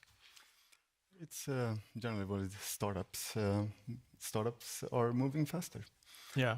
Highly innovative, new technologies. So within defense tech, we are really important nowadays. Very important. So speed can be your... Speed is crucial, and that's why it is startups, because we move faster. Speed. Right. Yeah. And Dan, how do you see this environment in Europe of relatively small defense companies? What do you think Europe or nation states can do to better support these new startups?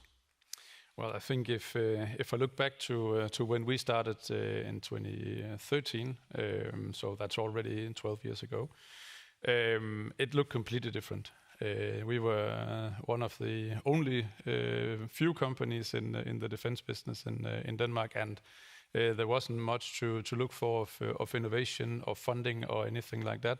I think it has improved a lot. And what has really improved is the on the one hand side, the demand. It has been accepted to talk about defense. Yeah. I think now you say producers of weapons. I think that's a wrong perception because in most cases it has nothing to do with weapons. It has something to do with technology for protecting. We save lives, and that's our purpose. So that's really what we have been building our products for. That's for saving lives and for freedom and democracy. Sure. I'm all with you there. At work, I refer to the defense industry as the freedom industry. So it's hardly needed. But then. Henriette, your company is larger. You're doing larger projects. What do you see as the most underappreciated threat for the European rearmament challenge? So first, a comment on the size. So you are right, we are around 2,000 people, but I still think the path to success is still a bit similar in the sense that since we are smaller companies in Europe, I do think it gives us an opportunity to be more agile and maneuver quicker. So even if I'm sure we are all aspiring to become larger, I think to keep hold of that is extremely important. I don't think it's a path to success to just be a mini-me of some of the very big primes. So I think there is something unique to the agility and we are having, particularly in the Scandinavian companies, that bodes well for the R&D and the development. In terms of underappreciated threat, I would say what we have come to face is very much these hybrid threats. That is not only whether you are in a little bit similar to the weapon and defense or you are at war, but there are hybrid threats all the time.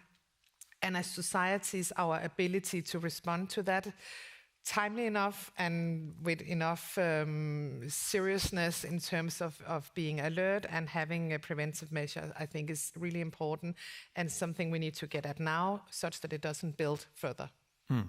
Okay, well, that's a large topic. We'll stay, I think, here in the next 15 minutes on very the hardware part of this defense that is also needed. Now, your company is also working on the F-35 project, and so you may know something more about the American defense industry as well. The real giants in defense I was looking at top 10 list. We have one European there, but they're American and Chinese. What should Europe do to get as large players, do you think? What does it take? So as you started out with, Pierre, I've been 9 months in the job, so I don't consider myself an expert on the Danish or American defense industry. But I do think there's clearly something in terms of the scalability and the positioning many of the big primes are having. I think that being said, as I said before, I think it's important that we find our own way of getting there. And my sense is, even if the sense is also that some of the very big American primes, we can learn a lot from them, but I also think they are looking increasingly on how to have a faster pathway for their innovation and development. Yeah, all right. Yes. It can go both ways. Carl, you weren't born into defense. You're a tech entrepreneur. You've been that for most of your career. Why did you go into this at all?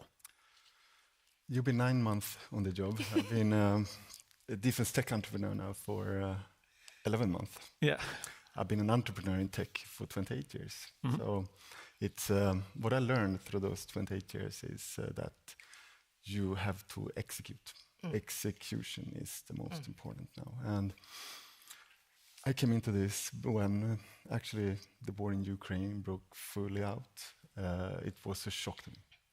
So I felt that I had to do something. And we were collecting drones and sent to Ukraine on a couple of private other entrepreneurs. And then this little idea that came to Nordic Air Defense, and a new way to control something in the air. I got the paper presentations, and look, I must do this. So I started to fundraise friends and family. And in the third meeting I had, it was not meant that I should be the entrepreneur or the CEO. That's when I decided. It felt like I've been learning at that time, 27 years, to do this project. This is the most important I've done. And so fun to learn a new thing, and so important. It is really important. So all three of you, in different ways, work with air defense. So let's look a little bit about what we've learned from the war in Ukraine. Dan, maybe you can start by telling us what you have in your pocket. So in my one pocket I have my phone, and in the other pocket I have what is called our wingman, and the wingman is our first product and really what we started the company on. That is the personal protection against drones. We started with IEDs, so roadside bombs, and pretty soon we figured out that the modern IED is not dug down into the dirt, but actually flying and then dropping grenades on top of people instead. So we developed the Wingman and a number of other products, but the Wingman we have deployed now more than 2,000 Wingman in Ukraine, and have been used to saving lives, and that's really keeping us up. And right now we have established ourselves in Ukraine as well, with an office to support and to go further with both R&D and production in Ukraine as well. And I think this is one of the things that we need to do, just as you say, execute, make a plan and then actually execute it. And then I think learning from we had the discussion before about the US, what can we learn from US? And I think the environment on the defense industry side in the US is far more advanced than it is in Europe. 30 years ago, they were demanded to consolidate and make the big companies that we see today with Boeing and Lockheed. And then there's a large willingness to invest in innovation from the government side, from the military side, and also invest into testing and evaluation, and finally also procurement. And that's really what we need in Europe at the moment, because everybody is, well, on the one hand side, running around knowing what not to do, and the other hand is, I mean, politically saying that now we all agree we need to spend much more, and we can see in the coming years we'll spend much more. But it's not only the companies that need to act, but also, I mean, the procurement agencies, and make large agreements so you can do innovation. Yeah. Technology is about innovation. Carl, you want? We need to build and create inexpensive, scalable systems to meet the drone threats. Yeah. It's what's the cost of a Patriot missile? What's the cost of a missile comparing to a cheap drone? So we need to level up or level down. So there's some of that leveling up. Henriette, it's also largely a question of how to address this asymmetry that we now have. A very cheap drone can destroy a very expensive battleship. Do you think there are some technology, some solutions that can redress somehow this new asymmetry? How do we get around that? I think we have all, now I'm speaking on your behalf, I think we have all been surprised about the the execution pace in Ukraine and also the innovation that you are seeing in coming up with new things, coming up with the counter response to that. So I think it will evolve a lot. The fact that you have to think a lot more about the supply chain and how you have the cost of production within a reasonable level, but also that you can source components that can be used to different things. So you're not in these traditional old supply chains where everything requires exact components that you cannot source freely. So I think we will see a completely a different map of how defense looks and how it can be done. And I would also say for every now we have Ukrainian participants here, in the sense that it is very different to be in a meeting when people are facing these type of threats on a daily basis than in a normal corporate structure. So in that sense, the passion I feel here is also the passion I can see with my colleagues, that people really want to make a difference and defend societies we're in. Yeah. One question here from the audience, and please send in some more if you feel like it. Is the European mindset, our mentality, is it disruptive enough to compete with innovators in the US and China? Carl, maybe you have... EU is slow on decisions, and bureaucracies take a long time. I see that where I come from in Sweden. I've seen the last 3 months, things are really speeding up. From the procurement agency, things happening faster, on a faster pace. I believe in a strong Europe. It's where democracies come from, you know. So we have to speed up, and also the bureaucracy has to speed up. We talk a lot. It's a lot of talk about how we should do it, but there is not that much action. Do you agree?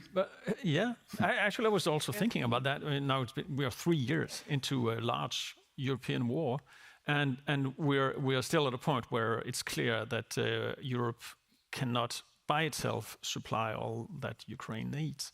So how do you guys explain that? Why didn't we really get a Zeitenwende back in 22? When the larger war started out? Yes. Yeah, I think we see it. We saw it at that time. We still see it now. I mean, we see some things coming with clearly articulated goals, which is really what we need the European Union, also Europe in general, to speak up and say, okay, what is it that we want? We want to be more independent. Right now, we are buying 80% outside Europe of all the equipment. We are now hearing goals about 50% within the coming years that we need to buy. I mean, that is an incredible increase in the market for European countries, for European companies. At the same time, we go from, I don't know, below 2% to maybe 4 or 5% in GDP over time. So suddenly we have a market that's 5 times bigger. And those are the clearly articulated goals that we need, because everybody needs to listen into them, both the financial institutions, the industry, and also the procurement agencies, because they need to adhere to those rules. And we need more entrepreneurs doing this, now when it's allowed to work with defense tech. Yeah. But that will come as soon as there's a clearly articulated market goal, then all the entrepreneurs will come, and the investments too. Then warfare is becoming really, really technological now. We've talked a bit about the drones. How close do you think we are to a kind of warfare where it's more and more automated, more and more AI-driven, basically robots doing the warfare?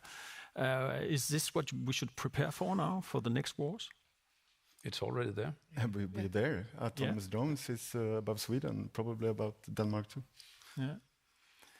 And are we ready for that in Europe? If that's something we have to face, not just in Ukraine? We're not. No. How can you be ready without testing it? No. Yeah. So more contracts, more testing is needed. Yes, exactly. Yeah, there are some questions here about what about the supply there is to and from Israel of ammunitions. Do you think we should? Some people think we should actually import more weapon system from Israel. Other people are saying actually the opposite. We should not provide them with anything because we need it all here. Do you guys have an opinion on that? I think first of all we should concentrate on Europe, because we have a huge demand in Europe, and all the discussions today have been about that we cannot supply enough. Yeah. So that should be the ultimate goal. Yeah. And get production up. Yeah. Yes. All right. Well, thank you very much. Thank you. Thank you.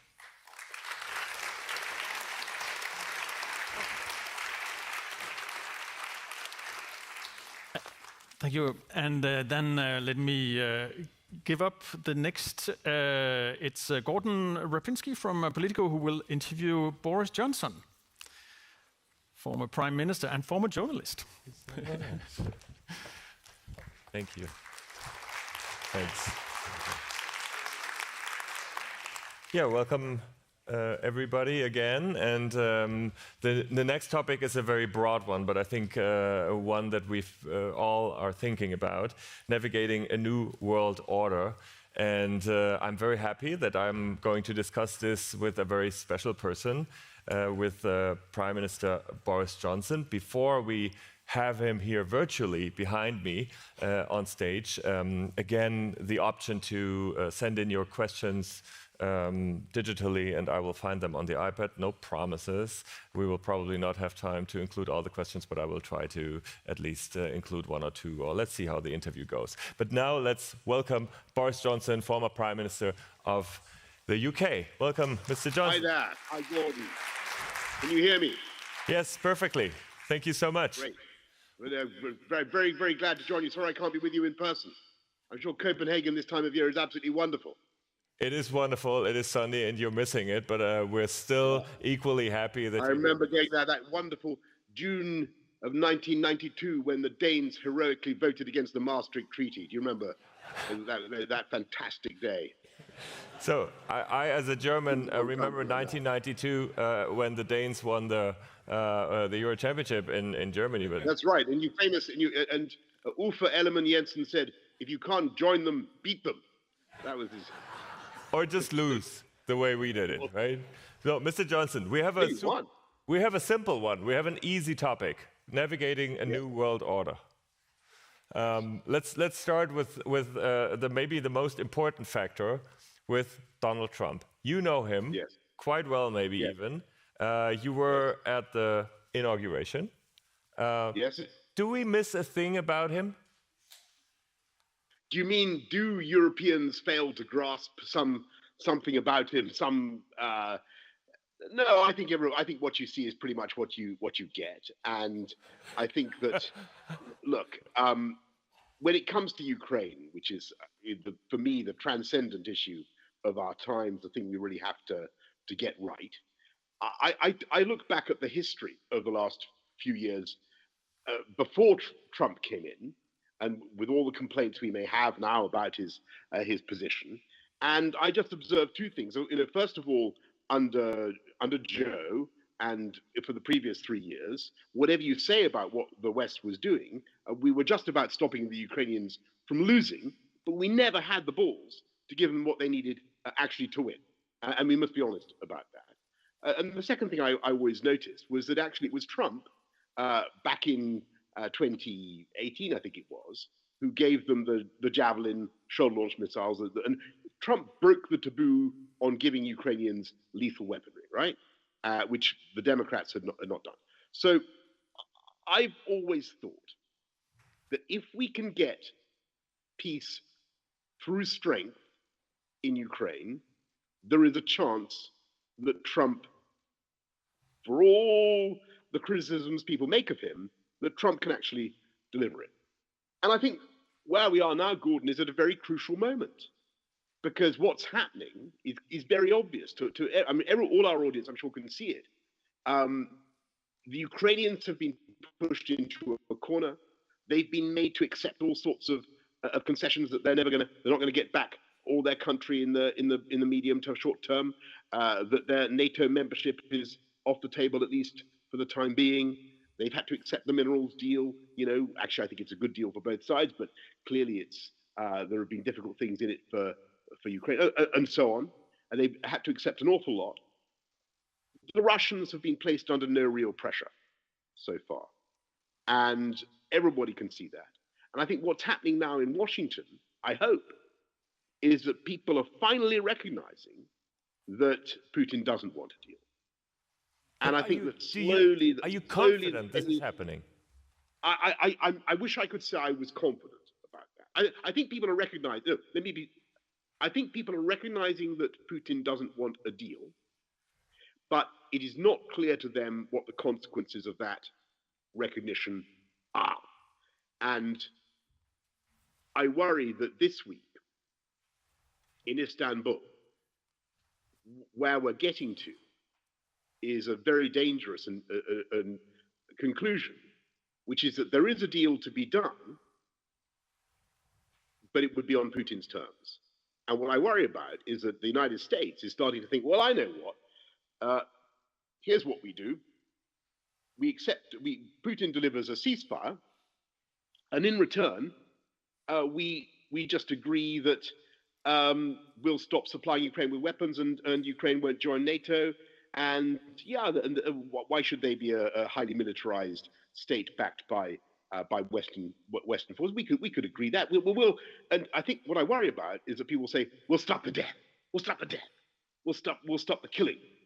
And the president will be able to tell himself that that is a success, when of course it will be an utter disaster, because Putin would remain in a position to destabilize Ukraine and of course to launch a third invasion. And now I'm wondering. So I'm actually very anxious now about the situation. And because you were confident, you said he was strong and decisive. That was your words. That were your words before President Trump started his second term. I wonder if this is strong and decisive, what we see, or if it's just a president who is, listening most to the person he's just talking to in that very moment, and then the next day he's forgetting part of the things.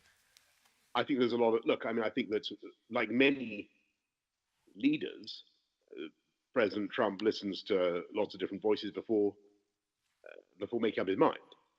But what I hope is that he will see that the option I've just sketched out is simply not one that he can take, and that it does mean a success for Putin, an effective victory for Putin, because he would then be able to determine the future of Ukraine.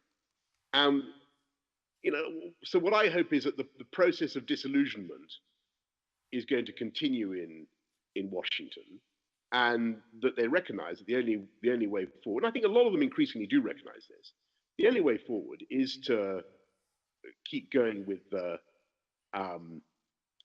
steel-quilled porcupine strategy, fortify Ukraine so that it's invulnerable, completely militarily unappetizing to any future attack, and help Ukraine steer a path which is where I think they want to go, towards integration with us, with the West.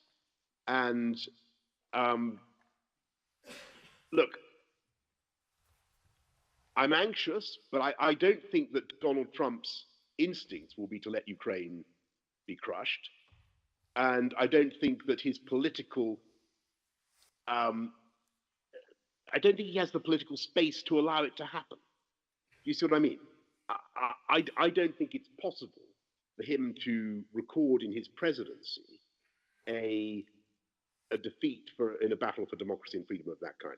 If Putin ends up in a situation in which he can basically call the shots in Ukraine, stop an independent Ukraine being able to defend itself, being able to invite onto its own sovereign territory whatever allies it wants, stop allies from fortifying Ukraine with long-term military support.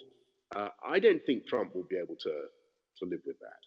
I mean, that is not the minerals deal, right? The minerals deal says that the United States wants a free, sovereign, and secure Ukraine. That's in the second recital of the deal. So we just got to keep focused on that. You were mentioning the porcupine strategy, and I hope you can hear us because the picture is frozen now, but I assume you hear us. Yes. Wonderful.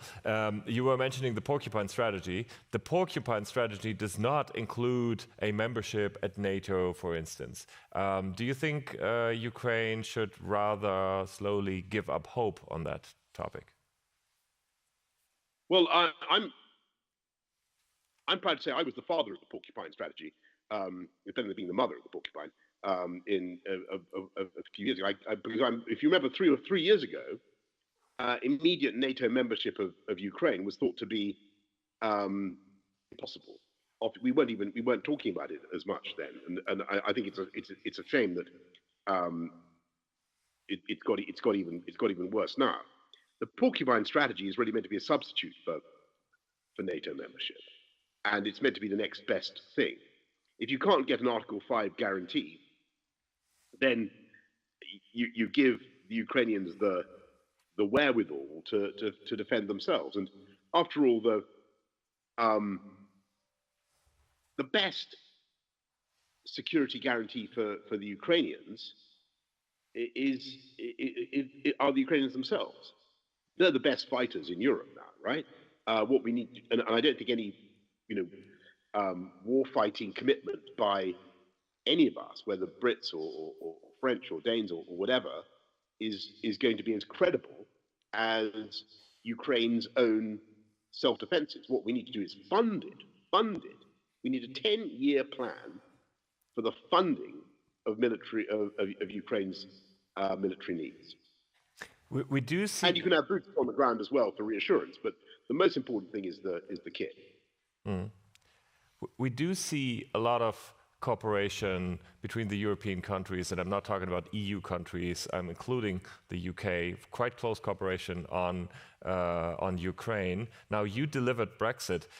What kind of feeling does that give to you when, like, the UK and Europe sort of work really closely together in that topic? Is that good, or? Yes, and we did from the beginning. And if you remember, Gordon, actually what happened, you will recall that when we were in the EU, under the wonderful common foreign and security policy, overseen by the great and glorious Federica Mogherini and assorted other characters and plenipotentiaries of the EU.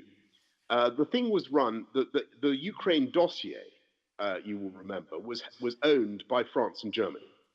And there was this thing called the Normandy process. Remember the processus de Normandie? Which was basically a most ghastly rigmarole. You felt excluded. Which excluded everybody except France, Germany, Russia, and Ukraine. France, Germany, Russia, and Ukraine. So what happened was France and Germany would sit around the table with Russia and Ukraine and treat them as though they were a couple in Stevenage who were undergoing a domestic brawl, and that it was 6 of one and half a dozen of the other, as my mother used to say, and they needed to sort it out between them. But it wasn't like that. It was a brutal act of aggression by Russia upon Ukraine. It was an invasion of Ukraine by Russia. And the Normandy process was utterly hopeless in its moral equivalence, and it was wrong. And I think that it was important, actually, that the UK was outside the EU when that thing happened in February 2022, because we were able to take a very, very different position. And we said, to hell with this Minsk nonsense in the Normandy process. This is violence by Russia against a free, independent, sovereign European country. And we, the UK, are going to do everything we can to rally all our European friends and partners and the United States to try to help Ukrainians to resist that aggression.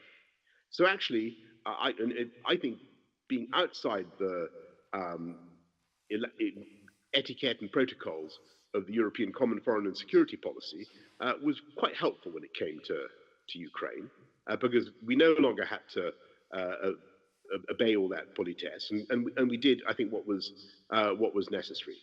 And we were the first European country to give the Ukrainians the serious lethal weaponry, and we went on and did a lot more. So I don't think it was any disadvantage. Put it this way: I certainly don't think it was any disadvantage at that period being outside the EU.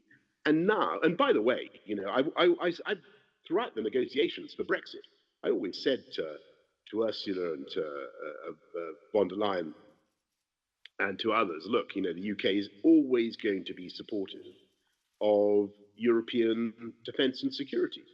You know, you can't tow us out into the middle of the Atlantic. We're here. We're a European power. We're always going to be with you. And I think everybody always understood that. So I think this is a bit of a, it's a red herring. It's a red herring. We're with you in NATO. We're with you in every conceivable important respect, and we always will. I could continue forever on this topic, but I think as we are limited in time, I would like to shift the focus a little bit towards Asia. And the question, do we forget or neglect the tensions in Asia because we are so absorbed by the Ukraine conflict, or is it the correct thing for us in Europe to focus on sort of our own conflict, or would you make the case and say we need to show more presence? No, good. Look, I think if you're talking about India and Pakistan, was that what you were driving at? Yeah. I think it's absolutely vital that we do everything we can, whether it's Europe or as the US or the UK, to persuade our friends, and they're both our friends, to dial it down. I think, you know, look, to be absolutely frank with you, from a UK perspective, we have to be honest with ourselves about the role that the UK specifically can play in trying to calm tensions in that particular area, because of course, I think it'd be probably fair to say that both sides in India and Pakistan associate the origins of the problem with us. It is the issue is one of the legacies of empire, and you know, I think that for the UK to be seen to be wagging its finger too much at either party or any of the parties, either party is we have to be extremely careful in the way we approach it. I think actually what Donald Trump has tried to do has been useful. Clearly, the whole world wants this thing to calm down. I think that European powers, the United States, we all have an interest in dialing down these tensions, and we should all get involved. I've seen, but you know, l'un n'empêche pas l'autre, as they say in Brussels. Caring about Ukraine doesn't mean we shouldn't care about tensions in Kashmir or whatever. And if we go even further in Asia and we look at at China and also the tensions that arise around China, do you think Europe should play a role in that, should be present, or is that maybe the wrong approach?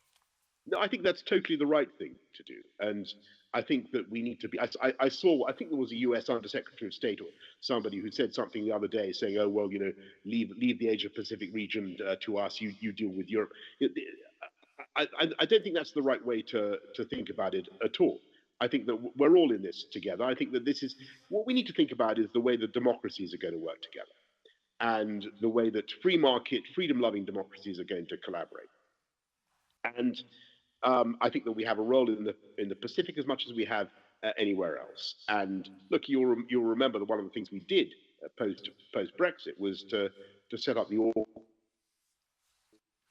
with the United States and with Australia, and that is an extremely good idea. It's not just sharing of submarine technology; it's a lot of other military technologies as well. And the democracies on the Pacific Rim, you know, Australia, Korea, Japan, India, they all want to get involved, and we should certainly be engaged in that as well. One thing, Gordon, here's one thing I think your security conference should think about, the Democracies Summit in Copenhagen. This tariff war, right, which I think is wrong. How is it going to end? I think the EU should be making a big offer to Trump, and the EU and the UK together should be making a big offer to Trump. And that is to go, and I think Elon Musk said something of the same kind. We should go for a zero tariff free trade zone between Europe and the US. And moreover, we should get rid of all these demented European standards and protectionist barriers to trade, just as the Americans should get rid of theirs. It is absurd that Parma ham and Parmesan cheese should be only made in Parma. You might as well say the hamburgers should only be made in Hamburg. It's absolute nonsense. And we should have nothing against American chlorinated chicken, which is perfectly delicious. I just spent 3 weeks in Texas eating nothing but chlorinated chicken. Made me the man I am. Absolutely fantastic. And hamburgers, hormone-treated hamburgers. Nothing wrong with it at all. End this protectionist nonsense. And you're talking about the Far East, talking about the rise of China. What Trump is trying to do is find a way of standing up to China. How much more powerful and successful we would be if we did it together. Think of it. The EU and the United States. In the words of Edward Gibbon, the fairest part of the earth and the most civilized portion of mankind, if I can get away with that, which I probably can't, all the most affluent consumers on the planet in a position of fantastic power to negotiate with the rising Chinese. We should do it together. The democracies need to stand together in the Euro-Atlantic area and in the Pacific, and that's what that's the vision I commend to your summit. Wonderful. And I think this is something that many of us here in the room share. We have reached the end of our geopolitical debate, but I can't leave you, even virtually, without asking you a very final question. Because when you were being asked about your chances of being prime minister again, you said, quote, "The chances are about as good as being blinded by a champagne cork or decapitated by a frisbee." Yes. Which or is locked not, in a disused fridge. Which is not zero. Or reincarnated as an olive. Which is not zero. Yes. So your chances are not zero. Yes, that's true. Look, I think I have to be realistic about this. I'm having a wonderful time trying to pay for my wife's kitchen, which, as anybody in the audience will know, is a very, very big undertaking. And I've got my hands full with that. I'm writing various books, and I'm very honoured to be at your Democracy Summit, or to be contributing to it. But the Queen, Her Majesty the Queen, Her late Majesty the Queen, once said to me, "You should only really do politics. You've got to try to be useful." And I think she was right. I think if I could see a way I could be useful, I would do it. But right now, I think I'm better employed campaigning for Ukraine, which is what I do a lot of, writing and speaking. That's what I do. Wonderful. Mr. Johnson, those were wonderful last words. I take your word. I'd be happy to continue this discussion. We will not mention 1992 again. If this is a promise, then... Thank you so much, Boris Johnson. Applause. Thank you.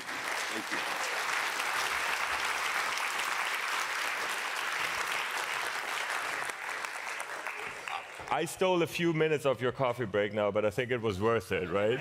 So it's not a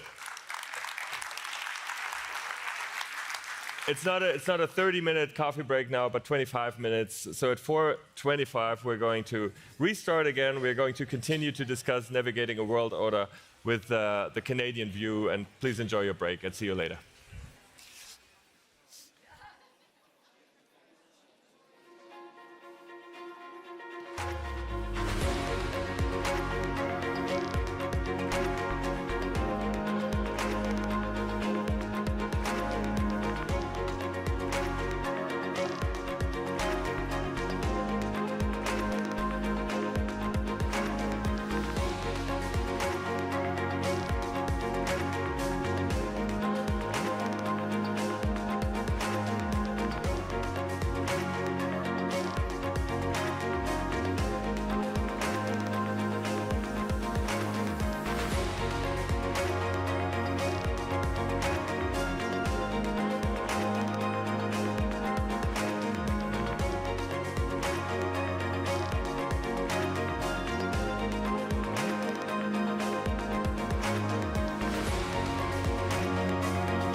Welcome back. Welcome back after the coffee break, and welcome to our session. We are going to be talking to somebody who is representing the view of a smaller country that feels that its sovereignty is endangered by a much larger aggressive neighbor. And no guesses as to what the country is. I'd like to welcome Marc Garneau, Canada's former foreign minister and a retired astronaut, to our panel. Welcome. Good morning, Jan. Good to be with you. Thanks very much for joining us. During this session, or during this event, we've talked a lot about the risks to democracy. This year has had an awful lot of talk about the role that the United States plays and how the U.S. has shifted from being, I guess, a core member of the liberal world order to, by some accounts, a potential threat to that liberal world order. Here in Denmark, there's obviously the issue of Greenland has come up again and again, and we'll be hearing again later this afternoon. What's your read on Donald Trump's intentions towards Canada? Do you think that he poses a threat to Canadian sovereignty? Not to sovereignty, although he's made lots of noises in that area, talking about making Canada the 51st state of the United States. I think it's typical Donald Trump. It's an opening sort of statement. He likes to knock countries off their back foot. It's his sort of negotiating approach to many, many things. And I think that, to make the statement once may be viewed as a bit of a joke, perhaps in bad taste, but a joke nevertheless. But he has repeatedly said it. It's not going to happen.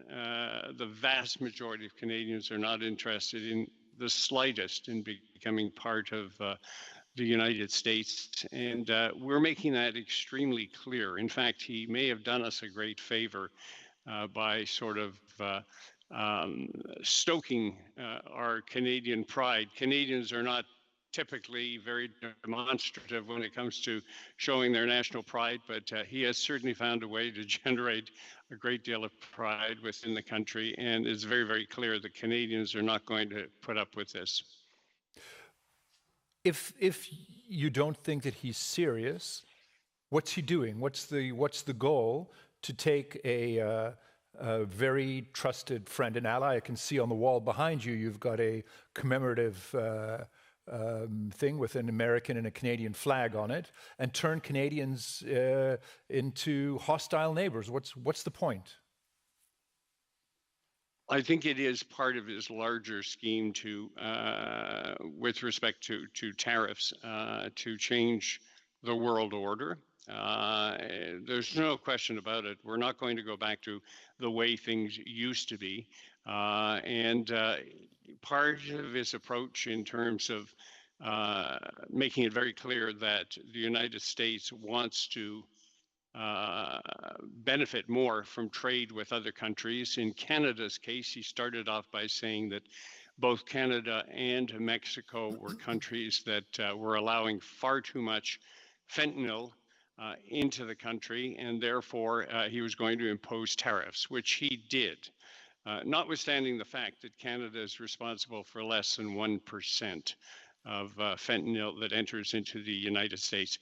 And then, as though he needed to emphasize those things more, he decided that he was also going to impose tariffs on aluminum and steel and car parts, which is a very tightly integrated industry with the United States. All of this to make the point that he felt that because the United States has a trade deficit with Canada, which is in fact the case if you exclude the service industries, he felt that that was Canada treating the United States unfairly, which is a fallacious argument, of course. If we sell more to the United States than they sell to us, it's because they want more of our stuff than we want from them.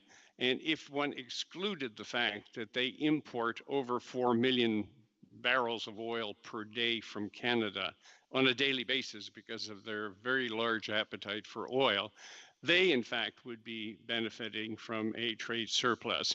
So to blame us for not being fair with them because we have a trade surplus is another example of him trying to come up with an excuse to threaten Canada, in this particular case, on the trade front. But do you think that he is looking to have a slightly better trade deal? Or, I mean, he's said multiple times that Canada produces nothing that America wants to buy. Don't need the lumber, don't need the steel, don't need anything else that Canada produces. And that he has some other motive. That I guess the one of these would be try to break Canada economically so that the 51st state alternative becomes more attractive. In some ways, that might be his long-term objective. But of course, just about everything you stated there is totally false.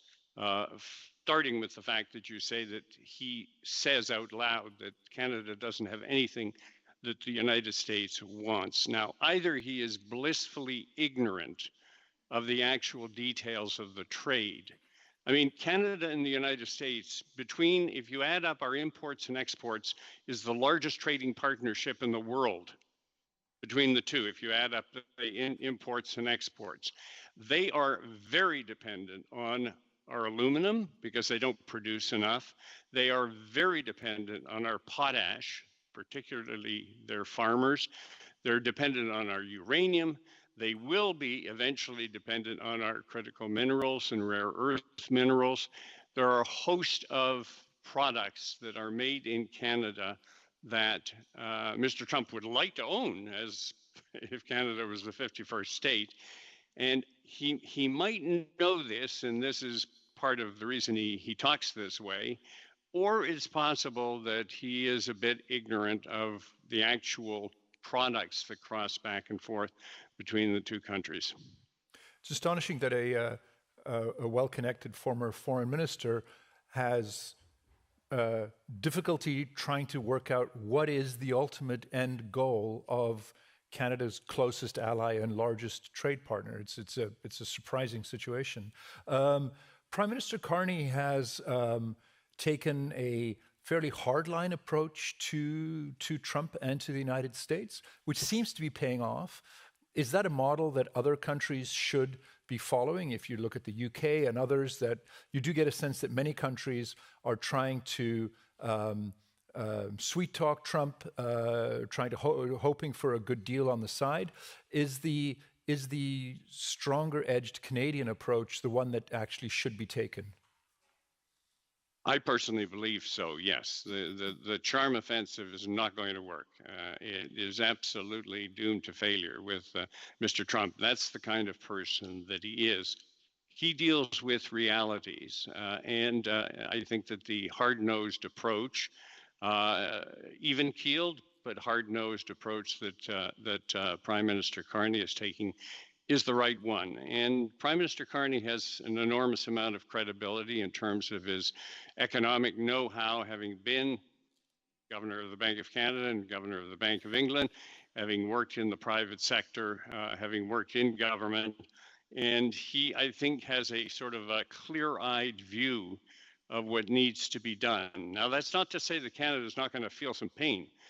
If we carry through on our approach to Mr. Trump, I'm sure that there are going to be some punishing tariffs that will result from these things, at least for a while. Historically, of course, we know that tariffs never work. They will ultimately be doomed to failure, but there may be some uncomfortable moments. And the thing is, Canadians are ready for this. They really are ready for it because the run-up to the recent election has made it in Canada, has made it very, very clear that Canadians are ready to hunker down and to live with some discomfort while knowing that we will also be inflicting pain to the United States in order to get through this difficult period. Eventually, we think that something will settle out at the other end. It may take years, but eventually all tariffs are doomed to failure. Prime Minister Carney has talked about the relationship with the United States, the old relationship being over. Something new has to take its place. There is a strong effort to boost trade ties, both east and west, with the Pacific and with Europe and the rest of the world. Is that working? Is that a way to diminish the impact of the shift away from the U.S.? It has to be one of our objectives. We, of course, in Canada have a trade agreement with Europe, CETA, where we are members of CETA. We have one also with the Comprehensive and Progressive Agreement on Trans-Pacific Partnership, which is of 12 countries, mostly on each side of the Pacific. We have individual trade agreements with countries like Korea. The thing is, Canada has lived beside the United States now forever, and because of that, over 75% of our trade has been with them because it's been so damn convenient, and we've been able to satisfy each other's requirements. This is a wake-up call for Canada that we need to cultivate and work very hard on developing trade relationships with our European allies, with our Asian allies, and not to sort of fall back to the easy position of the United States. Of course, that presupposes that those countries are interested in trading with Canada, but we think we have things to offer, and we think that if we work together, yes, it will be to our benefit, and ultimately we will be less dependent on the United States, which is the ultimate goal here. Now, Canada, it's not just an economic relationship. There's both countries are founding members of NATO. There's NORAD. There's a very old and intricate military relationship. Where does this challenge, this threat from the U.S. leave Canada's position in NATO, and where do you think what situations does it put NATO in? Well, we're a founding member of NATO, as you point out, and we intend to continue to be a partner in NATO. In some respects, Mr. Trump has done us a favor because Canada, and I'll say it out loud here, has been less than forthcoming in spending adequate amounts with respect to defense. We're not pulling our share of the burden within NATO, and this has been very much a wake-up call. In fact, everything that Mr. Trump has done in the past month or two has made us realize that we need to focus on four things. One is beefing up our military. We have a good military, but it's not big enough. Secondly, we need to reduce or eliminate what we call interprovincial trade barriers. We have provinces in our country, and we have trade barriers between the provinces, which does not make any sense. So what Mr. Trump has done is given us the motivation to address that. The third is that Canada needs to work on its labor productivity as well. We're lagging with respect to that. And finally, we need to find ways to speed up the regulatory process in approving very large infrastructure projects across the country. So in some senses, what Mr. Trump has done is given us a wake-up call. And in order for us to reduce our dependence on the United States, there are a number of things that we need to do, and we're getting on with those things. Until now, there hasn't been much reason to try to not buy American weapons systems, to try to think about the dangers posed by that. There was some talk before the election that Prime Minister Carney should take a hard look at the F-35 deal and maybe decide to switch to Gripens or a European jet and cancel the rest of the F-35 order. And is there, on the F-35s and more broadly, should Canada be taking a warier look at its dependence on U.S. weapons systems? I think that's one of the things that we are looking at, amongst other things, not just defense procurement, but with respect to other areas where we say to ourselves, look, our current source of of a product or a service is the United States.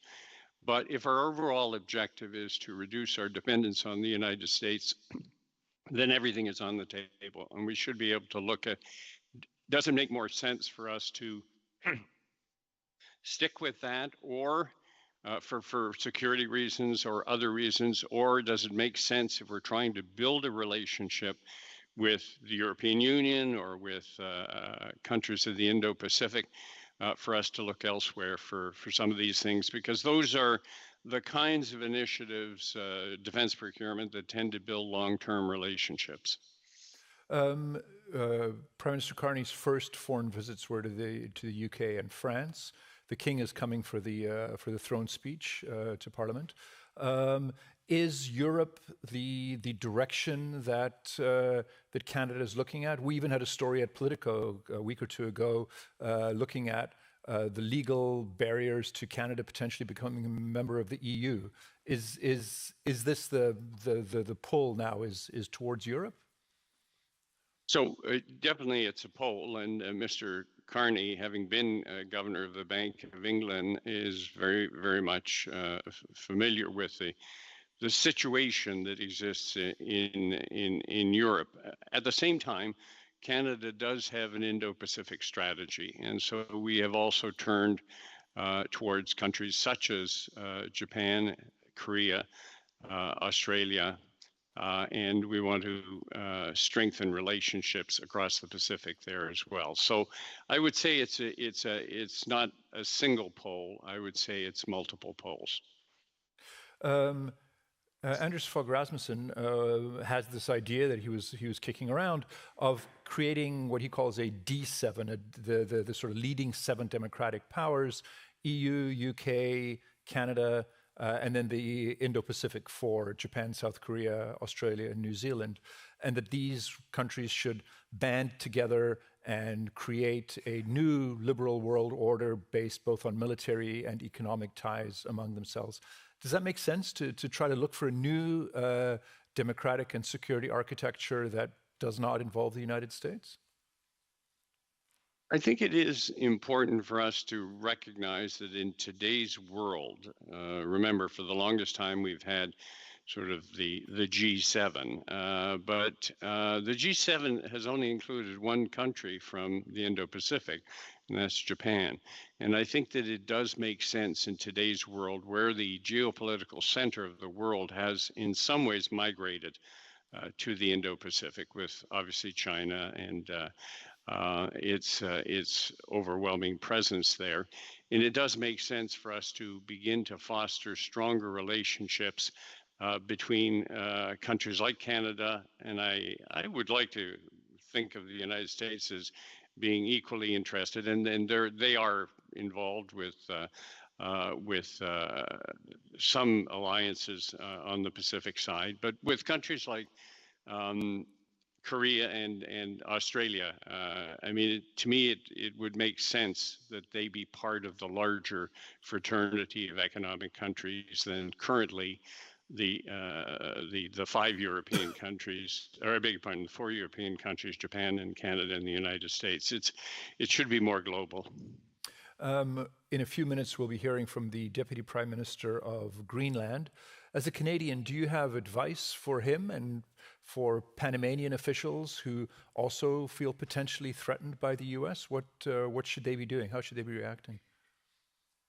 Well, it's always delicate to give advice to other countries about what they should do in their own country, but watching it from the sidelines, the reaction of Greenlanders and the Danish government, as well as Panama, I hope they take a similar approach to Canada, which is to say, essentially, to put it crudely, keep your hands off us.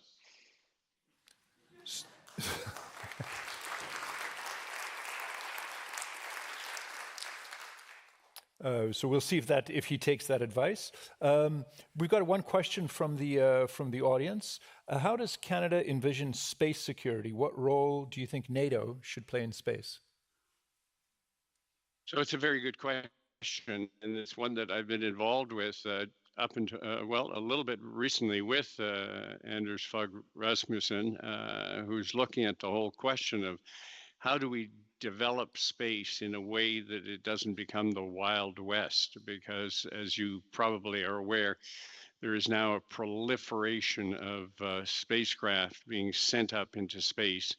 I mentioned probably the best known, which is Elon Musk's constellation called Starlink, which has now got well over 7,000 satellites in space. Space is a common frontier, and it's used for a common purpose, either for very practical reasons such as communicating, keeping us all connected down on the surface of the planet, doing Earth observation, doing weather observation, doing science, those kinds of things. And it is something that we have to bear in mind that it has to be shared. It's not acceptable for one country or a small number of countries to dominate that sphere because it pushes everybody else out.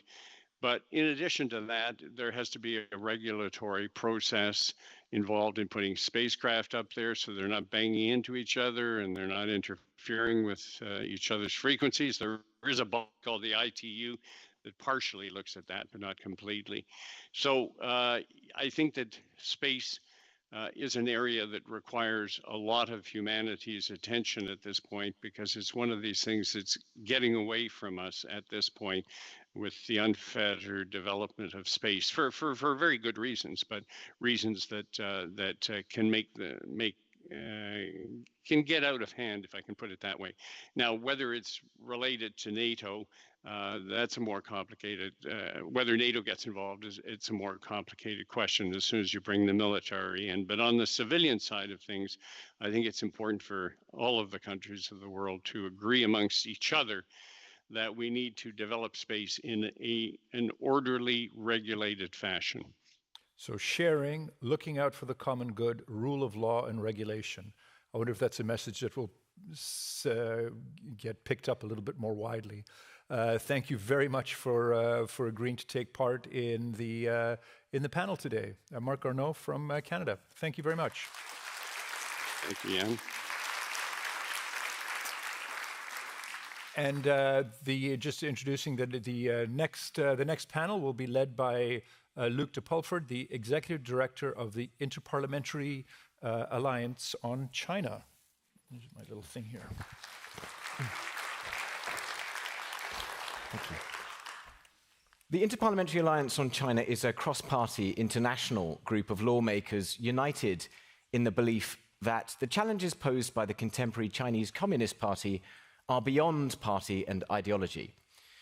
We began in 2020 with cross-party legislators in 8 countries. We now have 41 parliaments in the alliance and nearly 300 politicians from all over the world.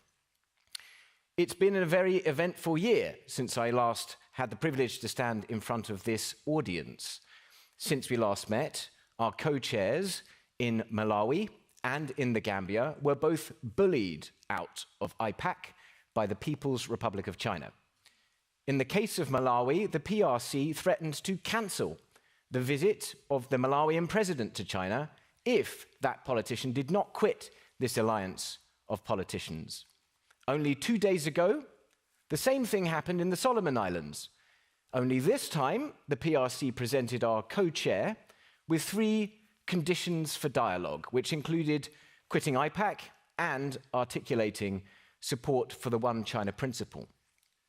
All of which is to say that we at IPAC have found ourselves recently in the diplomatic crosshairs of the People's Republic of China, but we are still growing. And in South and Central America, the PRC is attempting to coerce lawmakers, but finding strong resistance. Indeed, every time the PRC tries something, it backfires, and it just underlines the reasons that lawmakers decided to join this alliance in the first place. The most recent country to join is Panama, a country which, in the past year, has become the theatre for great power competition. The decisions Panama decides to take over the next few years may tilt the geopolitical balance towards or away from authoritarian influence. This is why I'm very happy to introduce to you all IPAC's inaugural Panamanian co-chair, Deputy Manuel Cohen Salerno, Deputy Salerno is a veteran legislator, a public servant with over 3 decades of experience spanning government, diplomacy and the private sector. He is a committed internationalist and a strong advocate for democracy. Welcome, Deputy. It's great to be speaking with you, and I'm sorry that circumstances beyond your control mean that you can't be with us here in person.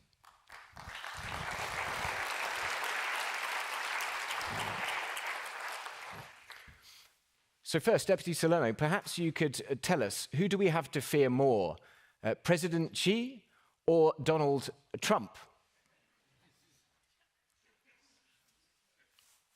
What do I think of? Who do we have to fear more, President Xi or Donald Trump? President Xi.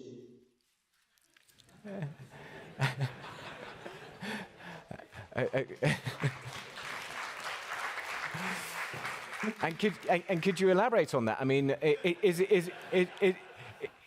it not the case that the Americans have got a point here over exactly what has gone on with the canal and the payments of it? And how could you characterize the behavior of China in that context?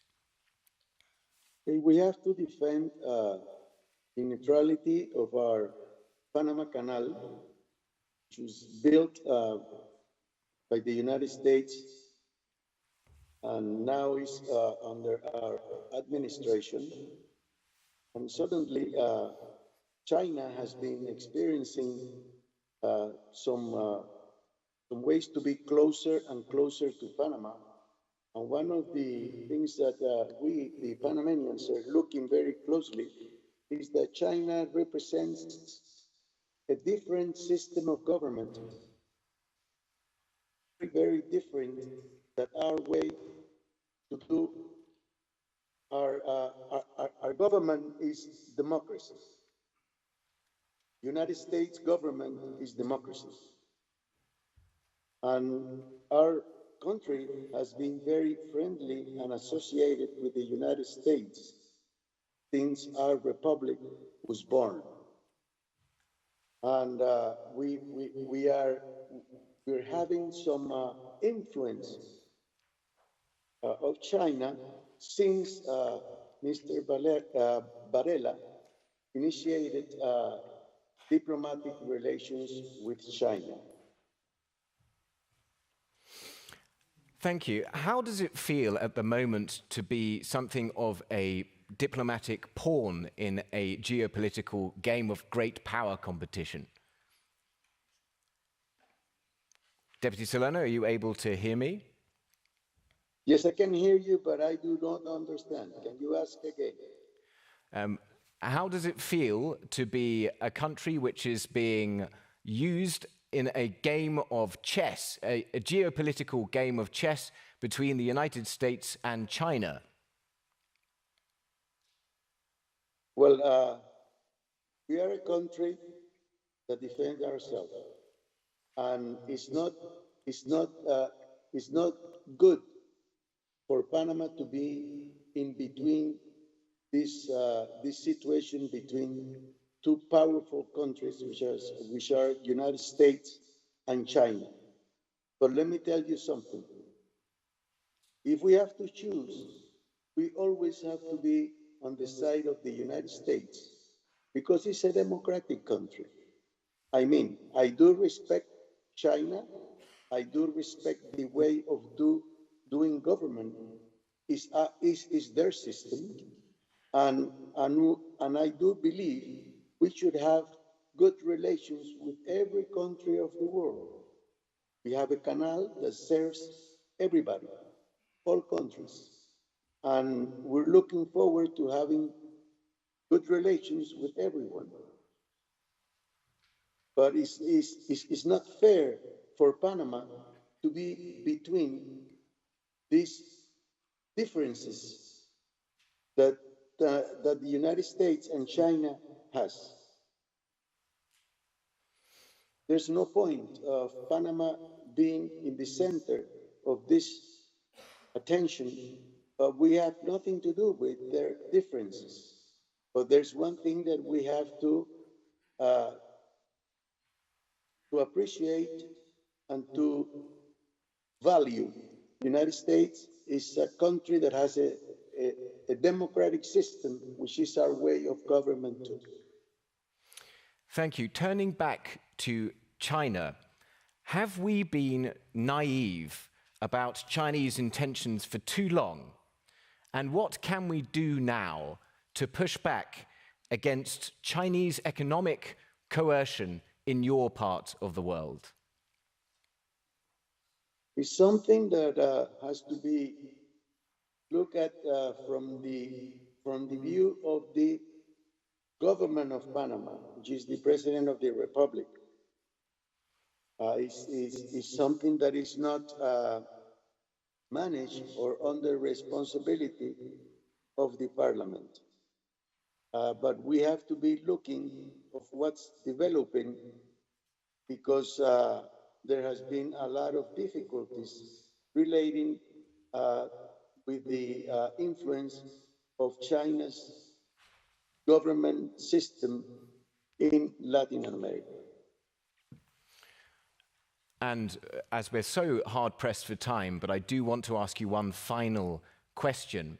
What would it take for Panama to normalize relations with Taiwan again? Which is something that Panama should be worked on, because Taiwan has been a great country, a good and great friend of Panama.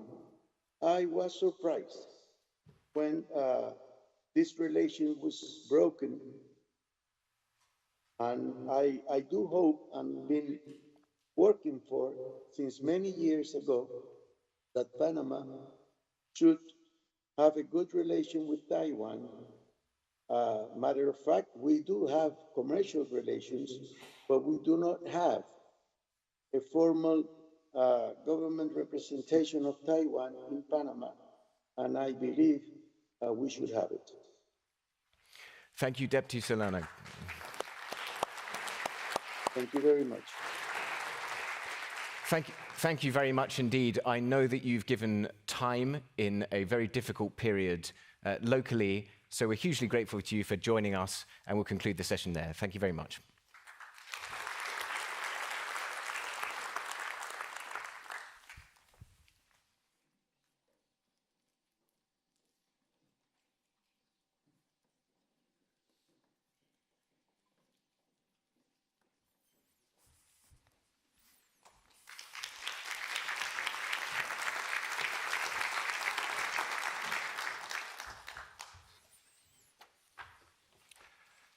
Honored guests, dear friends, I'm proud to bring Greenlandic perspective to this summit. Greenland may be small in population, but we are the world's largest island in the middle of the Arctic, and not least a strong Arctic democracy. Greenland is a part of the Western Alliance, and we are part of the global community of democracies, and our voice matters. Therefore, a special thank you to this summit for making space for smaller nations and indigenous people on this stage.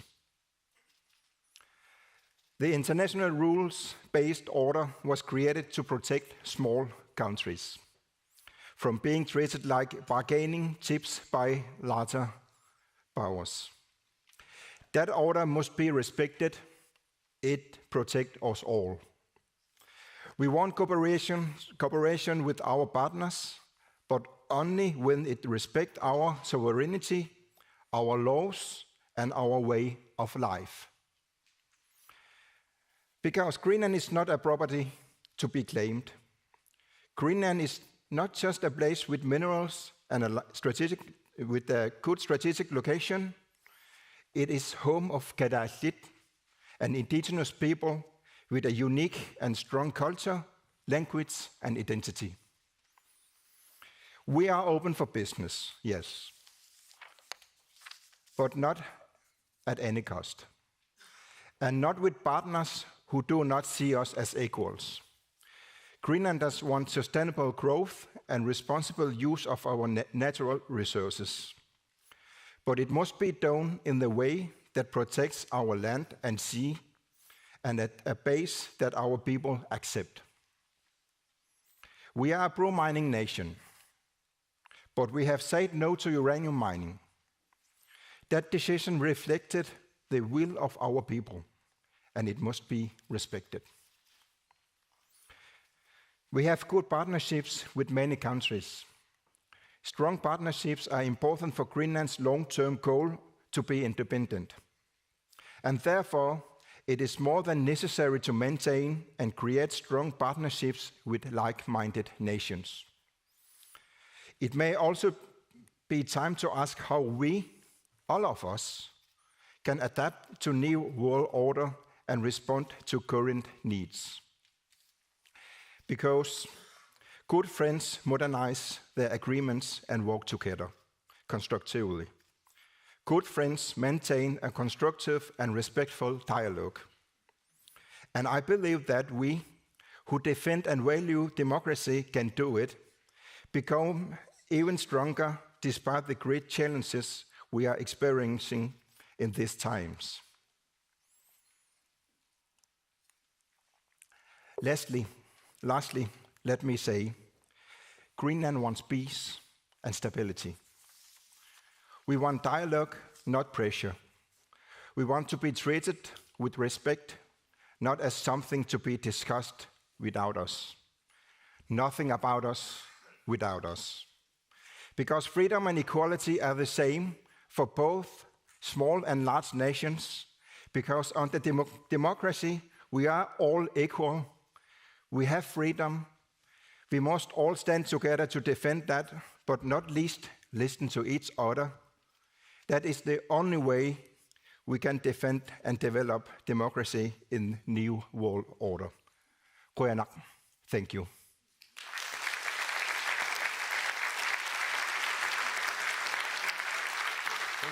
Thank you, Finance Minister. Is my mic on? Yes, it is. Okay, we're going to take a seat right here. I can sit on that side. Thank you very much.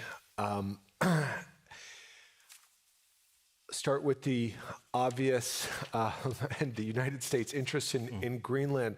I want to start with a bit of a teasing question. Do you think Trump has lost interest in Greenland, or has he forgotten about? No. No. Okay. Why do you think he's still focused on Greenland? As I said, we are in the middle of the Arctic. We always known that Greenland have a strategical important place, and I think it's one of the main reasons to the interest from Americans. It have always been there, right? But I think the way to talk about Greenland has changed with the new president, and the way he talks about. I think it's unacceptable that way. He don't have respect for the Greenlandic people, right? Because we have always valued the partnerships with the United States. We had this partnership now almost in 80 years. Right. They have a strategical, really important base in Pituffik, in northern part of Greenland, and I believe we have a really good partnership. But the way he do it now, I don't like it. The Greenlandic people don't like it the way he do it. If he come and not with respect and want to talk with us and want more partnership and cooperation, we are open for it because we have always open for business and so on with our like-minded nations. And Greenland will always be a part of the Western Alliance, and with that reason we're just ready to cooperate, but with not that way he wants to do. Right, right. So you'd welcome a visit from President Trump himself? From United States, we our welcome. The former government, when I was Prime Minister, we had a visit from the Secretary of State, Antony Blinken, at this time for 4 years ago. And it was a very good meeting, I think. And I think if we can have the respect for each other, we are ready to talk with the Americans. Right. So I said he lost interest. I saw just reading up here that he'd said something just a week ago about Greenland being a very small number of people, but we're going to take great care for them. That's the sort of tone that you don't like so much, perhaps. I don't like the way. I don't like the way he's talking about it. Have you been able, I mean, we've had a visit from the vice president, lots of headlines and news. Are you closer to understanding what the United States really wants in Greenland? What specifically are they after? It changed the last 4 months, 5 months. The reason it changes a little bit. Sometimes it's the strategical position of Greenland and the security of North America, right? And the Western Alliance. Sometimes it's they talk about the critical minerals. Right. So it changed, but I think it's a mix of it. It's a mix of those things. But the objective is always the same. We have to have the whole island and have it be loyal to the United States. Yeah. Sorry? No, that it would be, the deal is that they want the whole island of Greenland to... We are not a property. Right. Greenland, the Greenland belongs to the Greenlandic people. And it will always belong to the Greenlandic people. And if they want some cooperation or partnership, they need to change the tone of talk about us. Do you ever have a chance to have conversations that are not in the news with members of the U.S. administration about this and away from the limelight?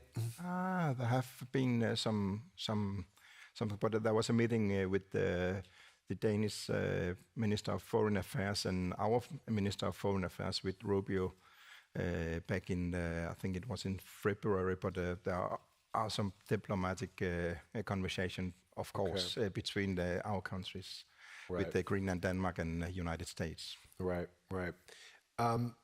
And there is a security arrangement between Greenland and the United States that goes back quite far.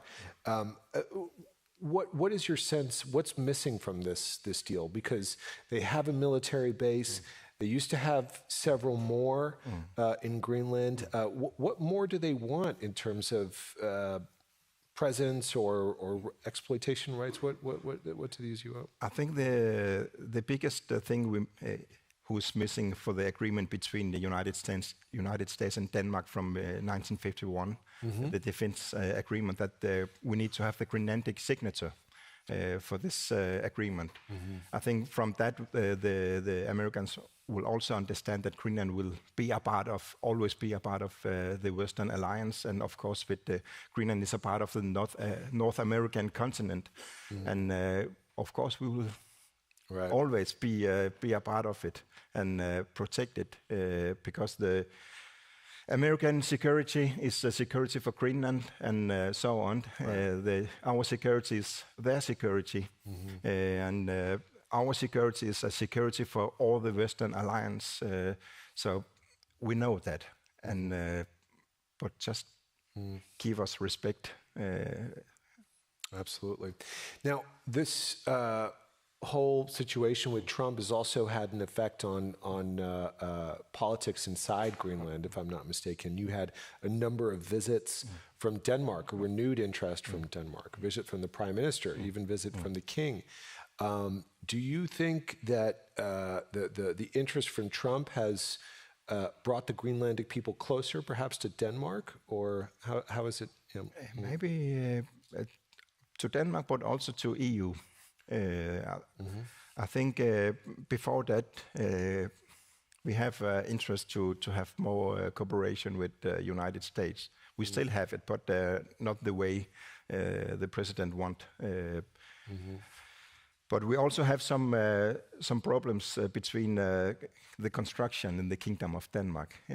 So after the interest starting from the president, the talks have been a little bit easier between Greenland and Denmark. We try to find some solutions, I think. But I also think that the people of Greenland want stability. Right. They don't want to be to know that maybe there will come a U.S. military on the way, but they want to have stability and live their lives in peacefully. And we're here in Copenhagen.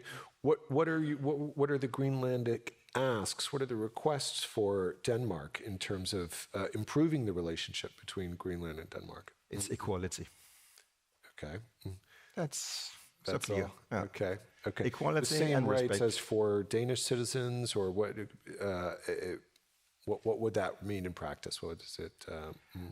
I think the constructions in the kingdom right now gives us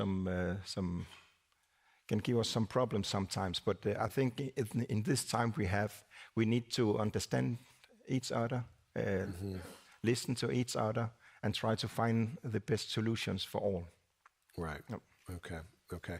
So are the Greenlandic people asking for more rights, perhaps more investment from Denmark into Greenland? More rights, more investment. We also want it from other like-minded nations, especially EU. Right. We made in my government, we made a memorandum of understanding for the critical minerals, because we have 27 of 35 critical minerals EU want. Right. And we have a strong partnership we have built up in many years now. So I think, but there have been too much blah, blah, blah. We need to see some action, more investment. We want growth sustainable growth in our community, in our country. So if we want that, if EU want the critical minerals, or if US want our critical minerals, they need to talk with us, treat us with respect, and make some investment in our country. Absolutely, yeah. But Greenland left the European Union, if I'm not mistaken. So tell us a little bit about that sort of very first Grexit from that we may all have forgotten. Why did Greenland leave, and where do you stand now? Are you more favorable to the European Union? I think if you see, we are around 57,000 inhabitants in Greenland, and in Brussels, in the main office, there's 35,000 who works there. At the European so there's Commission, a lot of relatives. So I don't think a membership in EU will be the best, but updated partnership, stronger partnership between Greenland and EU is one we want from our government. I think in these times we need to strengthen our cooperation and our partnerships. We need each other in these times. Do you think the Greenlandic people want to do more to exploit the mineral wealth of Greenland, to profit from that, to benefit from that for all the people there? Yeah, I think the most of the people want it, but on the way they can adapt, and in the way if it's sustainable. I know the mining can not be as sustainable as maybe we think, but if we can do it with respect for our nature, because we always have been lived with our nature in Greenland in many thousand years, and lived with the nature and our fisheries is our main export product. Around 97% of our export is from fish, so from fishing industry. So we want to diversify our economy, and the one of main sectors is the mining industry. We want to develop, and the same with the tourism. Right. And do you get a sense, since all this stuff with Trump, that who might be a sort of favored partner for Greenland? If you had a choice between the United States or with the European Union, where do you feel sentiment is leaning there in terms of exploiting that wealth and doing it in a sustainable way? I think a stronger partnership with the EU will be really good. Okay. But we also need US. Even if there are a new administration after the Trump period, we still need the US and the Western alliances. So I will say that what we need to have a stronger partnership is all the Western alliances the countries from this alliance to develop our democracy, our country, to our future. So you had a visit from the Vice President of the United States. How about a visit from a senior EU official? We had Kaja Kallas here the other day. Would you invite her to come to Greenland and have They a are look for always welcome in Greenland. We have von der Leyen last year to open the new office of EU in Nuuk, our capital. So more of that. We are ready. But as I said, we don't need blah, blah, blah. We need action. We need to see some results from our partnerships. So I think we need to don't have it only in paper. We need to see in action that our partners make investment in Greenland and so on. So what would that mean? That would be we talked a lot about the minerals deal between the United States and Ukraine recently. That started as a piece of paper and a negotiation. Are you in that kind of process with either partner of talking about a kind of mineral exploitation deal? Yeah, it has been the main reasons that we made in the memorandum of understanding with EU about the minerals. Right.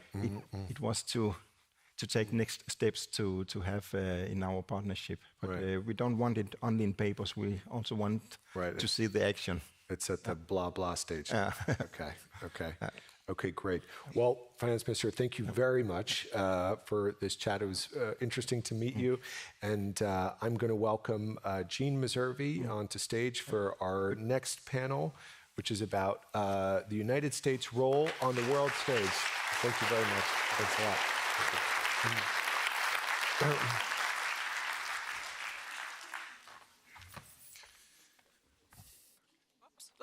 Oops. So we've been talking a lot all day about the role of the United States in the world. We've heard it from the European perspective. We've heard it now from Greenland's perspective. We've heard it from Canada's perspective, Panama's perspective. Now we're going to explore it from the US perspective. Let me welcome to the stage my panelists. I have with me today Walter Russell Mead. He is a distinguished author, a columnist with the Wall Street Journal, and a senior fellow at the Hudson Institute. And also with me is Paul Leto. Paul is senior fellow at the American Enterprise Institute and a former senior director of strategic planning on the National Security Council. Thank you both. Before we hear from these two distinguished gentlemen, we're going to hear a few words from Nancy Pelosi, the former Speaker of the House, still a member of the U.S. Congress, a Democrat from California. Let's listen to her words. Good afternoon. As Speaker Emerita of the United States House of Representatives, it is my privilege to bring greetings from the Congress and address this distinguished Copenhagen Democracy Summit. Each year, this important forum convenes many respected champions of freedom and human rights from all over the globe, combining our many voices into a powerful megaphone for democracy. Thank you, Secretary General Anders Fogh Rasmussen, for your long-time leadership in the global arena, from advancing peace and prosperity in Denmark as Prime Minister, to strengthening our transatlantic alliance as NATO Secretary General, to now leading in the fight for freedom, freedom for all, as chair of the Alliance of Democracies Foundation.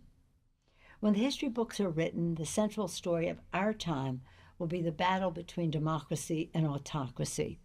Around the world, we see dictators on the rise, renewed attacks on free speech and religious liberty, brutal assaults on sovereignty and territorial integrity. As we speak, the heroes of Ukraine are on the front lines waging a ferocious fight, not only for their freedom, but for freedom in the world. Their extraordinary stand against Russia's crucial crusade continues to inspire us all. Freedom-loving people everywhere must continue standing together to resist Russian aggression, and it's imperative that our global community works to hold Putin and his government accountable. In 2022, it was my honor to visit Taiwan, where our congressional delegation met with President Tsai and with so many leaders determined to preserve their freedom. Our visit made clear President Xi cannot isolate the island, and America stands in solidarity with this free and flourishing democracy.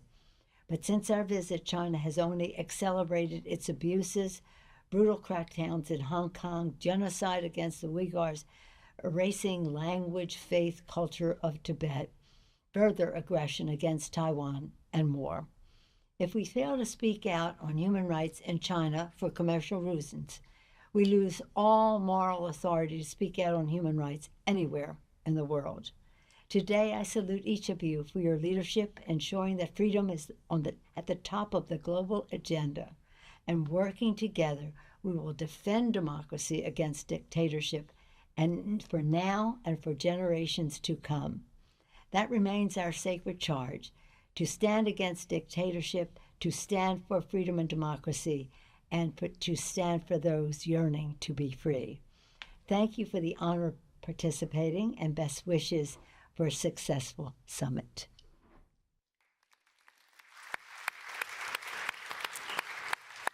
So Congresswoman Pelosi says the U.S. must stand up for Ukraine, human rights, freedom, and democracy. At this point in time, is that a pipe dream? Walter, you want to take that first? I don't think so. I think my guess is that a significant majority of Americans would agree with the sentiments that the speaker expressed there. And I would say even taking some of the things by this administration that seem to be moving in another direction, their argument is not, I think, that the United States should withdraw from the world or stand against freedom. They're making an argument that for the United States to be able to do these things, it has to reorder its domestic priorities. It needs to, that the current economic system, in their view, undermines the long-term ability of the U.S. to carry out these responsibilities. You can agree with it or disagree with it, but I don't think they're really trying to sort of ditch the whole concept of some connection with the United States of America and liberty. Paul, your thoughts? I agree with that. And I think regardless of the turmoil that will accompany the next 3 years, and they will accompany the next 3 years, as we all know. 3.5. 3.5. 3 3/4. It will. But who's counting? And this is to get back to Walter's point, which I think is fundamentally important as we talk about U.S.-European relations.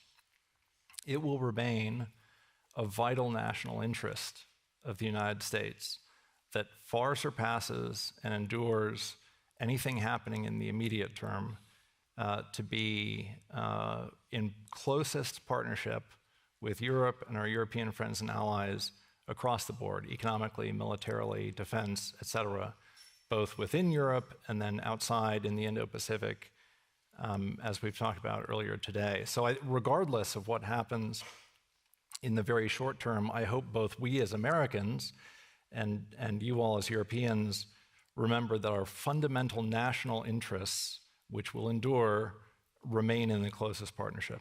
Well, let's talk about the short term, if we could. Donald Trump talks in glowing terms about Vladimir Putin, about President Xi, about Viktor Orban. J.D. Vance goes and meets with the AfD in Germany. Does this administration believe in democracy? Well, look, it is meeting with the leaders of a party that competes legally in democratic elections anti-democratic.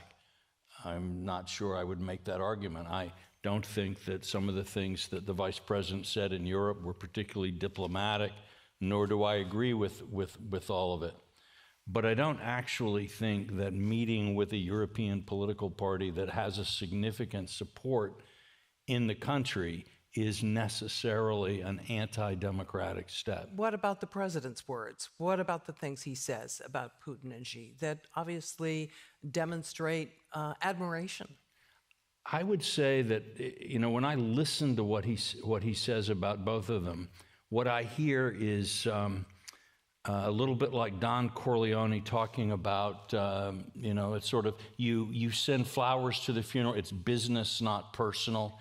He does not believe in insulting these powerful leaders that he has to deal with. But, you know, in his first term, and again, I don't want to get sort of pushed into the position of defending an administration that I didn't vote for, but if you look at his policies, the effect of his policies in the first term, they were pretty painful for Putin. What Putin, I think, liked about Obama policy included restricting fossil fuel production in the U.S. Trump helped to engineer a massive, crippling decrease. He was modernizing U.S. nuclear weapons and increasing defense spending, all of which are quite bad for Russia. Just to follow up on this, if he is sending roses to Moscow, into Beijing, why is he insulting our allies? What's the strategy there? Well, I'll let Paul have that one. Yeah. Thanks, Walter. This is really an AEI kind of question. Yeah, that's in one. This is the moment when I want to be like Boris Johnson and kind of shambolically, rearrange my hair. And anyway, go for it. Here are some thoughts. One, the president has initially lacked what most U.S. leaders, all U.S. leaders, since World War II have had, which is actually a strategic humility. And I know you might think that's a funny thing for me to say, but hear me out. In the sense that it's important for de facto, the leader of the free world, to understand who our adversaries are, what they're up to, why, and what it means for us, short of, on one end of the spectrum, acquiescence to their goals, or on the other end, war. And I think for reasons which are complicated and have to do with history and psychology and so on, the president has not been steeped in that kind of thinking. And in some ways, his first term and the first year thus far have been the slow and painful process of that humbling taking part of its own accord because of the nature of who our adversaries are. And they have a say in things, and we're seeing this play out, as we've been talking about for most of the day, with respect to the Ukraine negotiations. Now, I feel comfortable, and I'm sure most of us here agree, it would be better to have come in with that set of assumptions and thoughts already worked out, but at least the reality is starting to sink in. Interestingly, in the first term, the deciding moment with respect to China was actually 2020, when two things happened. One was COVID, which in the president's mind hurt both his economy and his re-election chances, and the other was China's failure to live up to the deal, the trade deal. And I would have told you, well, both of those things were perfectly predictable from the start, but instead we have to watch it play out. Yeah. Can we talk about tariffs for just a moment? About Paris? Tariffs. Oh, Paris. Sorry. Paris is better, Walter. I don't love Paris. It's a great... I think we can all agree on that one without problem. It's unclear at this point how this is all going to shake out. But one effect of this appears to be pushing many countries in the world towards China, who is supposedly our pacing rival. Xi has traveled through Asia, Europe, strategically, separate apart from the economic implications, strategically, were the tariffs a smart idea? Well, I'm kind of a believer in free trade, basically, so I would say it's rarely tariffs, they're at best, they're like chemotherapy that you only take if it, might poison the tumor before it poisons you. But I think that we should not, the fact that China is fundamentally a mercantilist economy actually makes this a very hard thing for Xi to do well, to say, I'm your friend, and oh, by the way, the products that the U.S. isn't taking are now going to flood your country and at a much lower price. My strategic plan is to destroy the German automotive industry, to basically take luxury goods from Italy and France, et cetera, et cetera, et cetera. So I think on the question of who's a better economic partner, the United States has a lot less to fear from Chinese diplomacy than people think. And yet we saw these numbers earlier today. I don't know if either of you saw the results of the Democracy Perception Index, which shows that China is held in higher regard than the US, and that Xi is held in higher regard than Trump in many parts of the world. What are the It implications? intensifies my admiration for the political judgment of sub-Saharan Africans, I must say. A very small spot on that map. But It's not actually a very small well, it looked geographically in the map displayed here. It looked fairly small. Population-wise, certainly Mercator. not. I'll blame him. But no, I think Trump is also, reasonably popular in India, although the last weekend may have challenged some of that. Yeah. Look, it's ultimately these things are not a popularity contest. They go up and down. I agree. Trump has been unnecessarily provocative. He has alienated a lot of people who would like to work with him and hopefully at some point will work with him. He makes diplomacy and in many ways policy more difficult, and the stock market has given its verdict on Trump's tariffs. So it is a mess. I'm not quite ready to say it is the ultimate disaster and, the horsemen of the apocalypse are riding down upon us. Paul? Yeah, Gene, on trade, we, America, have an issue, and you, Europe, have an issue, and the world has an issue, and that is mostly China. And we have been, Walter alluded to this, I think it was Prime Minister Rasmussen who said earlier today, we collectively can't be dependent on Russia for our energy and China to make our goods. So all of us, if we depend on our principal adversary to make our medicines, that should give us pause. And we saw some of that play out during COVID, but all of us need to do a better job of working together to address those issues. Now, having said that, this administration or any administration coming in could have said, we have a problem. We do, in fact, and I'm here to kind of say, I think this is the hard truth, we do, in fact, need to decouple important industries from China. And that is the way things are going and the way they should be going because of the nature of who they are and what they're up to and why. Okay, it's obviously better if we do that together. And so I regret that we, the United States, started a kind of everyone, everywhere, all at once trade war again, and this gets to my earlier theme. Churchill said America will always come to the right alternative after exhausting every possible alternative. I feel like the way we're actually headed in the various trade wars is, I think we will cut deals with as many of our closest allies and partners as we can, and then hopefully turn our attention to some of the structural issues with China. What do you think is the guiding principle of Donald Trump's foreign policy? Is it America first, or is it Donald Trump's pocketbook first, or something else?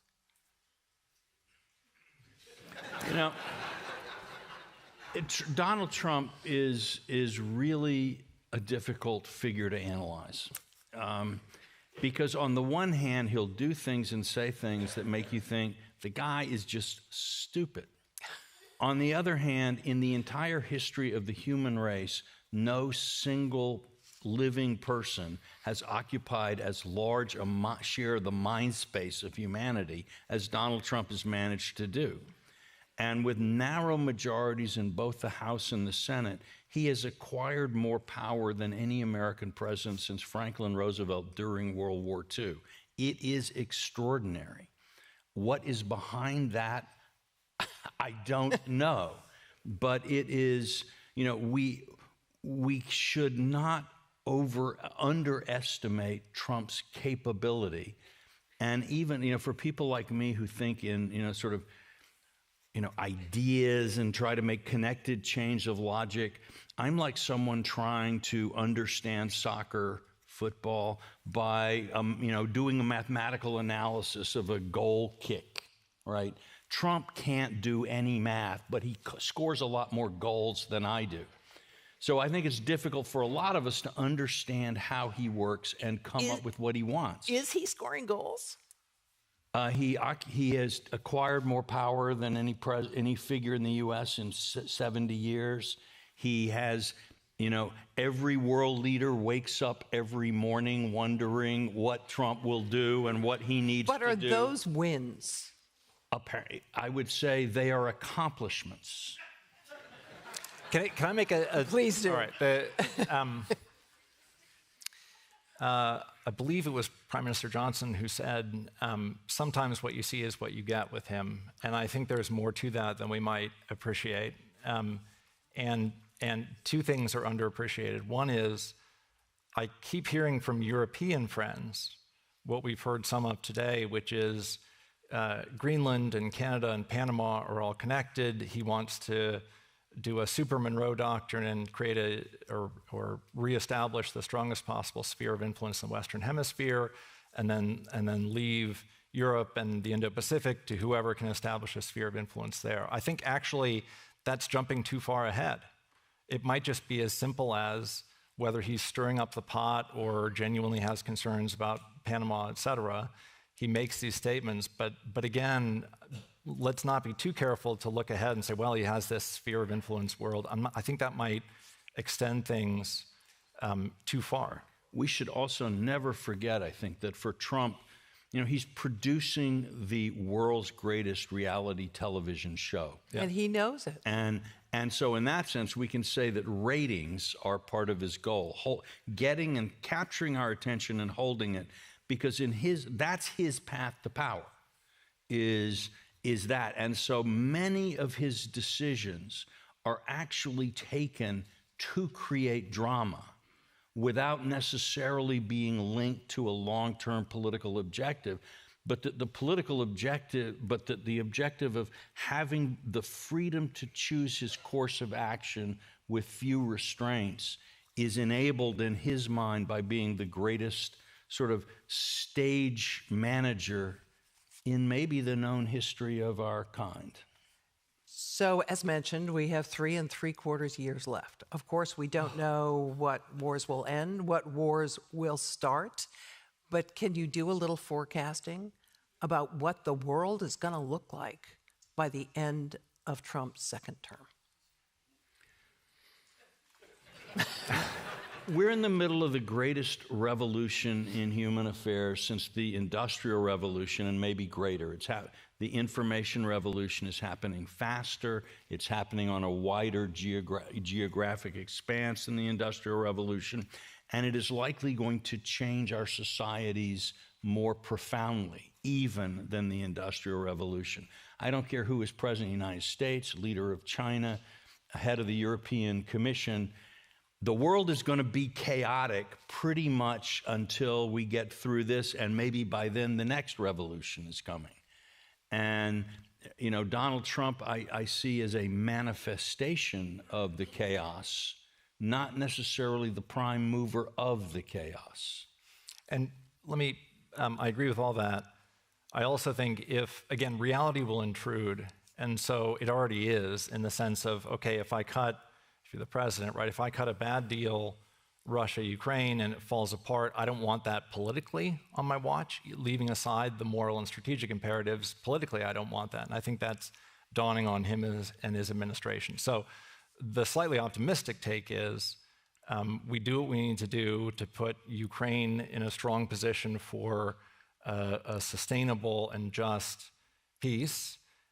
We come to some kind of trade alignment internally among friends, and then start to address some of the structural issues that are changing. But in the meantime, and this is my overall message I hope everyone takes, because I think it's really important, from the US national interest perspective, we are here and we will be here, and we will be here 5 years from now, 10 years from now, 20 years from now. And I worry somewhat at some of the conversation we heard earlier today about, well, maybe we should back off of, let's say, interoperability of military equipment with the US, because I have a sense, and probably many of you do too, knowing history, that 5 or 10 years from now at this conference, we'll be hoping and praying that your equipment and our equipment work together. So let's not, in the meantime, break off those ties that will be important 5 or 10 years from now. Paul Leto and Walter Russell Mead, thank you both for your time and attention. Thank you.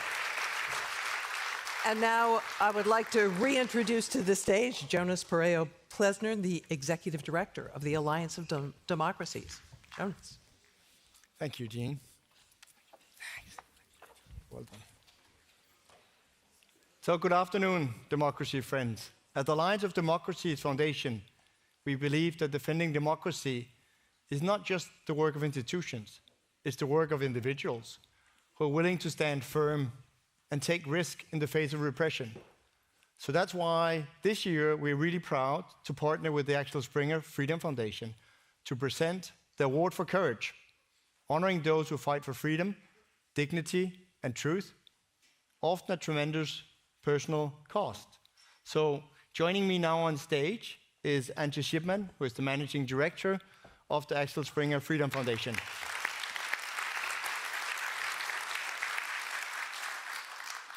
And this year, our two organizations have joined forces to recognize extraordinary individuals who show us what it means to stand up for democratic values, even when it comes at great personal risk.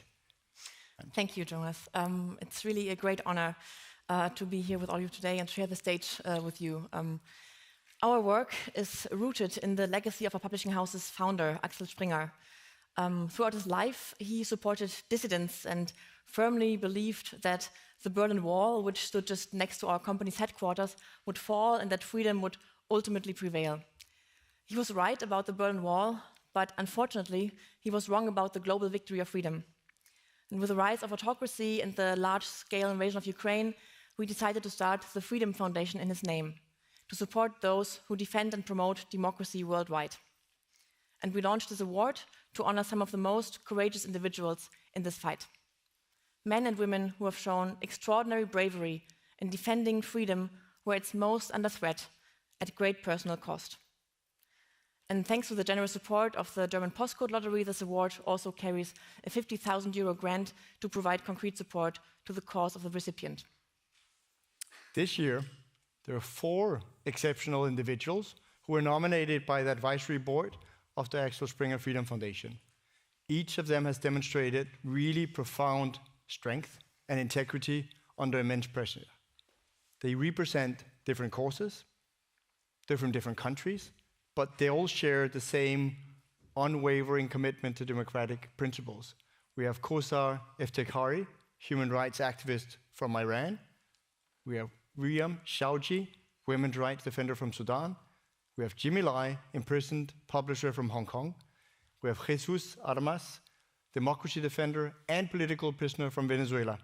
And we honor all of them today, but it's also a Courage Award that we have to reward only to one recipient. So I'll turn it over to you, Antje, to sort of announce and disclose who it is who will receive this year's award. Yeah, so our advisory board, which is composed of courageous dissidents from different regions, has chosen to honor one man for his actions, for his moral clarity, and for his enduring commitment in the struggle against one of the most powerful autocratic regimes on this planet.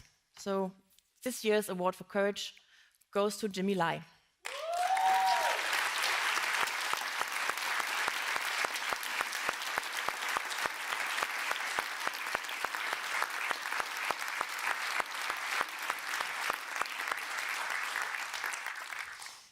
Jimmy Lai is an entrepreneur, he's a publisher and a steadfast advocate for democracy in Hong Kong. He founded Apple Daily, the last major pro-democracy newspaper in the region, a critical, fiercely independent publication that was read and loved by millions. In December 2020, Jimmy Lai was arrested under the new national security law. Apple Daily was shut down.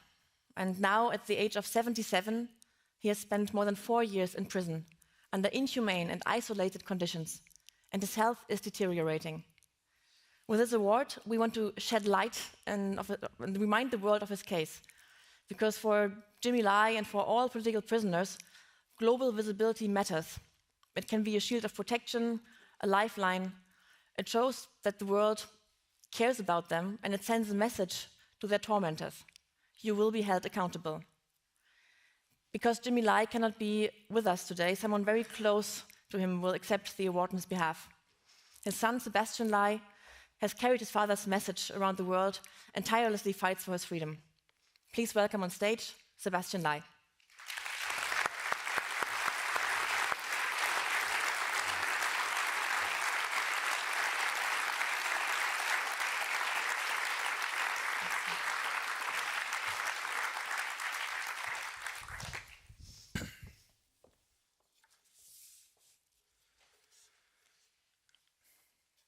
So I would like to thank the Axel Springer Foundation for this award, as well as the Copenhagen Democracy Summit for hosting. As you can see, my father is not here. Unfortunately, he can't be here, and in the last 4 years, since his arrest, we have been working to free him. At 77, he is being unjustly detained in Hong Kong. His alleged crime stems from founding the largest newspaper in Hong Kong, and the only newspaper in the region that dared to advocate for freedom and democracy. He'd always say that information is choice and choice is freedom. Having escaped communist China as a young boy, he understood how fear was used to control people. Landing in Hong Kong at 12, he understood the power of truth in liberating one from those fears. Spurred by the Tiananmen Square massacre of 1989, he founded Apple Daily. In the inaugural editorial on the 20th of June 1995, 2 years before the UK handed the city back to China, Apple Daily read, "Are we not afraid of changes after 1997? We are afraid, but we refuse to be intimidated by fear. We refuse to be intimidated by fear." That's the motto my father and his colleagues lived by. And every day, the people of Hong Kong had a voice at the newsstand that did not bow down to the authorities. My father has been called a troublemaker, and indeed, he made good trouble. My father's my hero. I know him as someone who laughs easily, but would also cry on occasions. When asked about prison by one of his friends, a threat that has loomed over his head for the last 30 years, he teared up and said that all his mother wanted for him was to be a good man, that he's sure that she wouldn't mind him going to prison for the right reasons. So when the national security law passed in Hong Kong, weaponizing the legal system to target all those that the authorities didn't like, my father had a simple choice: leave for himself or stay for his principles, in defense of others who shared his beliefs, facing certain arrest. Of course, he was afraid. But the right choice was clear, and as he promised all those years ago, he wasn't going to be intimidated by fear.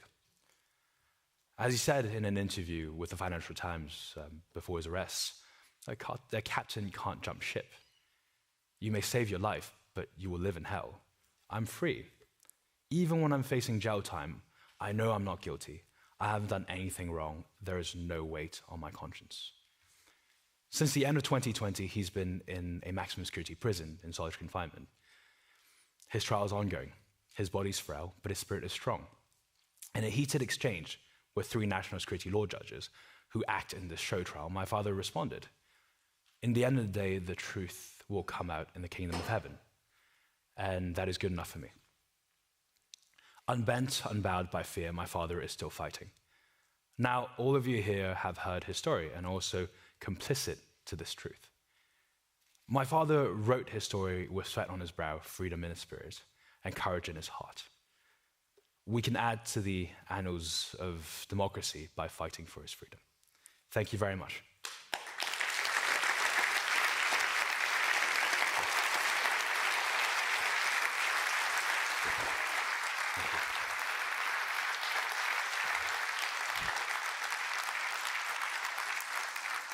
Congratulations to Sebastian, and all respect to his father.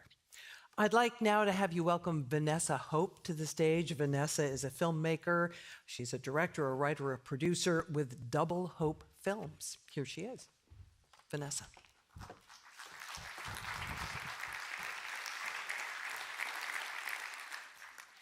Thank you so much for having me. I'm honored and delighted to be at the Copenhagen Democracy Summit.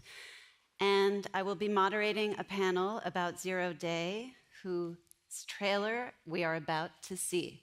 So first, let's watch the trailer for Zero Day. 今天清晨，中国人民解放军一架运8反潜机越过南海，行经台湾东南海域，在雷达荧幕上突然消失。中国以搜救为名，封锁了台湾海域。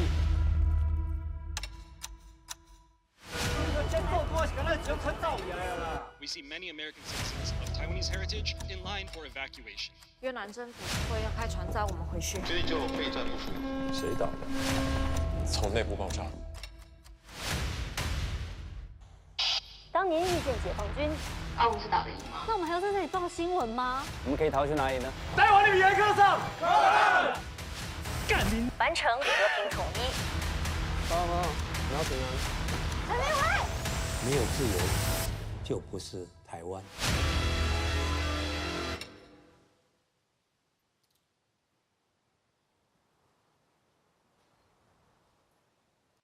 And now I would like to bring out the actor Janet Shea and producer and screenwriter Xin-Mei Zheng. Thank you.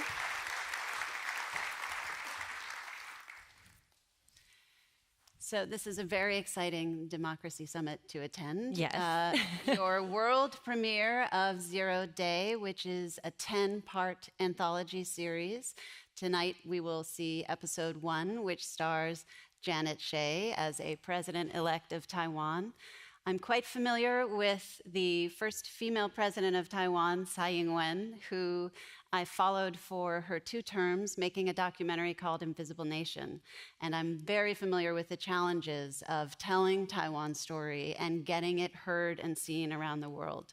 So I'm deeply impressed with your groundbreaking series, and please share with us, Xin-Mei, what motivated you? Why did you want to tell this story, and how did you make it happen? Okay, first of all, I'm honored to be here. And I was a journalist in Taiwan for 16 years. And yes. Sorry. First, let me introduce Xin-Mei Zheng. I'm too excited about this series you're going to see. Xin-Mei Zheng is a journalist for 16 years, covering politics and crime in Taiwan before going into film and becoming a screenwriter and working in television. Yeah, then I turned into a screenwriter, and so I care about the politics and the society, the situation of societies very much. And I noticed that Taiwan has been threatened by China since 1949. It's over 70 years already, but we have no any works to talk about it. And especially the film and the TV drama. And I think the tension between Taiwan and China is getting seriously recently. Especially, I have seen what happened in Ukraine, and I have seen what happened in Hong Kong. So actually, I'm scary, and I think.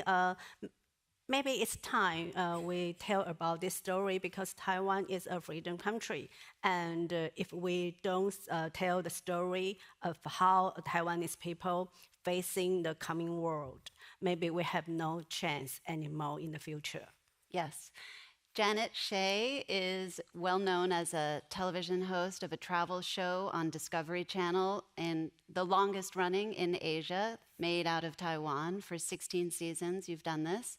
You're also a podcast host and author and actor. And in this series, in the episode premiering tonight, you play a president-elect of Taiwan. So please tell us how and why you came to do this series. First of all, hello, Gordon Borde. Did I say that right? It is an honor to be here, to be amongst this incredible crowd. And I have to say, it is incredibly intimidating as well, because you're actual leaders who are making policy. I am just an actor playing a president. And actually, former President Tsai Ing-wen just walked into the building, and I was joking, you should ask me about my foreign policy, and you should ask her how she acts. That's the president. But no, in all seriousness, I'm from Texas originally. I'm Taiwanese American, and I discovered Taiwan 20 years ago when I started doing my travel show, and I really got to see how beautiful the people, the culture, the food, everything was. And so to be able to show that to the world was such an honor.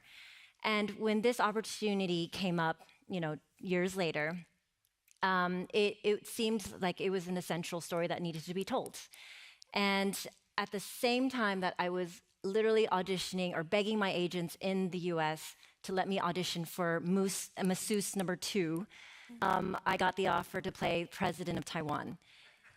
So decision was made. It was easy. But what I loved about it was I read the script, and the character is multifaceted. She's multidimensional. She's complicated. The situation is complex. There's stories with the family. There's stresses, obviously, from the environment everywhere. And to be able to play such a character is a dream. And obviously, the story itself, it's an anthology, 10 episodes, like Black Mirror. Every episode, different director with a different story, different viewpoint of life in Taiwan. It was a no-brainer. I had to say yes.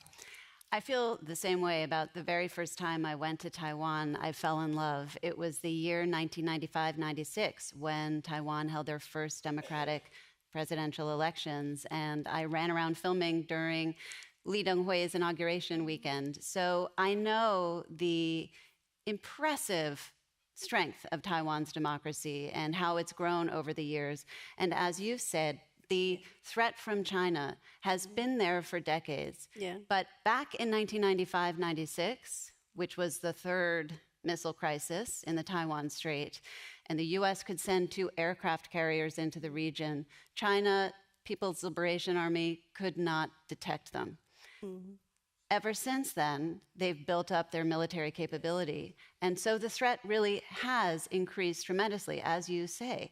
And I wonder, it's so awful to think about having to push audiences to imagine the worst case scenario in order to prepare for something better. But I think the world doesn't yet understand the importance of protecting Taiwan's democracy.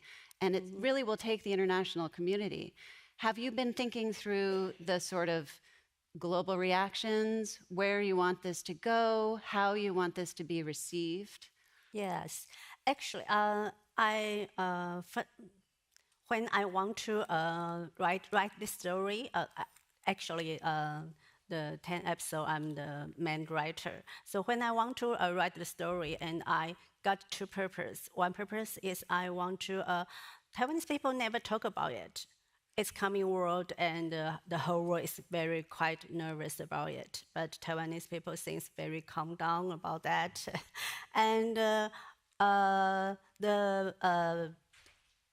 friends from around the world tell me they think Taiwanese people have no any feeling about the coming world. But we released the trailer last year, and it's got a very big noise in Taiwan. So I think we just open the Pandora's case, and people see the elephant in the dark room. And then I myself realized it's not, we are not actually really calm down with the coming world. We just avoid talking about it because of scaring, and because we are trying quiet down and not to provoking China. And that's not a good way, because I think the modern world is already happened around our life already. They are using the fake news, and they were seducing you with the money, with the power. And when the war really coming, what will you choose? Will you choose to stay in your home to protect your family, or will you choose to just abandon the freedom, just sign a peace agreement of that? So I want Taiwanese people to think about it very, very deeply. That's one of the reasons. And the other reasons I want to tell the whole world to know, Taiwan is different from China. Yeah. Yeah, when you watch the 0 Days, and you can understand what's the difference between Taiwan and China. We are free, we are a democratic country, and that's the biggest difference. And Taiwanese people has choice. Yeah. And that's the main speech of the journalist. Of my character. But, yeah, as a president, yeah. The main thing I want to tell the whole world. Yeah. And we want the support. If the war really coming, we want the support from the other country. Don't take it as a civil war. Mm-hmm. Take it as an invasion. Yes. It's true. You know, even in a recent television series from the United States called White Lotus, one of the characters makes a joke not knowing the difference between Taiwan and Thailand, which is still common, unfortunately. And it's more difficult to tell Taiwan with China because the official name of Taiwan is Republic of China. Yes. Yeah. Janet, my grandmother was an actress in Hollywood who actually starred in more anti-Nazi movies than anyone else in her day.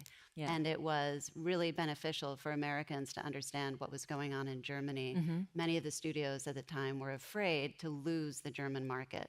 So I have tremendous respect for you being in this 0-day premiering here in Copenhagen at the Democracy Summit. And I wonder for you as a Taiwanese American, what the meaning is, how it feels for you.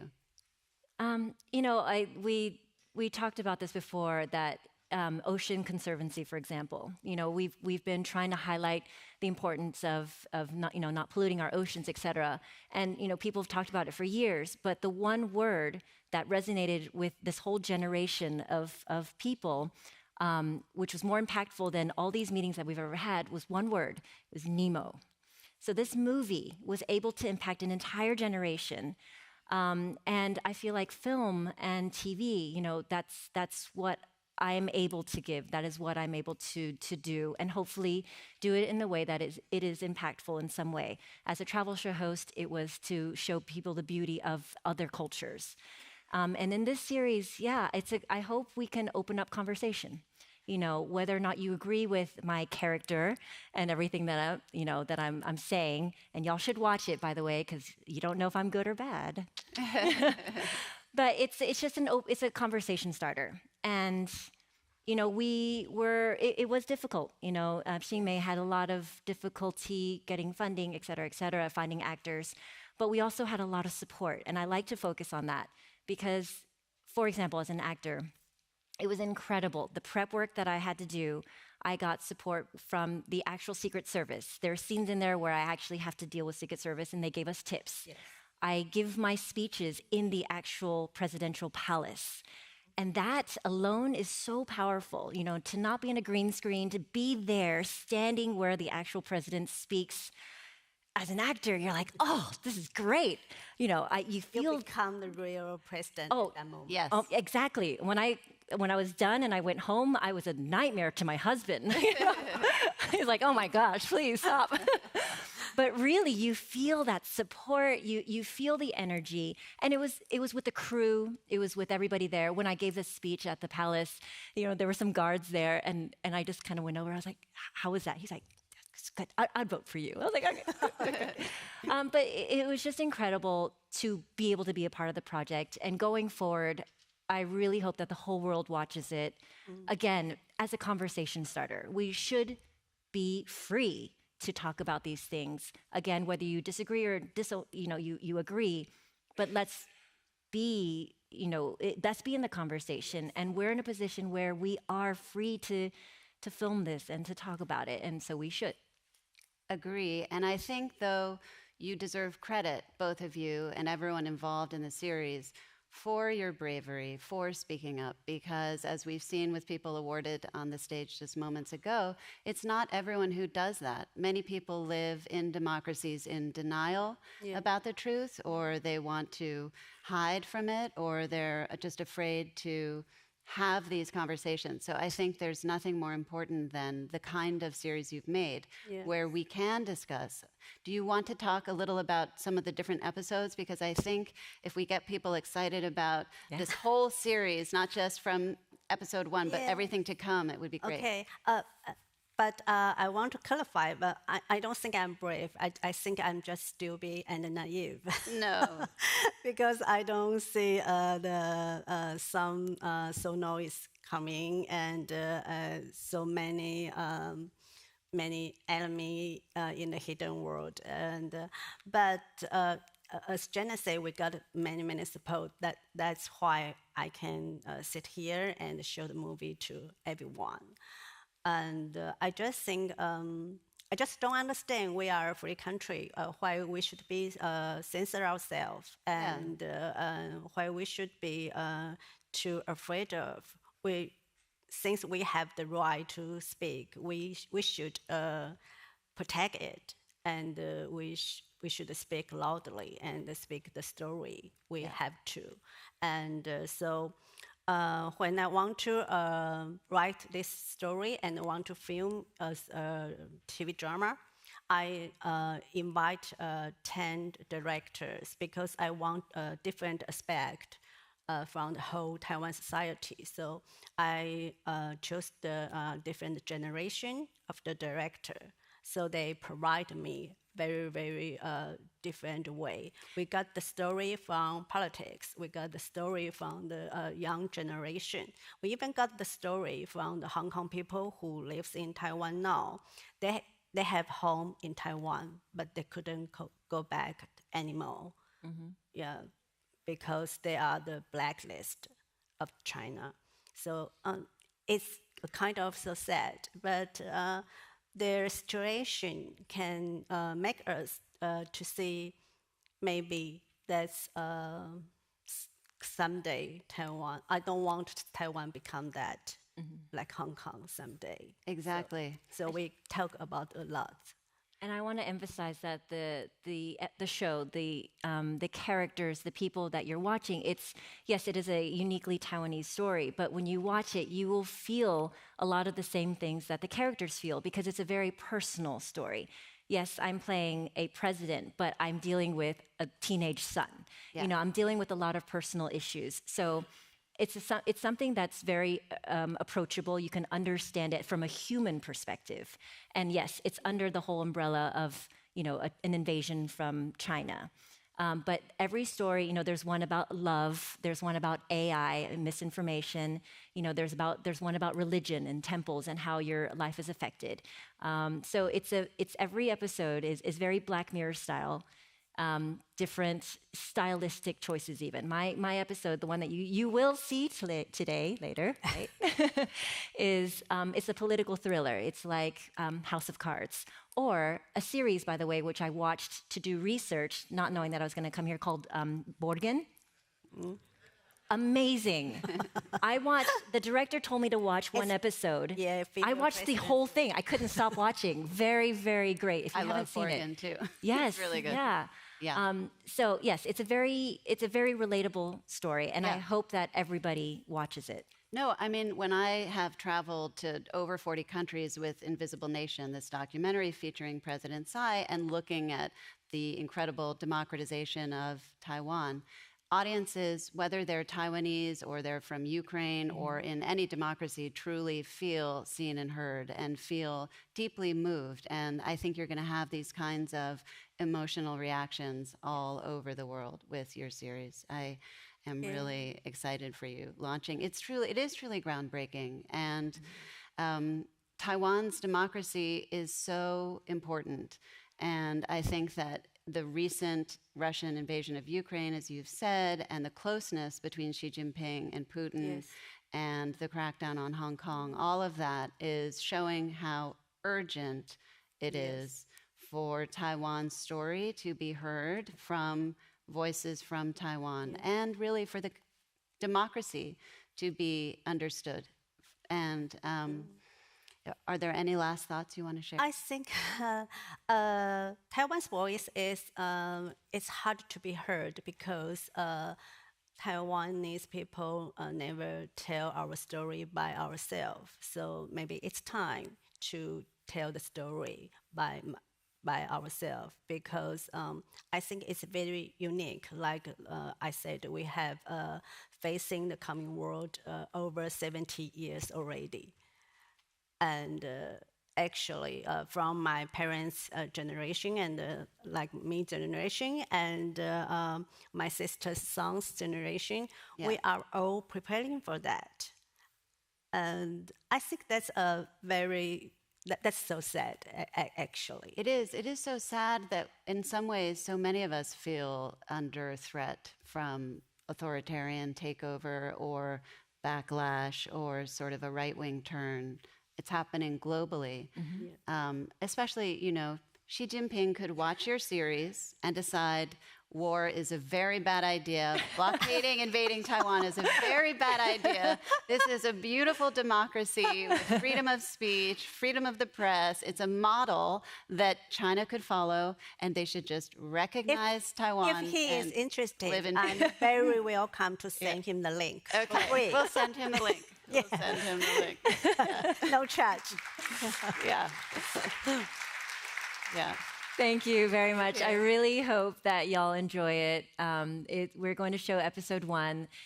We put a lot of heart into it, and it's, like I said, it's a very multi-dimensional, you know, character, the story arc. There's a lot of twists and turns. We hope you enjoy it, but with the ultimate message that we are able to tell this story, and we thank, you know, people like you for letting us tell us here. You know, as an actor, as a producer, director, we normally show our things at film premieres, you know, never at a democracy summit.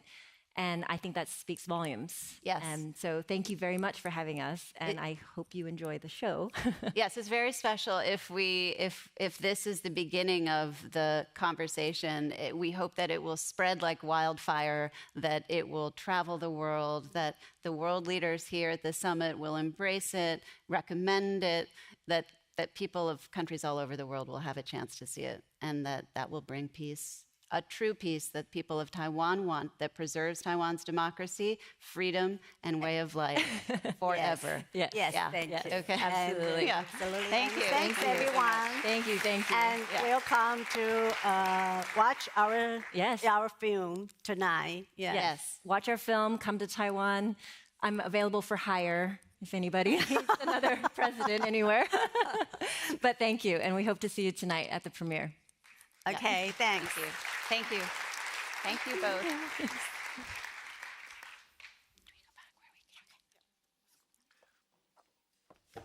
Whoop, whoop, whoop, whoop. It is my honor to introduce yet another distinguished speaker. We have with us Mantas Adominas. He is the former Lithuanian Deputy Foreign Minister and Secretary General of the Community of Democracies. Please welcome him.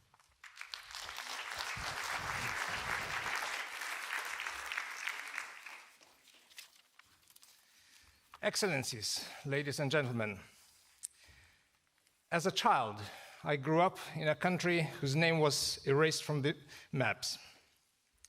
During the years of Soviet occupation, Lithuania, as well as her Baltic sisters, Latvia and Estonia, were suppressed from the political map of the world.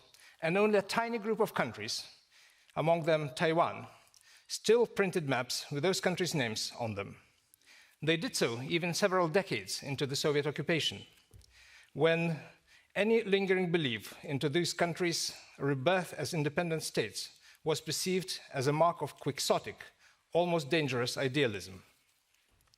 Yet now, these countries are not only back on the world maps, but proud members of the UN NATO. And this is so, in no small measure, thanks to the quixotic idealism of those who continued unconditionally believing in the values of liberty, democracy, and the nation's inalienable right of self-determination. I've lived more than half of my life in a free country, and yet I know the pain of living in a condition of being denied the right to be yourself. Now it is Taiwan that is erased from many of the world's political maps. Its ranks of diplomatic allies is gradually dwindling. Many major countries and international organizations, like World Health Organization, the United Nations, and many others, dare not say its name aloud. 4 years ago, as a Deputy Minister of Foreign Affairs, I was behind my country's decision to allow Taiwan to open its representative office in Lithuania under its own name, Taiwanese Representative Office. So it doesn't have to hide behind the euphemistic name of Taipei. Afterwards, we were visited by immense pressure, outrageous reprisals, and sweeping sanctions from the People's Republic of China. And we faced them down, proving to the world that the mighty authoritarian Goliath of China can be resisted by a tiny but resolute and nimble country like Lithuania. Just as, more than 3 decades ago, we faced down the might and fury of another communist empire, being the first to declare our independence from the Soviet Union. Now, it is that very same, increasingly totalitarian China that constantly violates Taiwanese airspace, conducts aggressive encircling maneuvers, carries out ceaseless cyber and disinformation attacks, and damages underwater cables that link Taiwan to the world. It is building military capacity to conduct assault from the sea and from the air.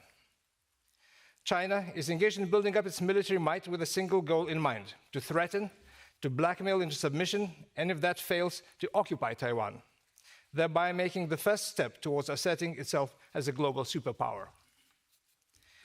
If we, the free world, allow China to proceed, watching helplessly from the sidelines as we watch the destruction of Hong Kong's rights and liberties, we will be handing Xi Jinping his Sudeten moment.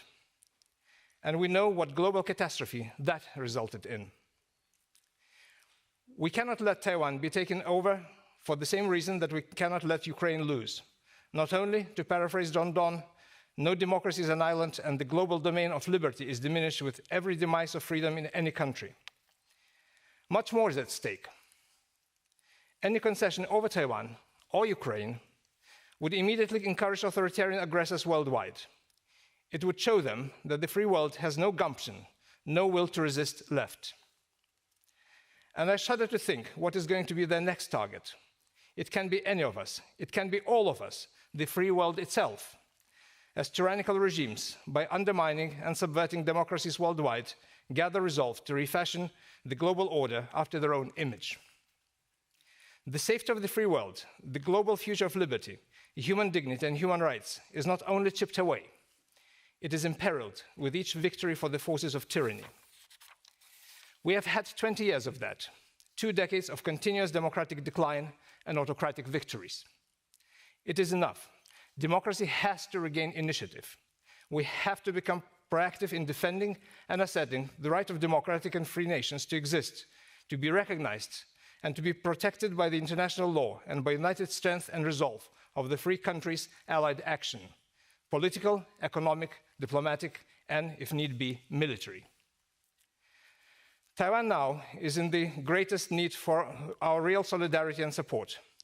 Not only it is a frontline democracy, democracy at the perilous frontier of giant aggressive neighbor, but it is also democracy at the cutting edge, at the frontier of the future, a place where democracy is being reimagined and reinvented anew for the 21st century reality. We have a duty to make case for Taiwan in front of our compatriots, in front of our governments and international organizations, in front of the world, because we are thereby making the case for the global future of democracy, human rights, and nations' right to self-determination.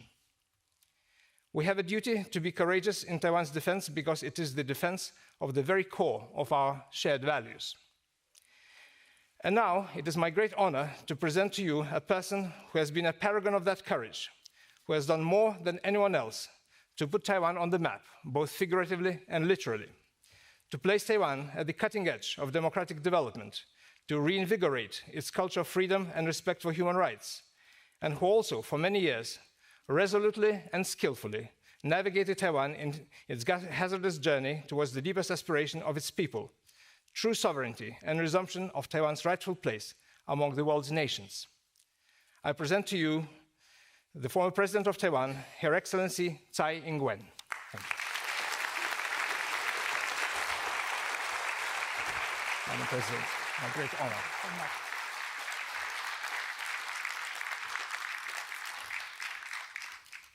Thank you very much for the introduction. I like to thank Mr. Rasmussen, founder of the Alliance of Democracies, and also the Executive Director, Jonas Paros-Pfassner, for inviting me over to meet with you and to give you to provide you with the information as how we are trying to make ourselves stronger and survive. So, distinguished ladies and gentlemen from the public and the private sector, ladies and gentlemen, good afternoon. It is with great pleasure and honor that I join you are here at the Copenhagen Democracy Summit this year. Even though I have spoken virtually at the summit many times before, I have always wanted to be here in person, so I can thank you all for your continuous and unwavering support for Taiwan and its democracy and the Taiwanese people. I want to take this opportunity to thank Mr. Rasmussen for the invitation to speak at this important event once again, and for the chance to visit your beautiful country here in Denmark. And I also want to commend the Alliance of Democracies Foundation for its tireless effort to bring us together, especially in times as consequential as these. The theme of this year's summit is an essential and timely one. It is about how to collaborate and safeguard freedom and democracy in the world, shifting alliances and deepening cooperation between authoritarians. These challenges are now at the very core of our shared struggle. As we remind ourselves that there are core values that transcend other differences, we are now facing a new world order. And this new world order, the way democracy deals with one another, has become quite fickle. Therefore, we must be clear in our goals and missions, and we must be creative and innovative. This way, we can then collectively and effectively strengthen our security and defense, and only then can we preserve the values we hold dear. We met today in the aftermath of what has been called the super year of elections, a year that brought dramatic changes in leadership and legislative dynamics across the democratic world. This new geopolitical landscape can be defined by uncertainty and unpredictability surrounding the existing trade and security orders. The uncertainty stems from the shifting world order, as all the assumptions about alliance or alliances and the role of major powers are now being called into question. Moreover, around the world, the authoritarian threat looms larger than ever. This has challenged the security order that has been established since the end of the Second World War. Democracies are now finding themselves in a situation where security responsibilities are being re-established or redisputed. The European Union now has the awareness and understanding that it should be ready to take additional responsibility in Europe, collective security arrangements such as NATO.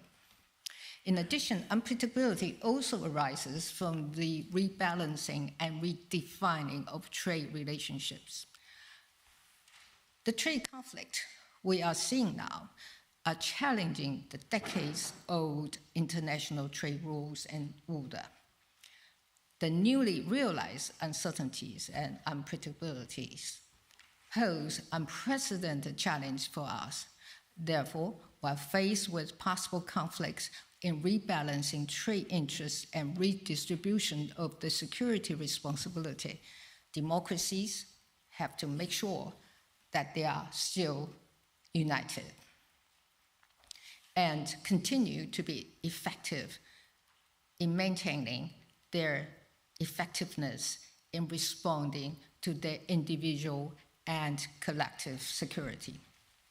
These efforts have to be consistent and solid because our adversaries are constantly aligned and developing new methods to divide us, to erode our institutions, and to polarize our people. What this means is that democracies will have to be even more committed to tackling the uncertainties and challenges that engaged after such changes.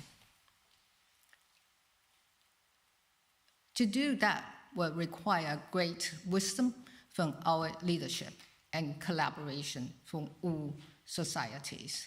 Now is the consequential time for outreach and adaptation. The rules of engagement have changed, so our collective strategies must evolve with them. At the moment, we are also in a dire need of a new strategy to keep our countries safe and our economies prosperous, making ourselves resilient in the face of challenges, and resilience is the key word. And it is not just a buzzword. It is the scaffolding of sustainable autonomy. It allows us to absorb shocks, adapt under pressure, and emerge stronger. In Taiwan, we know what resilience looks like because we understand all too well the danger posed by those who seek to exploit democracy's imperfection. Our people experience the ill effects of authoritarian rules, and now we are experiencing the much intensified threats and intimidations almost on a day-to-day basis. Our neighbor thought by routinizing cyber attacks, hacking, and military exercises, the people of Taiwan will either be debilitated by fear or become complacent. This was certainly not the case. On the contrary, the Taiwanese people used their experiences as the basis to build their resilience. Resilience has helped us defend our elections from authoritarian interference. It helped us weather the challenges posed by the pandemic. It helped us counter information manipulation while making our people more informed. Resilience also comes in many forms, from individual to collective, from economic to security. In the past 8 years, Taiwan has proactively built its resilience on multiple fronts. For example, in national defense, Taiwan has continued to increase investment. By the time my administration ended in May 2024, Taiwan's defense budget has risen by over 80%, at a rate of nearly 8% each year. This is the most organized and systemic defense investment Taiwan has ever made. Taiwan will continue to increase investment as required by its security needs. In addition to investments in traditional platforms such as combat aircraft, Taiwan also made substantial investments in asymmetric capabilities such as mobile land-based anti-ship cruise missiles. These investments also extend to our troops who have been receiving improved combat training and equipment to enhance their battlefield awareness as well as command and control. We also learned from the experiences of our friends in Europe and launched the All-Out Defense Mobilization Agency for reforms of reserve force training and for building whole-of-society defense resilience. These initiatives will maximize Taiwan's self-reliance in defense and societal resilience in the face of increasing threats. We also want the world to know that we are willing to bear our shares of burden and do not take our security partners' support for granted. Taiwan has also fortified its digital infrastructure to withstand cyber threats and has coordinated with civil society to counter information manipulation. In this era of advanced technology, we all must contend with foreign information manipulation and interference, that is FIMI, as well as cognitive warfare. What technologies have given the public a platform from which to express themselves, they have also facilitated the proliferation of information manipulation. Ill-intended actors use social media platforms to spread false and misleading information to threaten our democratic foundations. Their actions are designed to drive a wedge between fellow citizens, between societies and governments, and even between countries. Moreover, with the rise of AI technology, cognitive warfare is becoming less restrained by language or national borders. It is now easier than ever to infiltrate societies through information campaigns that can have dire consequences. The divisions this creates have presented a substantial obstacle to democratic governance and cooperation. Therefore, it is essential that we also enhance our domestic resilience against such behavior with participation of diverse stakeholders. This includes the business community, local governments, civil society, and the media. It is through collaboration and information sharing that we can build a fortress against such intrusion. Having solid national defense and a stable domestic political environment is not enough. Taiwan's economic resilience is built on the concept of not keeping all the eggs in one basket. Through strategic partnerships, Taiwan has built an ecosystem that is ready to contribute to the secure global supply chain. Our high-tech sector, particularly in semiconductors, have become vital not only to Taiwan's economy, but also an indispensable part of the global economy.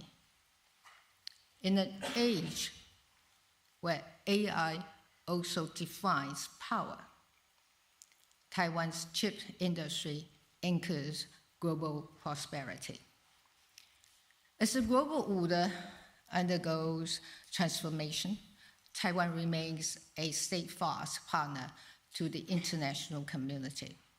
Our commitment to democracy, human rights, peace, and prosperity has never wavered. Not only do we understand all too well that the damages posed by those who seek to exploit democracy's imperfection. The Taiwanese people have also experienced firsthand all effects of authoritarian rules. Taiwan's existence helped keep China's expansionist ambition in check.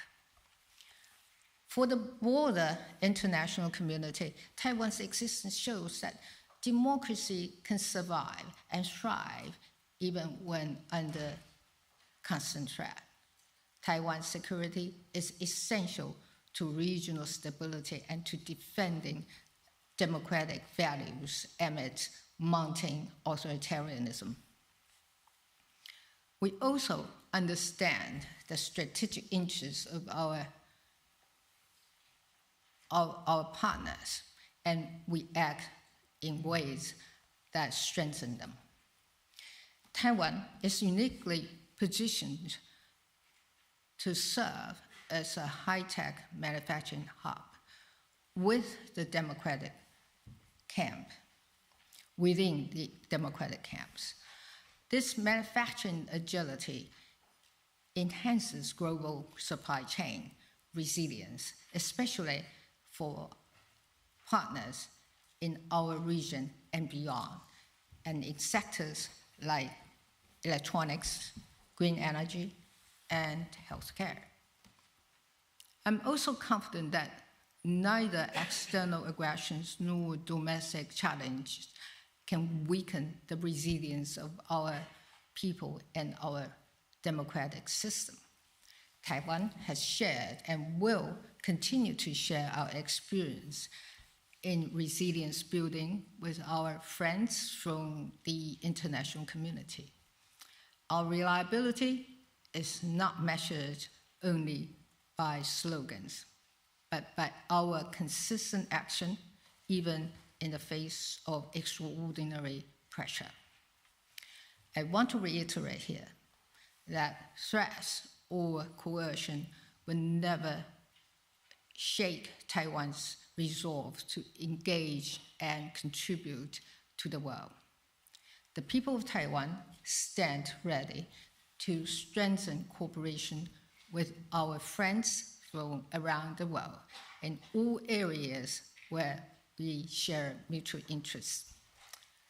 We're living through a profound transition in the global order where long-standing assumptions are challenged. The world as we know it is being remade. But amid the uncertainty, one thing remains clear.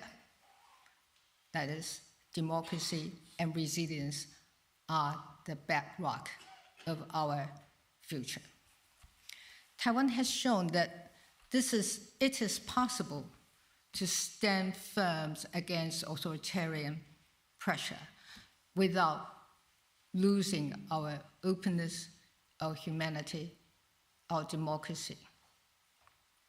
We offer our experience as proof that democracy, despite imperfect, is enduring and can resolve the most difficult challenges. Taiwan always looks forward to being joined by those who share the same desire in facilitating and safeguarding stability and peace.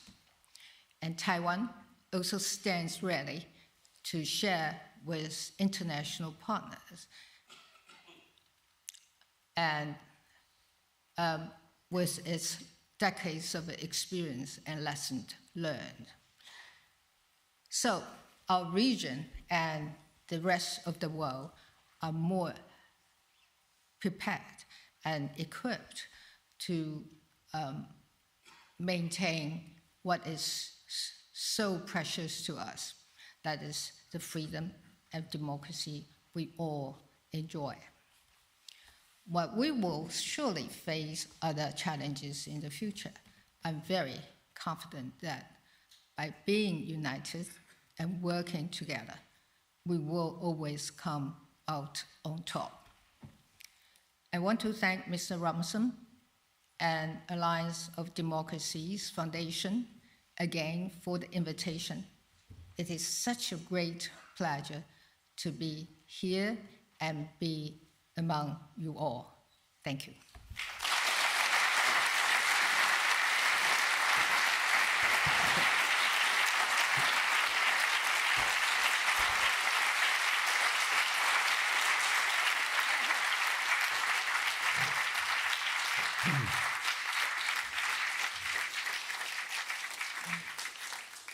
Madam President, thank you very much for coming to Copenhagen and deliver such a strong message of defense of democracy. Taiwan is a democracy frontline state in the shadow of a big aggressive neighbor. You are privileged by having a flourishing democracy. You belong to the family of democracies. We want to keep it that way. President Tsai Ing-wen, 4 times already you have addressed the Copenhagen Democracy Summit virtually. Right. This is first time in person. Yeah, we have shaken hands when I visited, physically, when I visited Taiwan in January 2023 and now in March 25, but it gives me a particular pleasure to shake your hand physically here in Copenhagen, thanking you for your clear message. Thank you. Thank you. Thank you for the invitation. Thank you. Thank you. Thank you.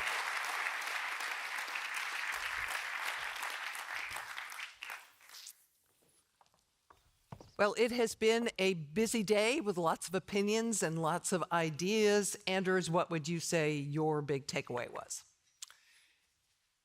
Actually, my biggest takeaway is that I'm a bit more optimistic by the end of the day than I was at the beginning of the day.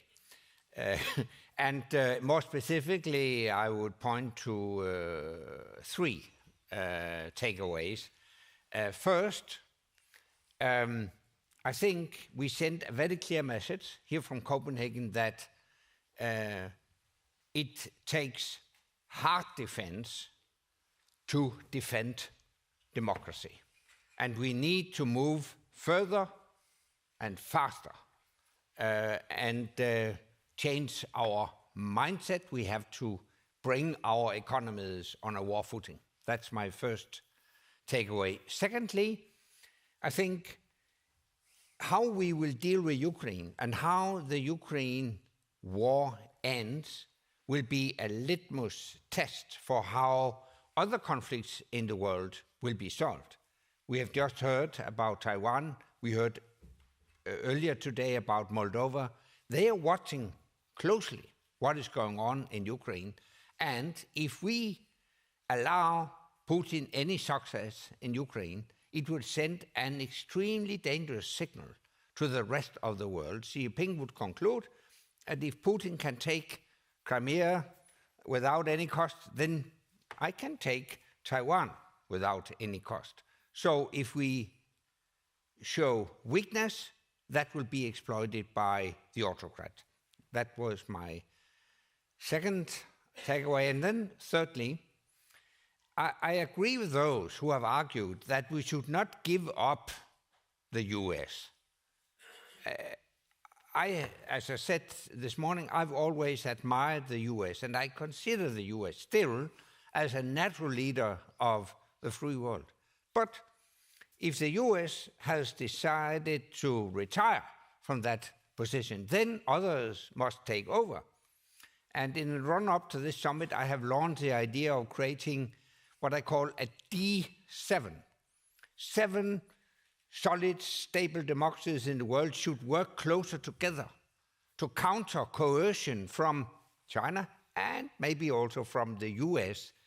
7 entities and countries should be the EU, the UK, Canada, Australia, Japan, South Korea, and New Zealand.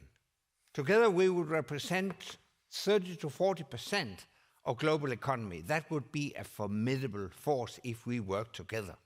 So I still believe in an alliance of democracies that can be joined by whoever share our values. But if they want to retire, then we can continue without them.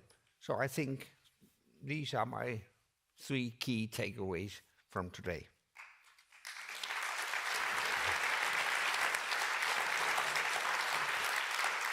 Gordon, what about you? I share Anders' fascination for the US, and I share his optimism. I still leave and wrap up the day with a little bit of confusion how much we discuss the position of the US. We should actually fully focus, we should actually be able to fully focus on what Ukraine needs or maybe what is needed in other crises.